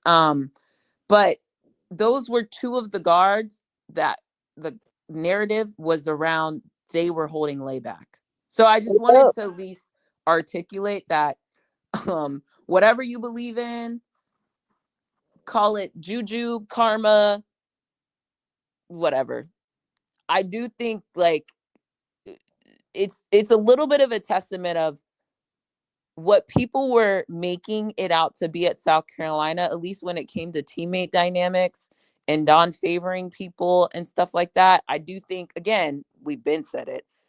There's apologies owed. I think y'all, other people, came for Raven's character, came for Don's character, came for a lot of people's character in that locker room that I think has demonstrated and showed that they have each other's back and love for one another. So again, why are people so quick to believe and to perpetuate some of these negative connotations about people? That's all I'm going to say. And the image that sticks in my mind is when Ray went to Medina and they gave each other that big hug at center court. That's all I know. No, for real, because that's who Ray is. Do you remember Raven hugging the shit out of Lay after Lay stayed down and played defense last year? Do you remember that play? I remember. Yeah, that's who Raven is. Raven, she wants to see you do better. She's trying to pour into you. She loves her program too. So do you want the leader of your team who also is going to the W next season talking about I want to play well, or we want to play well and our goals are still available to us. We want to win the SEC, right? See the difference? And then you pour into people, right? How do you feel like Lay ruined her own reputation and career? She's 20. How old is Lay? 21. Is her career ruined? Did I say? Oh, sorry, that's the chat. Okay, why? Like for real? Why is her career ruined? And what? Explain, King Charles. I don't get it. Let me know what you're talking about. Why is it making it seem like she did some horrendous thing as a person? I mean, she transferred schools. I feel like understand that type of language is more reserved for someone who's not on a team this year. I'm gonna try not to call people's names out, but you know what I mean, like someone who's not playing because of like a legal situation. That someone with character questions, right? Those comments are typically reserved to someone that has character. Yeah, if we're gonna talk about career, right? Literally, I feel like that's more that. Now, we could have the conversation, did it stunt her growth, or would she have learned, or should she have stuck it out? Like, that's different. Yeah. Now that is where I personally believe. But, but I also think Lay's talent was going to get her probably to the W no matter what. The question is it going to keep her? Correct. But that's also that's the same question that we ask about all players. It's not okay. Can you get drafted? That wasn't my question for Lay. Lay's talent can stick. No. Lay's talent can stick. My thing with Lay always was work ethic, maturity. That was always it for me. Work ethic and maturity. Your talent is there, kid. Are you gonna work? Are you gonna do the work? Well, that's typically. Go ahead. But are they related? What it is that makes them stay. Because once you make it to the dub, everyone's talented. It's Correct. are you going to put in that extra work? Are you going to mature? Are you going to do those things that make you stay? When you look at it through that lens, I get you. Yeah, I was like, to me, you're both saying the same thing, which I agree with. I get what you're saying, but Yeah. I was thinking like just natural talent. Yeah, the kid can play flat out play. No. The talent now, will is she be disciplined and stay down and do the work? Correct. For that to keep you where you have to be. That's the part that I wanted to see. Well, this is if you go back to the end of last year, y'all, not y'all, but that's what I said coming out. This is what I need to see from later coming in. You need to be looking like a D1 third-year player. Yep. Are you ready to do that? Because the thing that everybody, and I think what pisses me off about the whole thing is like, she's holding her back. How? Because coming out of her freshman year, Dawn said, what? Lay at the end of the year told me she wants to start next year. And I told Mylasia everything that she needs to do to be a starter. Now that's up to Mylasia to do that. I'm not gonna hand it to you. I told you what it had to be, right? So do that part and start. But I thought that Lay would have started this year. Has she still? I thought that Lay had a chance to start. Carolina? Yes, I thought that Lay had a chance to start. I thought she had a chance to start. I didn't know what it would look like though. And it was again. I don't think that the starting part isn't important. It's the finishing part. Well, yeah, it's what you're being asked to do on the court and how long you're being asked to do it, right? Like, and when, right? I agree with that part. For me, it's kind of hard to say would she have started at South Carolina because the whole getting in the portal thing, to me, that negated it. But if I could try to, I guess, go into an alternate timeline. I got you. You put it. It took it off your mind. Like, well, because they were commingled, right? The things that would have had Lay starting were the discipline and the wanting to sit through the things that might make you uncomfortable. Correct. Right. The willing to like face it. Like, what do I need to get better at? I need to be more disciplined. I need to like read the floor a little bit better. I need to pull back on some of the flash. I need to do the simple things really, really well. Like that, those type of things, the defending before scoring points, right? Those type of things were the things to me that would have had her starting. But I do think if we go back and listen, if we go back and watch last year's LSU game at CLA, those were exactly the things that the commentator said that Lay said she needed to work on her own self. Right. But yeah, these are the things that she admitted she needed to work on. But the difference between I don't get how come it becomes shade. Go ahead. No, I'm sorry. Go ahead. Oh, sorry. Are you still talking to me or are you talking to the chat? I just want to make sure. I'm saying people took it as shade. Okay, got it. When we say these are things that she needs to work on. Yes. Go ahead. Well, I think part of it is the coddling. And I mean, I've been very upfront about that. I think there's been a lot of coddling. And unfortunately that's come with the mindset because I think, and even I not that Medina's been coddled, but I saw it a little bit with Medina when she was like, do you always have to point out like to Raven when I'm not doing something? And it's like, sometimes to get better, you have to like Raven was like, yeah, every time. Yeah. Even though you know what I mean? I need to remind you. Remember that play? Yeah, I need you to remember. Yeah. And the thing I'm liking about Medina, and sometimes she gets frustrated, rightly so, and she's also being asked to carry a heavy load as the back anchor for South Carolina defense. It is frustrating, but that's part of where you lean into the support staff around you. You lean into your teammates. You lean into the staff that you trusted, quote unquote, your career with, right?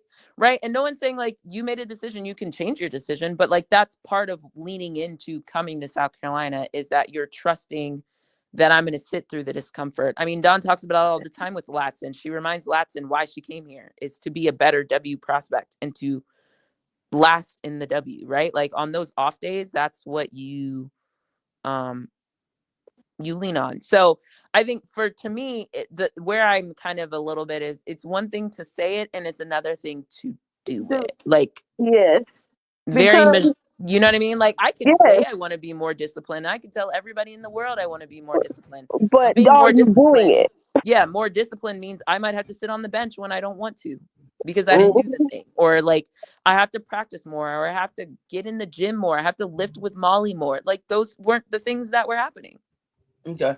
And then So the thing about it is, these things are things that you could take, that she could take and use in her everyday life outside of basketball. Okay, You this is my could this is the other thing though. I'm sorry, I didn't mean to cut you off, Brittany. But here's the I other mean, thing, but especially when I look at this team. Lay ain't the only one.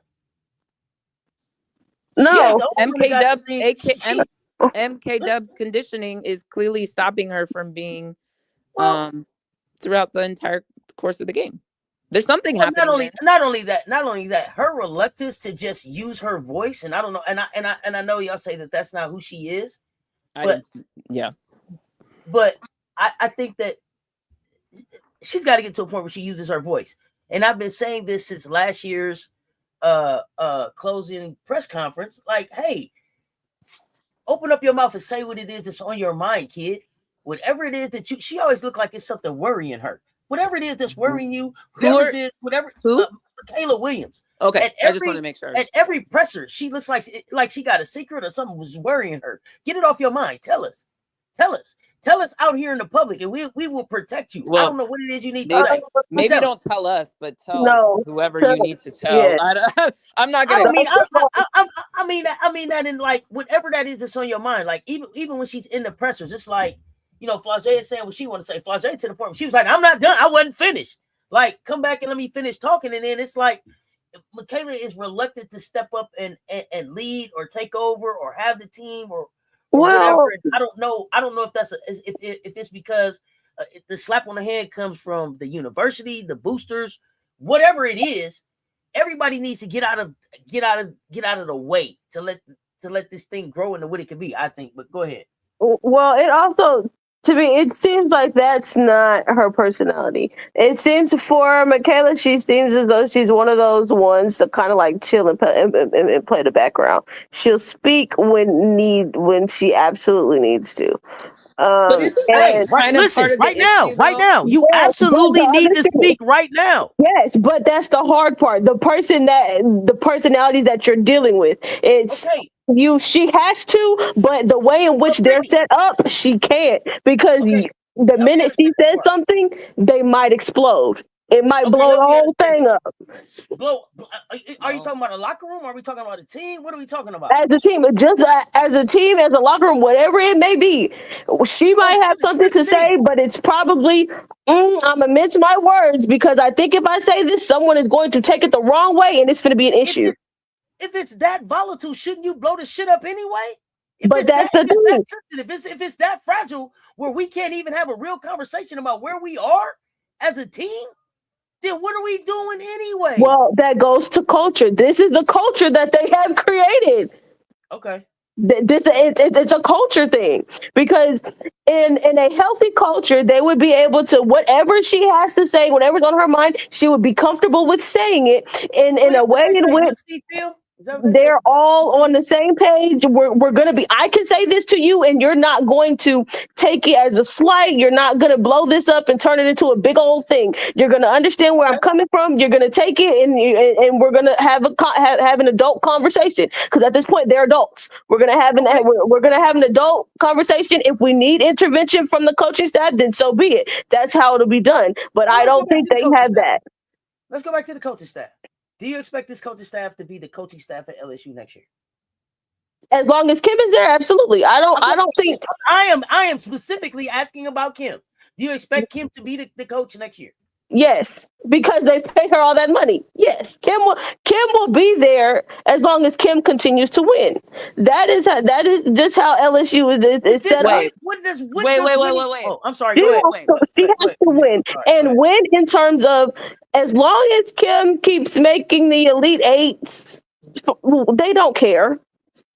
I don't think they're going to apply. Maybe with the new AD, we have to see how the way in which the new AD is coming. But as long as she could continue to just like get to Elite Eights, they don't care. I guess I'm confused by you even asking the question that Kim will be the coach next year. Is it because you don't believe she'll be the coach, or are you just asking like for? Oh, because there was a discussion. Because there was a discussion. The question was asked, and I just thought I would ask you guys' opinion too. There was a discussion earlier, and there was a discussion last night in the mansion. you know what I'm saying? So I was just, y'all weren't there. I was just wondering what you Okay. thought. No, I was just curious because I felt like, is there something we should like? Yeah, no. I haven't heard anything. I'm just wondering. And one of the factors was that there's a new athletic director there. Does that look good for Kim? They said that the new athletic director wants to play a more competitive schedule next year. Is that leaning towards Kim Mulkey as the head coach? Is that leaning towards somebody else as the head coach? Well, we won't be able to tell depending on how she does next season. If the AD wants a tougher schedule, if he's like, we're gonna go tougher, and him and Kim are bumping heads on going a tougher schedule, then that's where we'll probably see conflict.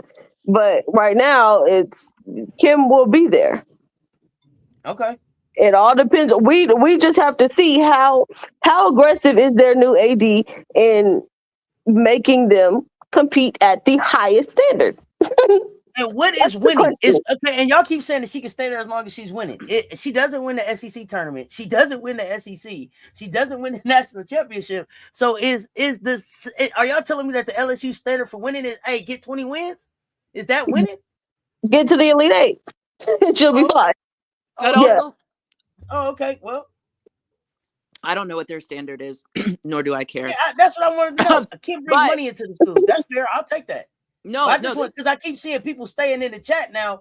As long as she keeps winning, and what is winning? She doesn't win the SEC. She doesn't win the SEC tournament. She won one national championship, but she hasn't been able to get back to the Final Four or repeat anything that looked like that. So, so is it just 20 wins? We'll also see what the standard is with the new AD. What is his standard for them? What is his standard for Kim? Okay, you say she got that first title. She ain't going nowhere. Okay, go ahead. Yeah, that's the other part. Well, I wanted to get that first title. I wanted to go back to because I think sometimes people are missing what we're saying. Gotcha. So earlier, the question was, if Lay was at South Carolina, would she have started? Right? That's what started the whole conversation. So I just want to make sure people are rooted in that. And so my point was, there were things she needed to work on, which to me were discipline. And it wasn't about necessarily working. Well, working hard is kind of part of it, but it was more like, are you going to implement the things you need to implement? Right? Are you committed enough to changing your behavior? Call that what you want. Right? And so that was the question. And that's what giving up that summer vacation. Right. That's what needed to be demonstrated, I think, for knowing Dawn and how she prioritizes certain things, because Dawn was going to have to make a lot of tough decisions, right? Let's remember, this is before Chloe, right? Chloe's still well, first thing, they don't play the same position, but there's the Chloe who's starting with Chloe, right? That decision needed to be made. Raven was going to start. That's yeah. And then the question becomes, do you have Chloe or someone else slide to like the 5? Does Chloe play more the 3? Does she play the 4? And therefore the conversation then would be, how does potentially, if Lay was still at South Carolina, how does she fit? Does Lay play the 2? Does she come off the bench? So it is actually a conversation about what she was going to be able to demonstrate and implement regardless of her choosing to leave South Carolina. It still was a question, right? I just want to make sure that part's clear. Absolutely.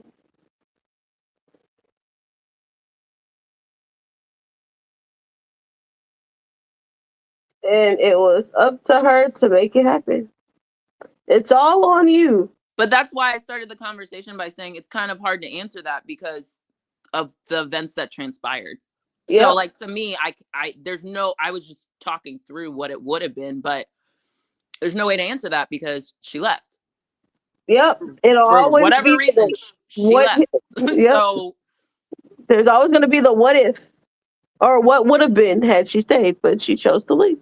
So we'll never know. Because heck, she could have went over the summer, kicked the work in overdrive, and said, "I want to start so bad. I'm gonna make sure I'm working day in and day out." And hey, she probably could have came in and won a starting job, or came in and came off the bench and had herself in a situation where she could have been in the closing lineup. We'll never know. And it's just like, have to get. She Hey, needed to get. I'm sorry. Let me ask this question. I see somebody in the chat saying that Kim did some questionable stuff with the OAD. Allegedly, I hadn't heard that. Had you guys heard anything about that? I had no idea about those allegations. I just remember that she was sad and she couldn't do the presser. Also, are these like fired. ha rumors or like real rumors? Yeah, I don't know. That's what I'm asking. Let's That's also what I'm asking. differentiate that one. Yeah, I'm asking. Are y'all just joking around? I hadn't heard Yeah. anything like that, so I don't know. Look, especially with all these investigations. Yeah, let's be clear on some of these. Yeah, you know? I'm asking the panel too, because questionable stuff that sounds like investigation. Like, so that's what I'm saying. Let's be clear if we're just like throwing. Okay, you shit heard that, out but you there, thought like, you real heard shit. that, but you thought it was fake. Yeah, I hadn't heard anything official. And to me, if it was something like that official out about Kim, it would have been everywhere. So I want to be careful about what I'm seeing in the chat. I don't know about questionable stuff. So y'all let me know. All right, so we hear differently. We'll just move on. Go ahead. Yeah, you say Don has more control over their culture than Kim does at LSU. But it's more because that's how Dawn has set up her program. Kim lets them do whatever Kim wants to let them do. Kim is okay with letting them be comfortable. Dawn is not. Dawn wants them to get comfortable with being uncomfortable. I think I don't want to turn this into a Kim thing. Y'all know I don't like that lady. But I'm just going to say we also, at some point, have to remember the circumstance of facts that had her land at LSU. Yep. So there's a lot of Title IX stuff that happened at Baylor, and specifically the football program. And as we all know, the football program rules a lot of these athletic departments. So let's not forget some of the stuff that was said, not said, et cetera, around that situation. And if you don't know, Google. So it is what it is, Google. There's a Baylor situation, Title IX. Well, so yeah, that is how Kim chooses to run her program is the culture that she's cultivated. And okay, when you say that, let me ask y'all this then. Let me ask this. So when I'm gonna go to the presser because y'all didn't. So when the man says, "Hey, so your team was out here 90 minutes before the game going hard," what did you think about that? And she goes, "What? What was going on? Do y'all think Kim didn't know?" Kim knew. I don't think there's anything that happens that she doesn't know about. She knows. She's just she's just gonna play her hand to the media as she always does. So was the point they were out there earlier than they normally are, or what was the reporter trying to get at? His point was they were out there earlier. They were out there like 90 minutes before, and I think they were saying that they're supposed to come out like an hour before the game and do a 10-minute shoot around. Kim said. The reporter was like, they were out here going hard. But we already know from last night, they was out there trying to dunk and everything and warm-ups and shoot around, right? So the reporter's thing was, do you think they did too much at the beginning during warm-ups and pregame and their legs were gone at the end? So when he asked the question, they was like, no, we do the same shoot around we've been doing since I got here is what they said, right? And then, but it sounded like when they got up and I got to go back and watch, I thought they was like, man, he was being messy. So I was just trying to understand. Okay, and then you saying that Kim knew. Yeah, Kim looked clueless. Didn't y'all saw her? Kim was like, what? What? Kim be lying. There's nothing. That's why I was like, where did you think, where was your team at then? Why you don't know you were just sitting back there by yourself? Like, come on now. Exactly. People getting treatment and shit. Like, come on now. With the way that the lady is, she knows what's going on. She knows what's going on in her program. She's just gonna play it up in the media. If she wants to act dumb, she'll act dumb because no one's gonna challenge her on it. And somehow they let her get away. I'm just like, anyway, whatever. Kim say, I'm gonna look into that. I don't know. I'm gonna be looking into that. She ain't looking into another damn thing.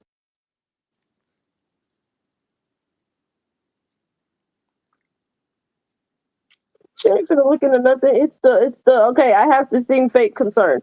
Okay, I'll look into Well, it. because remember, it was just another game. So why would Right? you be out there early if it's just another game? Another So, game. you know,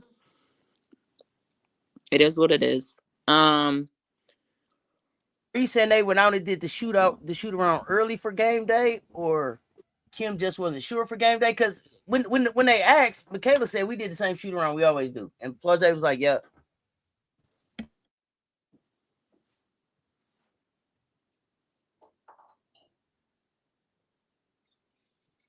Yeah, but if he was asking a question to ask them, probably a question to try to say, "Oh, well, what did they get a little burnt out early in the day, and they wasn't prepared? Come long stretches." Yeah, no, they played less minutes than our starters, so I don't want to hear it. Yeah, whatever. I don't care. Y'all lost. Take that L. Take that. Take that. Literally. And we appreciate Georgia for giving us a little bit more breathing room with Vandy. Thank ya. Absolutely. And Texas beat Tennessee. So that's another one. We appreciate everybody. Joni, you got to fight against Auburn, Joni. Come on. Fight. What's the score? Just 11-9, but y'all in Texas A&M. It'd be tip off and you'd be like, fight, Jody, fight. Because I need Joni, I need Joni to be fighting from the beginning. I would just like my good sister Joni. Leave College Station. If you want to go coach somewhere else, please do. Please look at options. But College Station, Bryan College Station is not it. I feel for some of I don't know the situations, right? But I mean, just looking at what's transpired, there was the whole marijuana situation, right? That was at Texas A&M. That was her team, or was that Mississippi State? I think it was Texas A&M, where, because people were there. So I don't know if it was actually her, so that's why I edited my statement. But like there were a couple Black women who got into some issues, which is interesting because it's like, it happens with other programs, but just how they treat the women's program is subpar. So like it's interesting, right? So if you take that and extrapolate it, it's kind of like, I don't know what the investment looks like at A&M. Now A&M has money, but I just don't know if they're putting it towards some of their their women's programs or not. Even though the volleyball just won, they did well, but yes, they did that well. was like a miraculous turn. That wasn't like anything like A&M's, but you know what I mean? Like they built that. That's a recent building and a set of circumstances of people trusting the coach and former like cancer survivors, whatever it was exactly with her. But like, you know what I mean? It's like a certain like situation that I think got them there. But we'll see if it's repeatable, especially with this coaching staff for volleyball. But well, didn't all them seniors graduate? They had seniors, but there's still some people around. It's not all of them. And the transfer portal be popping. Just like, it's like the Mark Campbell of, but they actually won. So people like him, say he's a good person, especially like some of the accusations of some other programs. Texas A&M has positive connotations right now. So just say for Joni, a good sister, relieve yourself from the shocking. Unfortunately, she probably should have never left the state of Georgia, but I understand because Georgia also wasn't investing in its women's basketball program. I understand why you left. You were probably told certain things, and then here we are. Here's the thing: there's going to be open. There's going to be a couple jobs open at the end of this year. Yeah, we'll see. I'm with you though. I don't know the exact situation. It doesn't seem like Texas A&M is really the one to do. Like maybe she wants to look at an ACC program, or even go to the Dub. I think she might just be like, she might be a good W person, She probably yeah, like they just taking Black women there. Well, they're not taking them anywhere, Auntie. So now what? That's what I said. But she could be on a staff. Well, I hear Nate Take the job you can get, honey. Take the job you can get. I hear Nate Tibbetts needs people to help him pronounce the names of the women in the league correctly. So, maybe he'll take another Black woman who is actually fueling his staff. While we're on the topic, here's another one. I'm so irritated Nate Tibbetts is part of the USA camp. Why is Chrissy Tolliver not there? No, for real. It's so infuriating to watch this stuff happen. The man doesn't know what he's doing, but he's on the USA camp coaching roster while other people are trying to get jobs. Like, what? Dare I say, I think Chrissy Tolliver needs to look into just going for a college head coach spot. Why? Why do you feel that? Because I think they keep passing her over. I think she was one of the ones that should have been her and January should have been ones that were getting head coaching spots. I agree, but they keep passing them over to and say that they need more experience, but they're grabbing people who are like on the second row of the bench of the Warriors. Like, what are we talking about? Yeah, that's why I'd be like, hey, I wouldn't be mad at them if they looked at just moving. But this is why I'm staying on Nate Tibbetts' neck and whatever that new man is for the Liberty, DeMarco and Sam or something like that in Portland. Y'all all on my list. I'm coming for y'all. Also, get ready. It's coming because it's ridiculous that everybody else, when you're a Black woman, you have to have 7 times more experience than everybody else. Everybody else gets potential, but you have to exhibit and demonstrate expertise. Why is that? Yep. And you played in the dub. That's the crazy part. Mm-hmm. And they said, no, you're not good enough. And the thing about it is they've played in the dub and probably have sat on NBA coaching staffs. Like if I'm Chrissy Tolliver, I'm pissed because I didn't spend all that freaking time with what she was with the Mavs at one point. Mm-hmm. With the Mavs, just for you to pass me. I played in the dub. When it was on the Mavs staff, when it was on a dub staff, you still pass me up, man. And then let's not forget it. Teaspoon, similar stuff, right? She was a player development coach with Zion and the Pelicans. But then you in the league for a year and y'all fire me. What?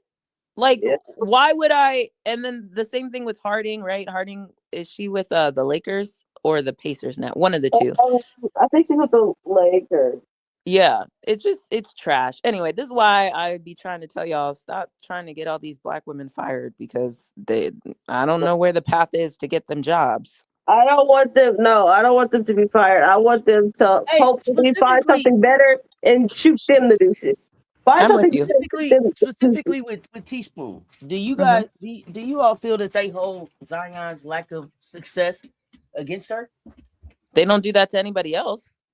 No, I know they don't. I want to know, do you think that is a factor with her? That he's been such a...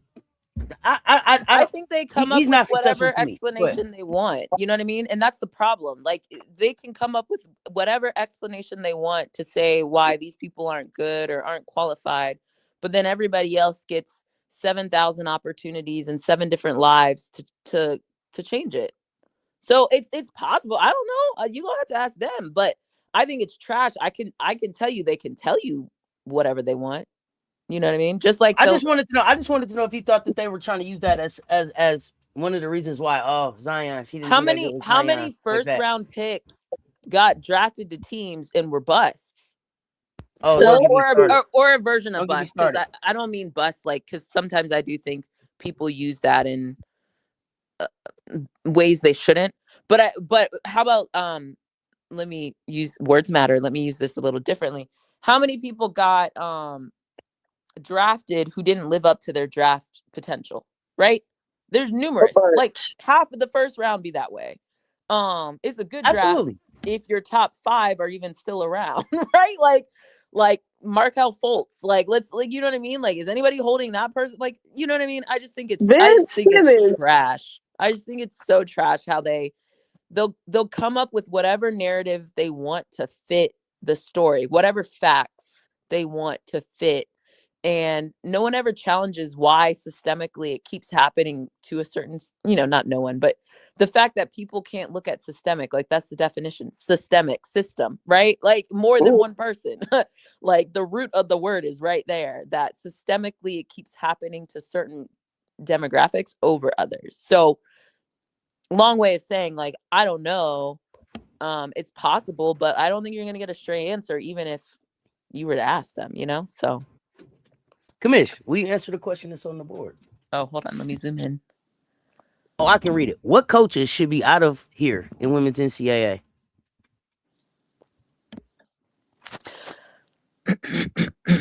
Out of here. Out of here meaning I'm going to say from their current post, because I'm not going to say like they shouldn't coach again, you know, type of thing. Yep, I was going to say we're going to start with Westmore. Nikki Collins should be on the. I always forget his name, but the gentleman at Iowa State. Bill Flaherty or Flattery or something like that. But yes, him. We can put him up there. I said Nikki. I'm going to be honest, I had Jeff there before this current season, but it looks a little crazy to be like Jeff should be out of there because of their current season, but in my mind, Jeff is still a candidate. I'm not a fan of Lindsay, mainly because I feel like she keeps trying to like shove a square peg in a round hole type of thing. It's like, not everyone is Juju. Like, I actually do think, and I hate the overuse of generational talent, but Juju is that, right? Like, you don't have Juju. Build your team so when Juju does come back, you're actually in a position of strength. Exactly. I don't know, fired per se. I just don't like how she's building her team. I just, and then the development in the room with us. You know what I mean? Y'all know what I said about Lindsay?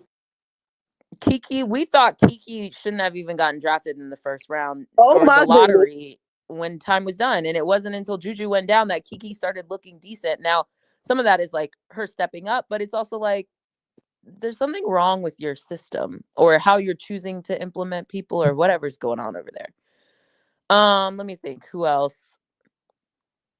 I'm still not a huge fan of that man who got arrested for a DUI, but they don't really talk about it at Ohio State. I understand Ohio State is having a decent year, but I think when you look at Cody's testimony, whether or not she directly talked about him, but just what transpired there, you kind of have to look at it. And then even quite frankly, the girlies in the W, right? And I actually like JC Sheldon. But I just have to question like what's really going on. And Kelsey Mitchell, I think, is the exception because Kelsey Mitchell is a bucket, right? But even she struggled for a long time, and then List, and then AB, and now CC, like that helped her because otherwise, if you hear Kelsey Mitchell talk about it, she was having a tough time in Indiana, and people were basically saying she wasn't shit. So there's something to that too. Like, I don't know. You have to look at that man. Who else I got? Mine are gonna be like big programs. Oh, Pitt. Actually, you know what? Take that Pitt man. Those allegations are wild. Get that man up out of here. Literally. I think the other thing when I think about it is it's like a function of what can you expect with what you're given, right? It's not just like, oh, did you make the tournament or did you win? But like, are you getting, what type of recruits are you getting? And then what's happening when you get those recruits? And then the investment now, especially with the investment, like, are you giving people resources to compete? I think a combination of all those and then like development, system, those type of things is like kind of the evaluation tool that I use, which is also why I don't really care. And then like, can you coach? Like Wes, hello. Auntie, you always love to say, tell me about a time. Tell me about a time when Wes did something good coaching wise that wasn't relying on his freak athletes of players to do something for him. I am not seeing, I don't see the vision. Who am I forgetting? Who y'all got that I didn't name? Ivy is on. She needs to be better. I'm giving you guys that. But given the circumstances, and we can talk about whose fault it was or was not, I do think I would give Ivy a little bit more time. And y'all I know, Auntie, you don't feel this way, but they let Muffet sit there forever. And with all the damn talent she had before NIL, and the concentration of talent. She didn't really do much with that either. So this is back when like Notre Dame and UConn were like, you know, the programs only, and like you had Tennessee, but like and Stanford, right? So I'm keeping an eye on North Carolina's coach. bang hard. But bang hard is a little tough because then I look at what's happened on the men's side and I'm like, they're struggling. So I don't really know if I should put the women's program in that high of a regard, but I hear you. Like I think it would take me a while to arrive at her. I thought about her and skipped her, but that's yours. So I respect it. I'm just keeping an eye over there. I was like, you be getting some talent. I'll give you the exception. Y'all been hurt. Like, I know last season they was like decimated. With injuries. So Corey, this is actually Corey's like a unique one. Not so her evaluation is a little bit different than everybody else. I think her evaluation is partially how long she's been there, and then now with the talent she's getting, if she can't close out this year, especially with Lauren Betts, I'm kind of like, what do you have coming, sis? You know? Yeah, who you know? Who's in your what coach coming up? Who in your gamer decks? Who like Corey's getting to a point where it's like this might be your now or never kind of. Like I'm not seeing because Atute decommitted and went to Texas. Also, quiet as it's kept. Again, in a similar vein of like Vic's getting the recruits though, and Texas is spending the money. But at some point, he's not getting those votes. They are going to look at Vic. But him co-winning with South Carolina last year, I think, gave him bump. He is getting the recruits though, so maybe that's what will save him for a while. But I'm gonna ask a question: Is Vic getting the recruits, or is someone else on his staff? Well, you know, very fair point. Very fair point. That's my question. Which program is best equipped to win in the transfer portal out of Texas, LSU, and Ole Miss going into the next season? Say it one more time. Which team is best equipped for success in the transfer portal? Like basically, which school? Yeah, I hear you. The best. What were the schools? LSU and Ole Miss. Mississippi, LSU, and Texas. Was Texas the first Mississippi, one? Texas, LSU. Yes. I would say Texas, but I think their roster is going to be pretty full. Yeah, I think they're going to be exporting more than importing. When you say exporting, meaning like tapping people on the shoulder potentially? Well, just look at their incoming. Their incoming freshman class. I think what, like three or four, and they're highly touted. So, and honestly, well, you guys know I don't get deep into high school recruiting because it feels like a black hole. But knowing what I know about their at least the accolades around them, they're pretty highly touted. And then you also have kind of this logjam of Carlton, Crump, you know, like Lee. So it kind of, and then Booker, right? Like clearly Booker's not going, but it just feels like a logjam. And then I don't know what they're going to do with some of these. And then Brea's going to be there another season. So it just, it just feels like, they got all these recruits and they still can't shoot. Well, so I would hope the ones that he's bringing in can shoot because they can't. Shooting can only get you so far if you can't own the paint. So like either way, they're gonna have a challenge, right? Yeah. We'll see. Mississippi is a little hard for me to answer because I think it's so contingent on how they finish the season, right? Because it's like proof of concept. They need to like prove a proof of concept with this many transfer people that will determine people's willingness to want to go there. Ooh, y'all know what I think? Y'all know what I think gonna end up happening? She's gonna take some of them that's gonna be on the first ticket out of NC State. Why? You think a lot of NC State people are gonna go to? Not a lot. I think she'll get at least one or two. Oh, okay. Yeah, I could see that, especially the one that has been in the SEC before. Yep, I can see her going to go get Pierre, and I can see her going to go get one of those cards. We'll see if they go there. Because see, it's like you said, it's how you finish. Because the other thing is, hold on, how them last kids do you gave a ride to?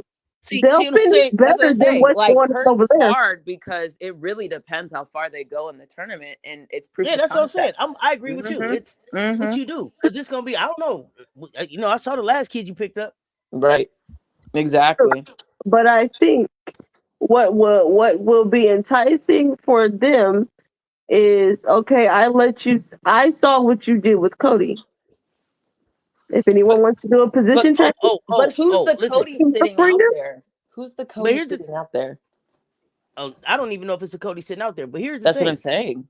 And again, it goes back to what you said, Commish. It depends on how you finish, because if you don't finish well, she's not doing what she did with Cody again with no goddamn body. It don't matter. It didn't work. It's not a blueprint. It won't be a blueprint, Brittany. It's not a blueprint if you You're didn't right. win. It's not a blueprint.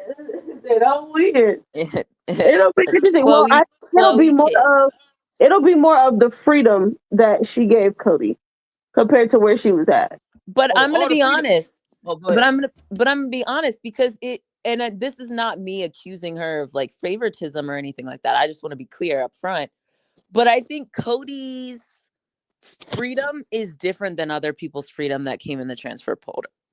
You feel me? Yeah. Like Cody uniquely is getting that versus others. And part of it is her game too, right? Like, so not to say it's like not warranted, but I just think it's different because she has a lot of transfer people and they're all not getting the same, here are the keys to the team. Well, I got a question about Cody.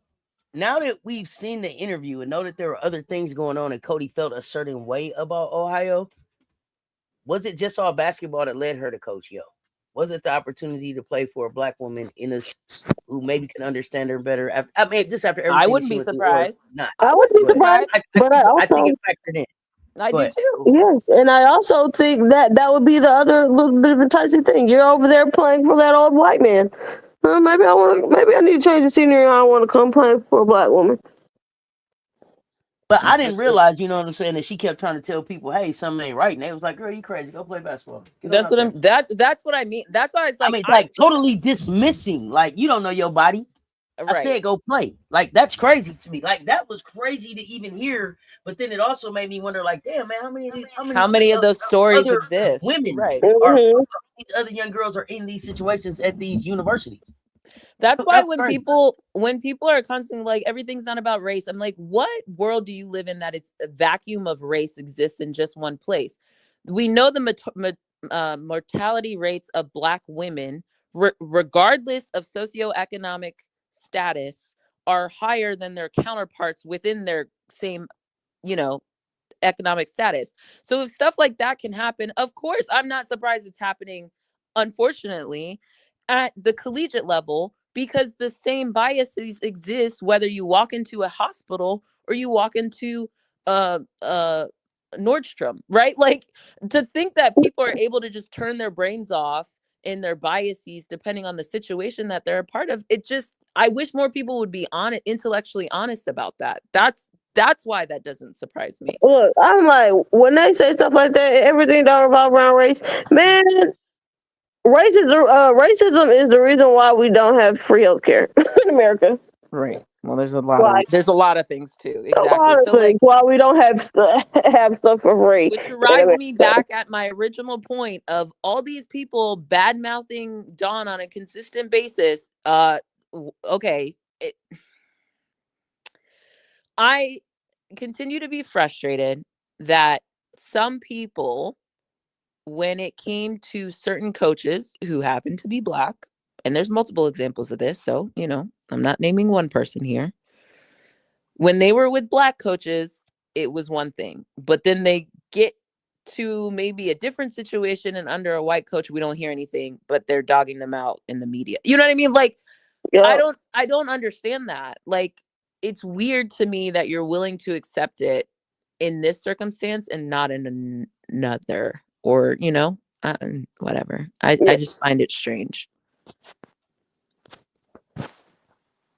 So, but yeah, those are my coaches. Any other coaches y'all got?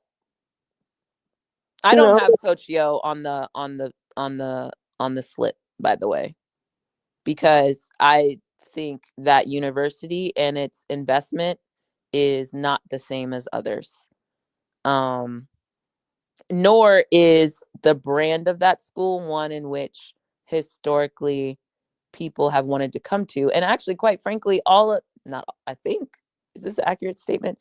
The other prominent person that went to University of Mississippi is Shakira, and Shakira by way of Maryland. So like, I'm not sure there's a lot of people who sign up to go to that school from jump. So then when you think about recruiting and your ability to maintain people, you're very reliant on the portal. And if that's true, then I feel like you can only expect so much. Now, this is probably where Coach Yo probably needs to get in her international bag and try to figure out a pipeline a little bit more. I mean, she has Sarah Chino. I think that's how that happened. But I do think, and then you're now asking people from other countries to be in Oxford, Mississippi. But, again, racism doesn't exist in one place. It exists lots of places. But I just think they're harder sells sometimes. So things to think about. And at the end of the day, she's a Black coach. Let's also keep that in mind. And I do think there are a certain subset of people who don't want to play for a Black coach, don't find a Black coach valuable, think they're going to be a better culture fit somewhere else, those type of things. Even if they're not being nefarious about it, it's just a reality of the world we live in. So I think once you combine all those things, it's a little tough. Now, if her teams don't consistently compete Sweet 16, Elite 8, I think there's something to it. But I can't expect her teams to look like a Tennessee team. I can't. We shall see. But I think she's going to be back up in that portal, just grabbing kids left, right. Whoop, whoop, whoop, whoop, whoop, whoop. I don't think she'll take a whole roster again, though. Right. But I mean, you can only do what you can do, right? Like if you since your kids are about to get in the portal, well, you got to go get them from somewhere. And I think like the reality is, unless you get the top recruits, high school recruits, and we're seeing some of them flourish, but like they're freshmen, right? In the SEC, like you gonna be relying on a whole crop of freshmen, and you need to win now. You don't have time to wait. The timeline doesn't match up. So, anything else y'all got? No, because I promised y'all that y'all wasn't going to talk for 5 hours. Bet. I still want to see my girl Tessa and Raven winning more awards, but Tessa should be in more conversations. That's all I have in closing thoughts. Oh, do you want to talk Bama? I haven't done like a deep dive on Bama, but we just watched them technically on the screen, or some of us, I guess, if it was on your TV. No, I just didn't know if y'all had something for our preview of our upcoming game. We play Bama Thursday. I just meant from that perspective. Yeah, I mean, Bama in Bama. It's in Bama. I hate in Bama. Honestly, everything I said before LSU, I think still applies. And I think coming out with energy. Was Essence Cody there when we played the first time? She was not. Oh, she wasn't? No, Essence didn't play. Double check me, but I'm pretty sure she didn't play. Did she? Or if she did, it was like very limited. Maybe it was her first game. I just don't remember her being a factor because I thought maybe they did play. Hold on. I think they did because her and Medina got locked up. Okay. Got arms. Yeah, got arms locked and stuff. They did. It failed. Oh, you know what I was thinking of? Probably Georgia, another red team. Wolford didn't play when we played them. Okay. So maybe she was there. I'm not seeing any viewership numbers right now. Only estimates. Well, the game just happened yesterday. Don't it take them a couple days? Yeah. Need to start every number. And Wayne, to your point, Shea Ralph is doing it because Vandy has made a commitment in investing in their athletics program. It is not all going just to football. It's going to their whole athletic department. And I mean, Shea Ralph is good. I'm not like that. She is. It's also Vanderbilt if I have a degree from Vanderbilt versus like, let's be honest, those are two different academic institutions. So like, respectfully, as someone who graduated from a public PWI for college, like I'm just saying, those are different. Yeah, Essence played. It was just a very pedestrian game. Not even pedestrian. It was a bad game. 6 points, 2 rebounds, 3 assists, a turnover. That was her stat line when we played the first time. She played 27 minutes. 27 minutes. What was that stat line again? 6 points, 2 rebounds, 3 assists, 1 turnover. How many personal fouls? 2. Oh, okay. Medina had 11, 9, 1 assist, 3 turnovers, and 3 personal fouls. Was that when Medina came back from her sickness? She was like still. Yes, I think so. Okay, because I remember her energy still was like not. I wasn't loving, but it could have been lingering because Penn State she didn't play. Okay, that could be like because that was our first SEC game. I guess that makes sense. Mm-hmm. Yeah, I mean, I think do the things right. Like, I think to your point, Auntie, you made like I expect Latson and Joyce to have a bounce back. They both typically bounce back the next game very well. So there's that. I think bringing the energy on the road, like always, you got to bring the energy, especially with teams like that. Rebounding, continue that. Defending. I think Simmons. The thing here is we played them before, so I do think like some of those teams are like, oh, we've seen this, like, right? We're not catching anybody off guard or anything like that, so they're gonna have like a higher sense of confidence. So don't give them confidence. Like, oh yeah, Latson did not play this game, the first one. Latson didn't. Yeah, no, she didn't. She didn't play when we played them the first time. Okay, well, there's that. God, we've had so many injuries. Oh my God, this year. Yeah, come with energy, rebound, move the ball, defend, blah, blah, blah, rebound.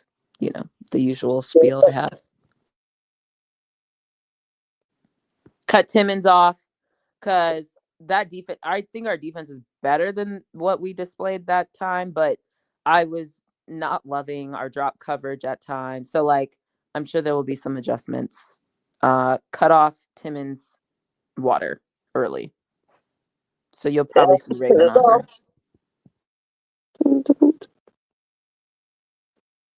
Yeah, because, this the game her and Raven was going bucket for bucket. That's going band for band. Yeah, Raven had 17, 4 rebounds, 5 assists.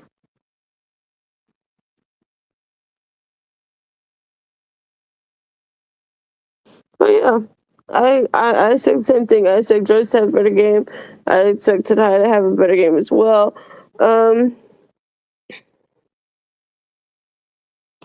Who else? Tessa. Tessa did the first one. Tessa didn't shoot it particularly well the first time we played them. But I think Tessa her mentality has been different than before. Yes. So even if she's not shooting well, that same like attacking the basket type of thing, I hope that continues. But that's something I've seen her do, I think, since that time, that I have faith will continue. Yes, but she also did have 5 assists the first time we played them. 5 rebounds, 5 assists. Which is great. Absolutely. Virginia beat Stanford. Man, Stanford. So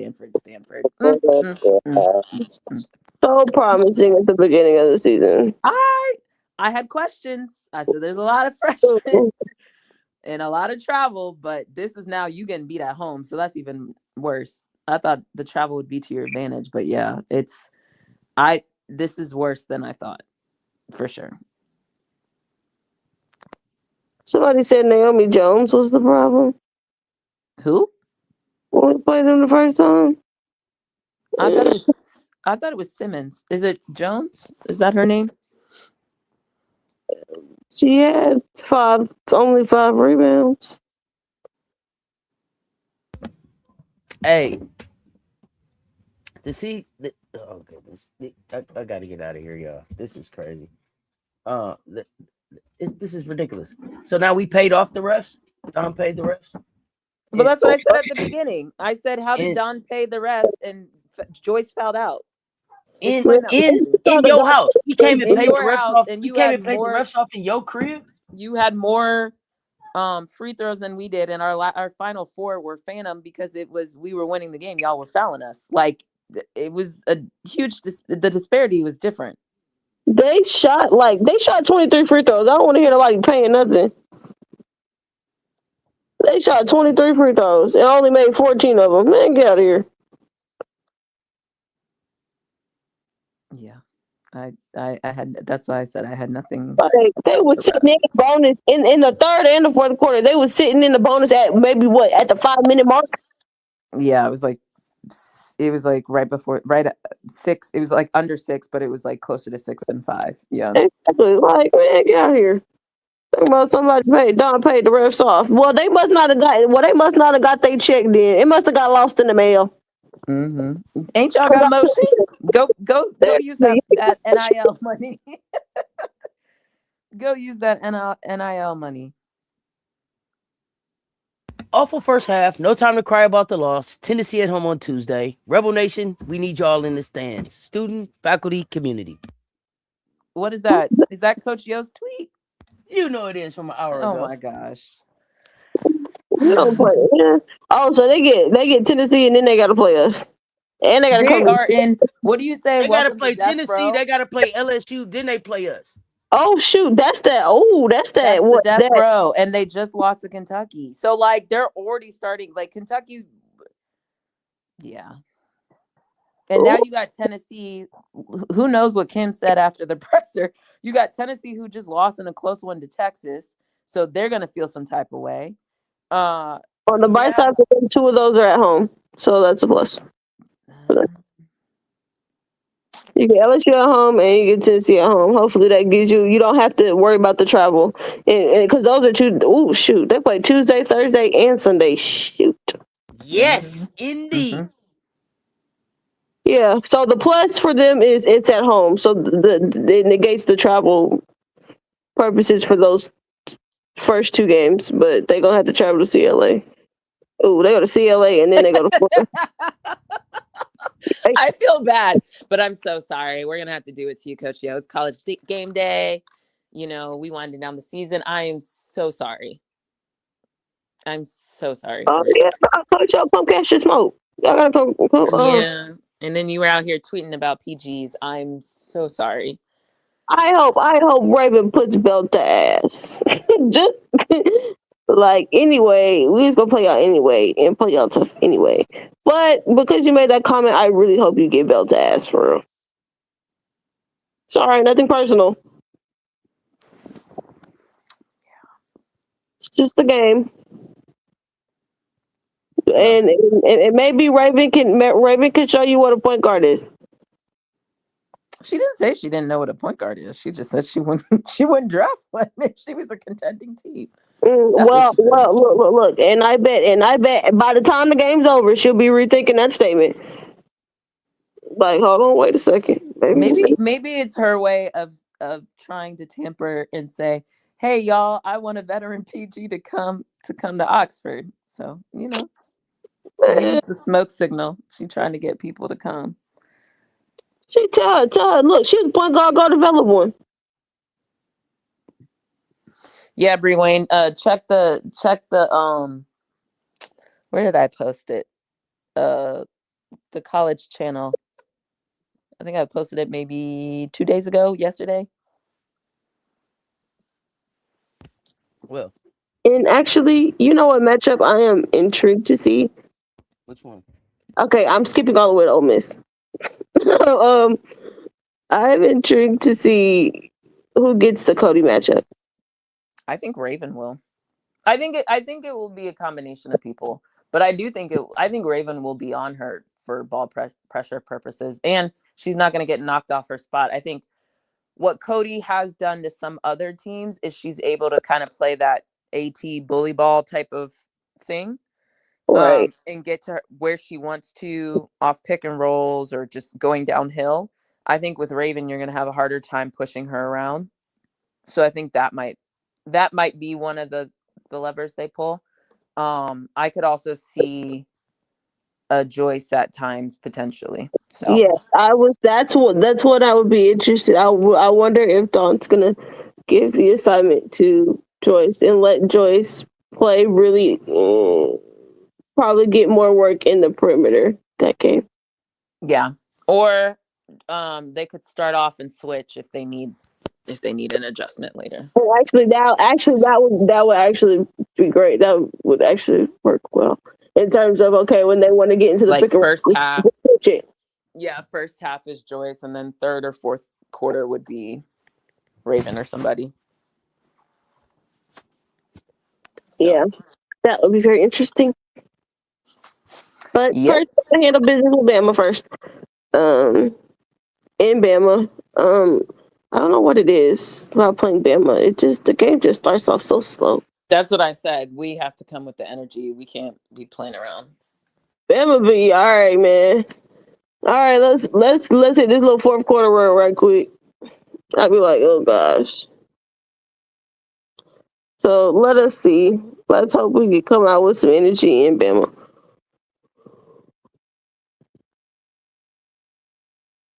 We're gonna bring the energy. Let's go. Two Puff Joyce to the floor.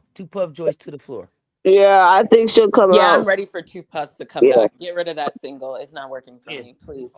Two Puff Joyce.